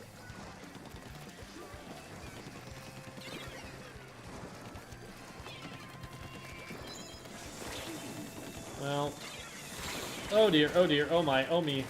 Please don't die to sprinkler. Okay. There's a legitimate concern about that happening. Bloblobber is not paying any attention to me here. Where, what? Okay, they've got to be a little laggy. Oh, it was the sprinkler underneath that was painting. I thought it was like a blob shot that I was seeing after the fact. No, that was the sprinkler that was underneath. That's crazy.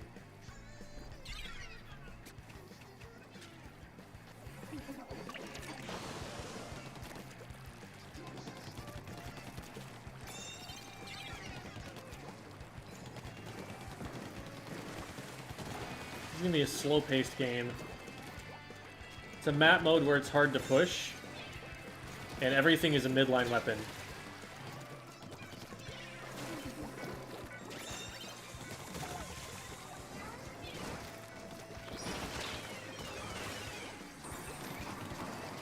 A little bit excessive.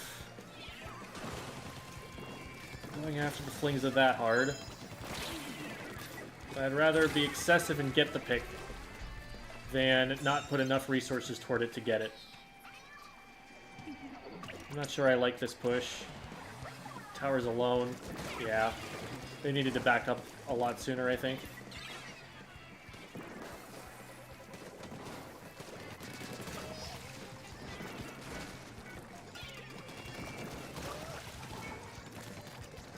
Alrighty. Well, back we go again.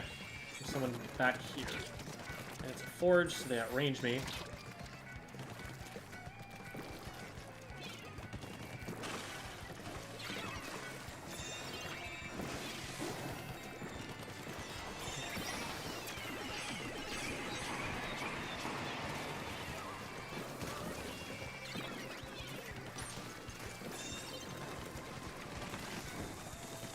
Not the direction I was expecting the Bloblobber to go in. Crap. Ugh. We're struggling really hard to stay alive as we start pushing the tower here. Like, we're getting a lot of picks, and then just, like, the tower's never safe. Okay. First check is the easy one. Question is, can we get lead from here?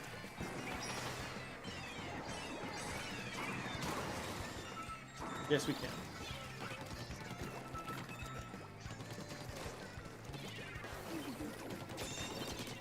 You are too close to me to be doing that. Got the other one. Let's go. Big score.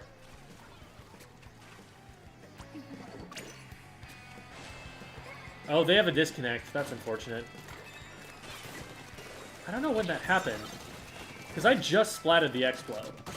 So we earned that lead before the DC happened. I still feel good about that.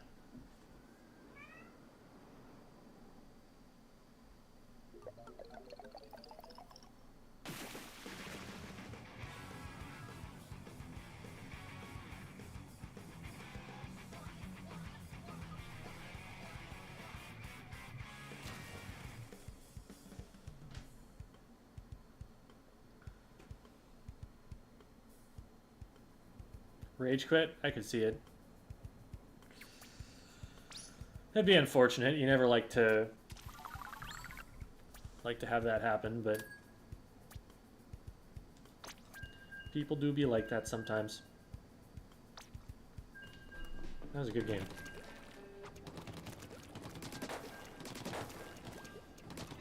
And the cat is back. We have regained Romeo's favor.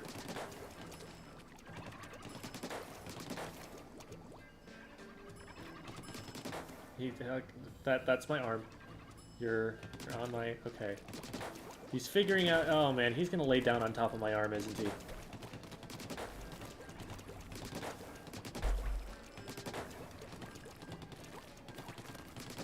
Why do I see a lot of people with the... with quick respawn? It's an insurance policy that lets them play more aggressively and not be punished as hard for it if it doesn't work well. Because players who are going to play very aggressively are going to end up dying a lot.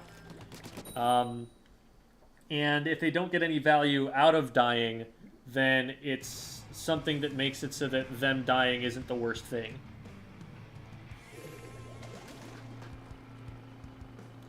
Love your channel, it's what got me into competitive Splatoon. Question if you're okay with it. How do you improve your ability to see in this game?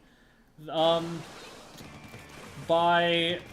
Okay, Kitty is threatening to get up on the desk here, which would be a problem. You are looking for patterns to attune yourself to. So, for example, if you keep getting hit by an opponent who is behind cover and they outring around the rosy you or flank you or something, then what you do is you establish a pattern that if they're behind cover, they either come from the left, the right, or above it. And I'm making sure that any movements in one of those three places is something that I am trained to do something about, to think about, to be scared of.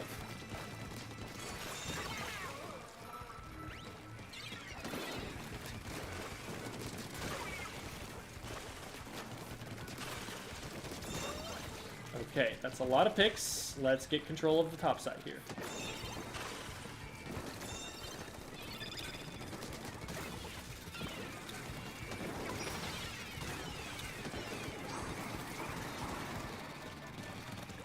We still don't have the tower.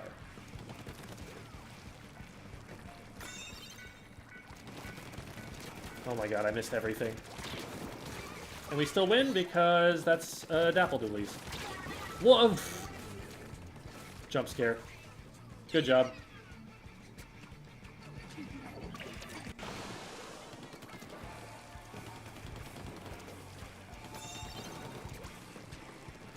Bunch of beacons on the right-hand side.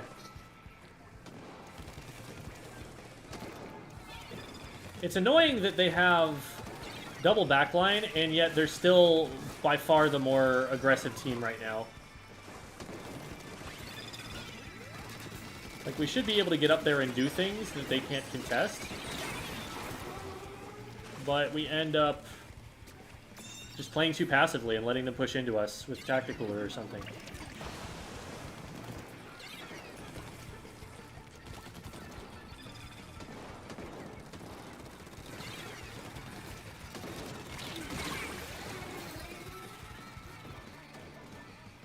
Ugh.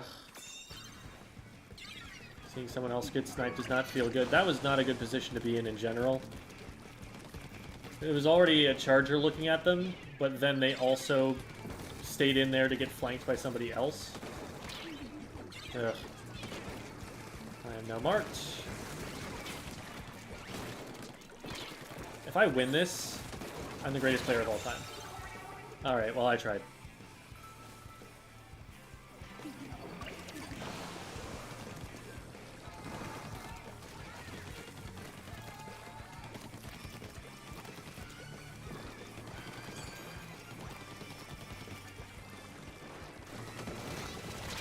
Oh, crap. Good shark, good shark. That was smart. I was telegraphing where I was going. There were two sharking weapons on their team. I need to paint more defensively.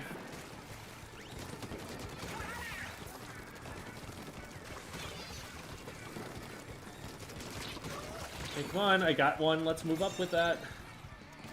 We still got one. Like, let's paint. Let's do things. Apply pressure.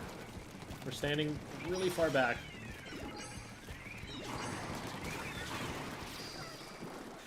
There we go. We're starting to move up. One in the corner over there. And marked. This is annoying. Oh, we're losing people.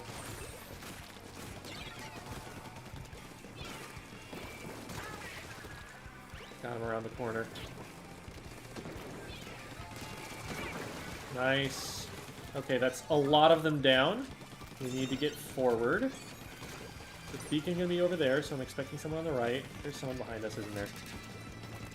No, we got the beacon.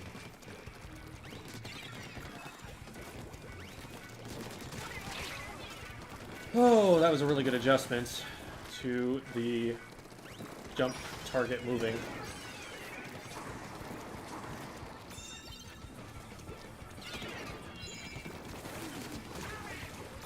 Leader's down. Carbon's sharking, but they have Tacticooler. I hit him twice. It took us that long to clear first checkpoint. My god. It's going to be a miracle comeback if we make it. I don't know what I got hit by. Oh no, the carbon's in. We lose to the carbon. We 100% just lose the game to the carbon right now. We handled it. Oh my god. Oh my god. We threaten from here. Stop for the heavy. They're going in one at a time. They're scared.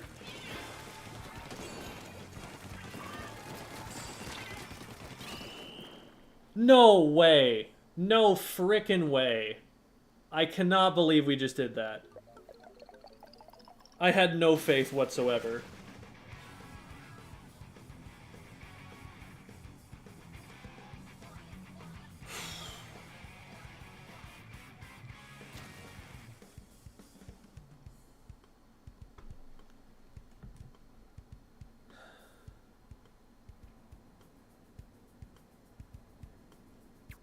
The fact that we held on tower against a carbon roller there was clutch as heck. Whoever managed to pull that off absolutely saved the game in that moment.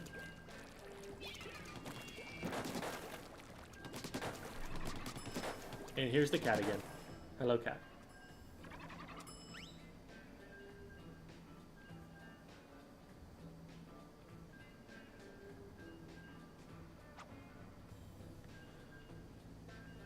What is your favorite weapon that isn't really viable in the current meta?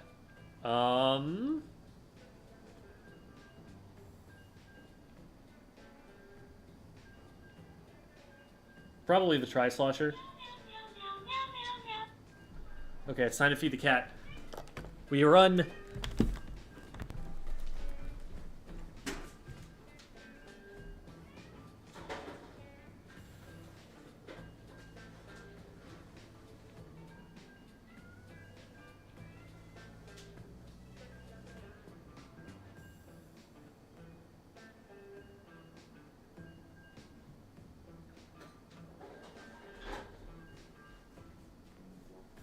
Oh crap, oh crap, oh crap, okay. Whew.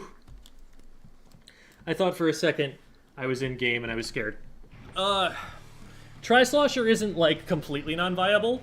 There are definitely top players who are running it in Japan in some situations, but it is very situational. Like, I wouldn't run it everywhere.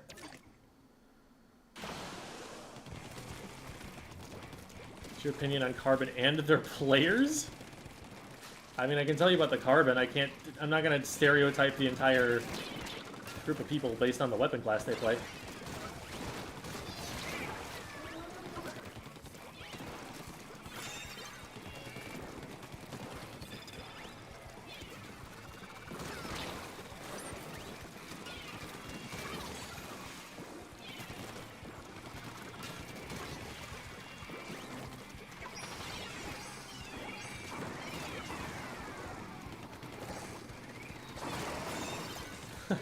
Nice.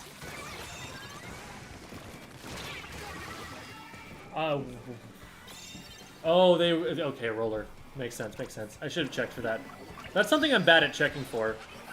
Now that I'm out of the habit of, like, checking for splashdowns, I'm also not checking for, like, what weapon is going to be jumping in. So I get caught by that sometimes. Yeah, well, I'd probably die. No, I don't! Holy crap, those were sick shots.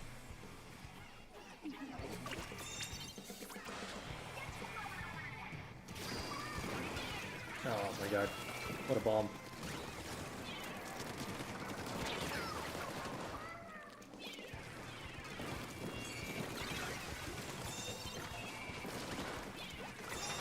Go away!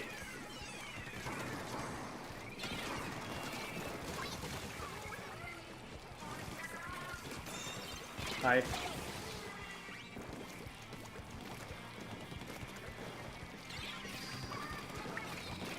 This is dangerous because I'm turning my back to the enemy spawn. Yeah. Probably should have just stayed in there and continued to spawn camp.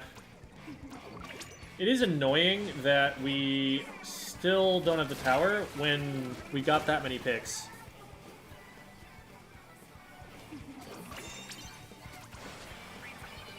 So we've got a lot of control on the map now. Should be able to push out pretty successfully. I'm waiting for someone to drop down over here. Okay, we got him. couldn't tell exactly how far that curling pond was going to go. I'd probably just stay here for now. As long as we can handle that player, we're good. Got this one here.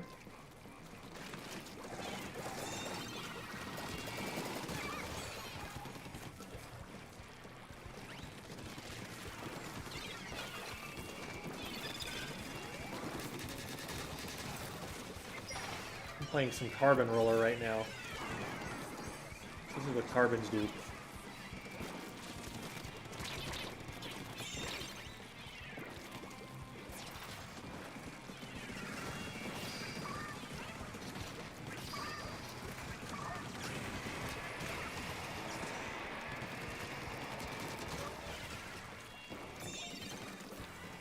Oh, I guess I'm on tower now? I don't know why we hopped off, but I mean, sure, I'll take it. I've got this to throw anyway. Just charger, and they're way out of position.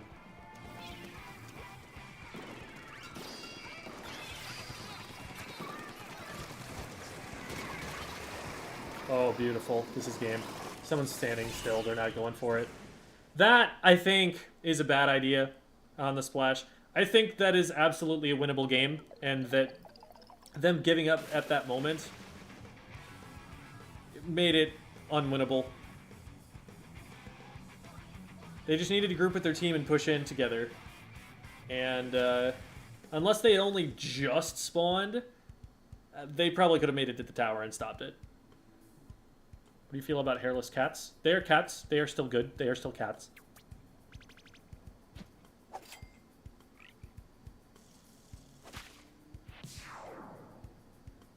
The Woomy house has found its new host? Oh no.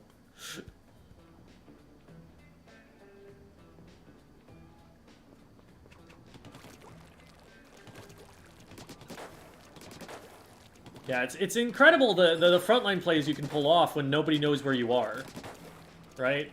As soon as, like, I just hid and that player stopped looking at me, easiest fight of my life, right?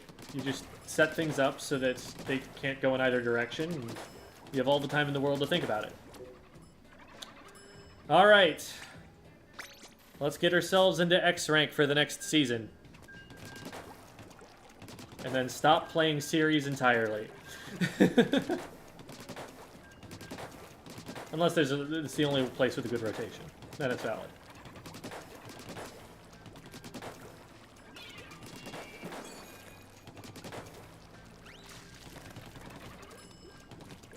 GG. GG, Gem. I was the lag. I could do without seeing you in the other game, but GG to Rai anyway.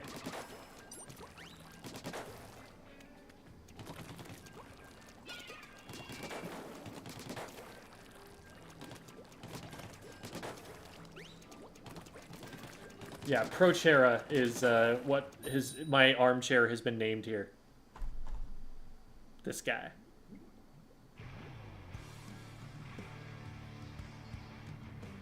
What's your favorite seed or nut? I do like cashews a lot.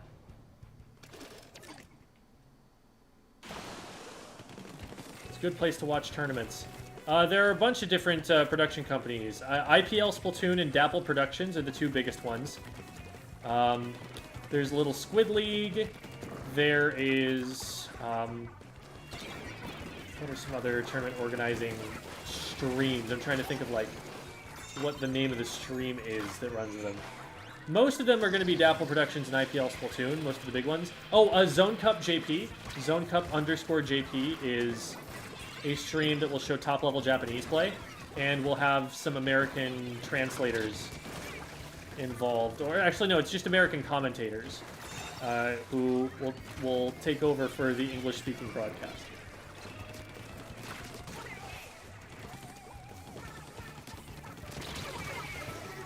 Okay, the tower. Tower, folks. There we go. We probably should have been through that by the time I was up to this position. but we're making progress at any rate. And I am the last person alive. Let's see if we can get a sneaky kick right here. Ah! Stood too long. Stood still too long, and good aim on their part to punish me for it. I had a tri-strike too. I should have just backed up, given jumps. It's a much more useful thing for me to do there than risk myself.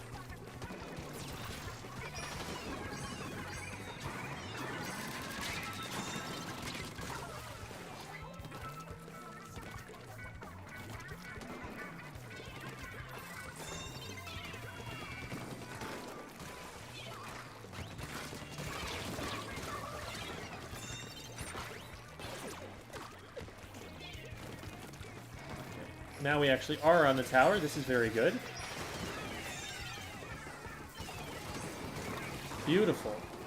Oh, this is great. This is great. Easy checkpoint.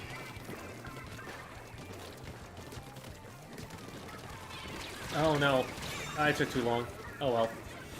Stalled long enough, we probably get the next checkpoint too. Oh, please hold. Yes! Okay, that should be game. Yeah, clearing that last checkpoint, you're usually just going to get it. So that was awesome. Oh, Splatoon Tourney is a great place to watch too. Yeah, that's true. Splatoon Tourney has been putting looty matches up, so you can see what competitive teams at different skill levels are going to be doing. Thanks for pointing that one out. That's a good one to watch as well.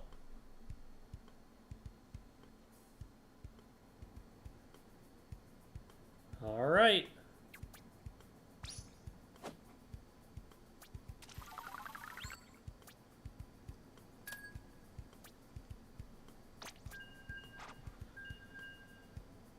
Yeah, I am down to stick with that squad. That is a decent comp. Okay, we lost some of the paint, so please, next weapon be painting. Okay, we lost the leader too, so. As long as we get some painting weapons here, this is going to be fine. And before Flash Blaster and friggin'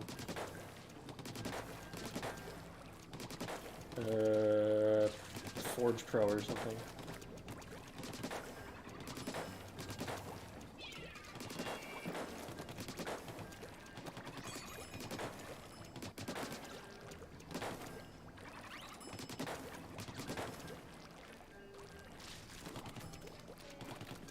You're typing on behalf of Lilith.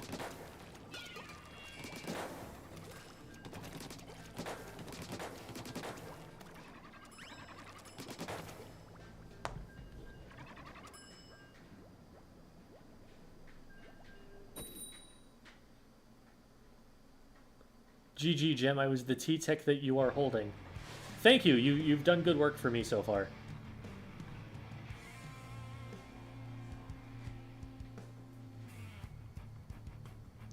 Gotta go to sleep.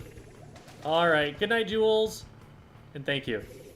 Is there a resource that has lists of JP players similar to the way?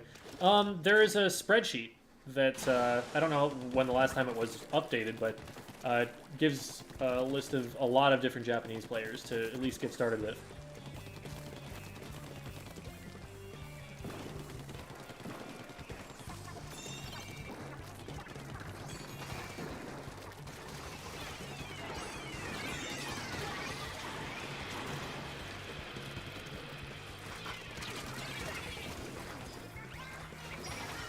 An interesting thing about the Killer Whale is that even if you don't get the input correct for the squid roll, and you just get the jump instead, it still works. It still avoids the damage.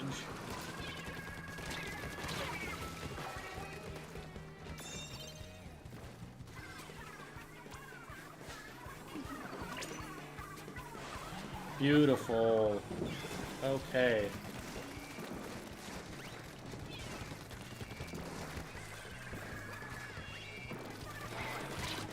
Yeah, they saw me. Roller didn't see me, but they saw me. Good start. And they're giving jumps to get back in, and they got one. Oh, this is beautiful. I I was like, I need to get back out of here because someone just fired a shot from my back left somewhere, and I do not know where that was from. And I need to ascertain where that's coming from before it's going to be safe for me to stay here. And right as I say that, I get shot by them. Can I get an angle on this? I don't think I can.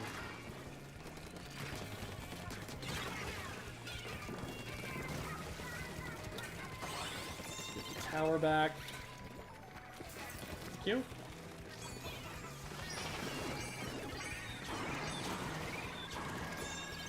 I am in your walls. I am a rat. I live in the roof of your house.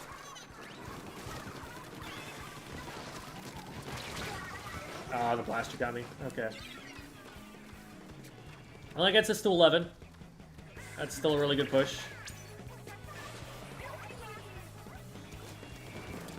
That's one of them down, but that's not the roller. Roller's over here. Roller can be shot. Yes.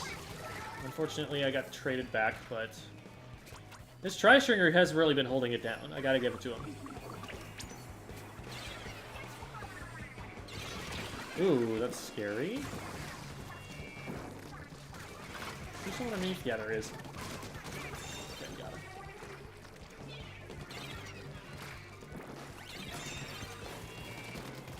Oh my god. There we go. Why did it take that many shots? I'd already hit him twice.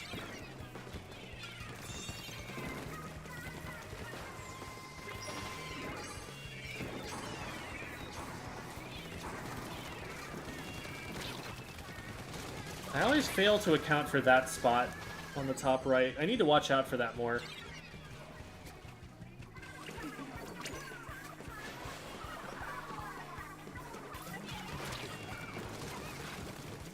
That worked out.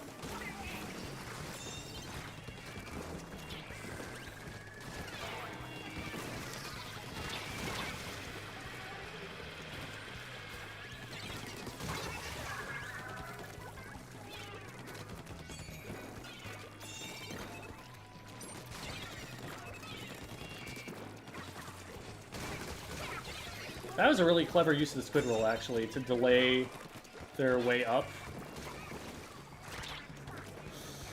That was spooky.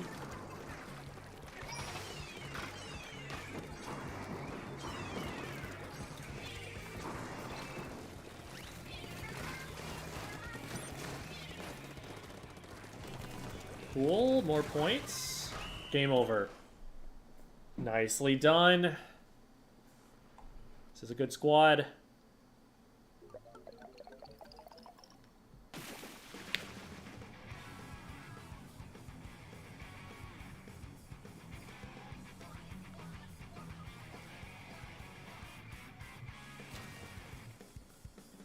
Being above a certain power. Yeah, that would make sense.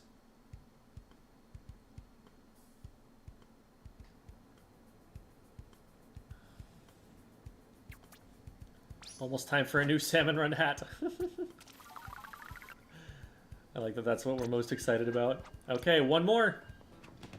One more and we're in. We're in the super exclusive club that we're already in, but like we get to stay there this time.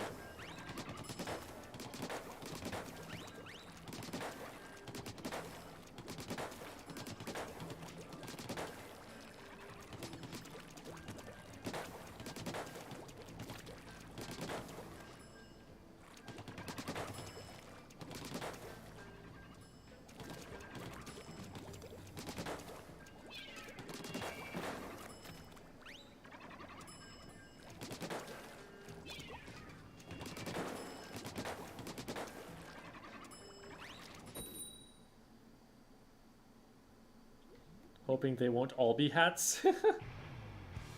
So many hats. Yeah, I guess what you should be saying is we get new salmon run hats. All of them look the same, but they are actually you just keep getting them.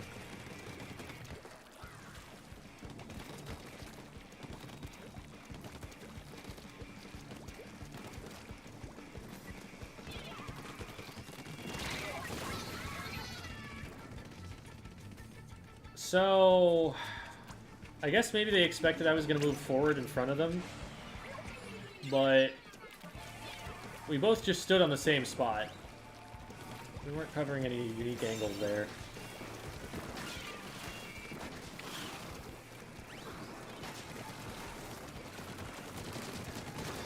Well, that was a lot of people. Okay, very cool. Just the Luna. Luna dropped down over there. Okay, they're trying to come up that way.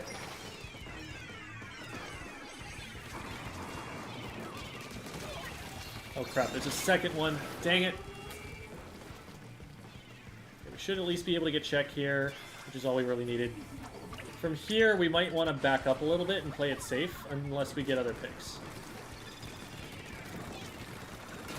Okay. Hydra looking at me. Man! Yeah, we weren't going to get very far after that. Nowhere near second checkpoint.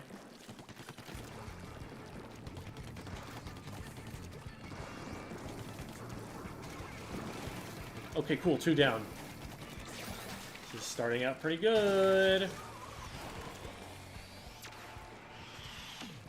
Oh, boy. I heard something. I don't know what it was, but it distracted me.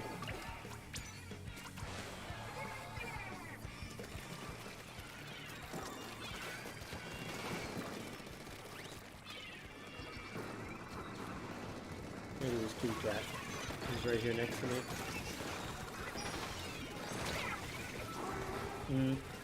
Good shots. Don't go in on that. Don't go in on that. You're in danger. Okay, they got away.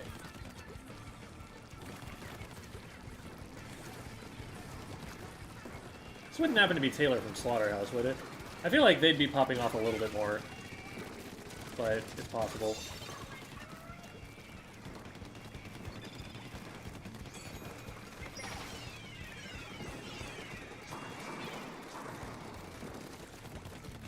Nice. Now we just scooch our way in here and say hi to the Hydra. How are they alive? I can't believe they backed away from that in time. Darn. Well, we got a checkpoint. Just the shot. We find the shot. Okay, they're up top left. This should be game over. There it is. Alright, we did it. 3 very solid games. And just like that, we are ranked up. Hat or non-hat?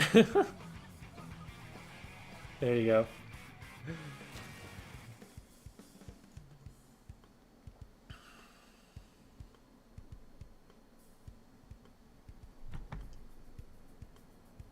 Alrighty.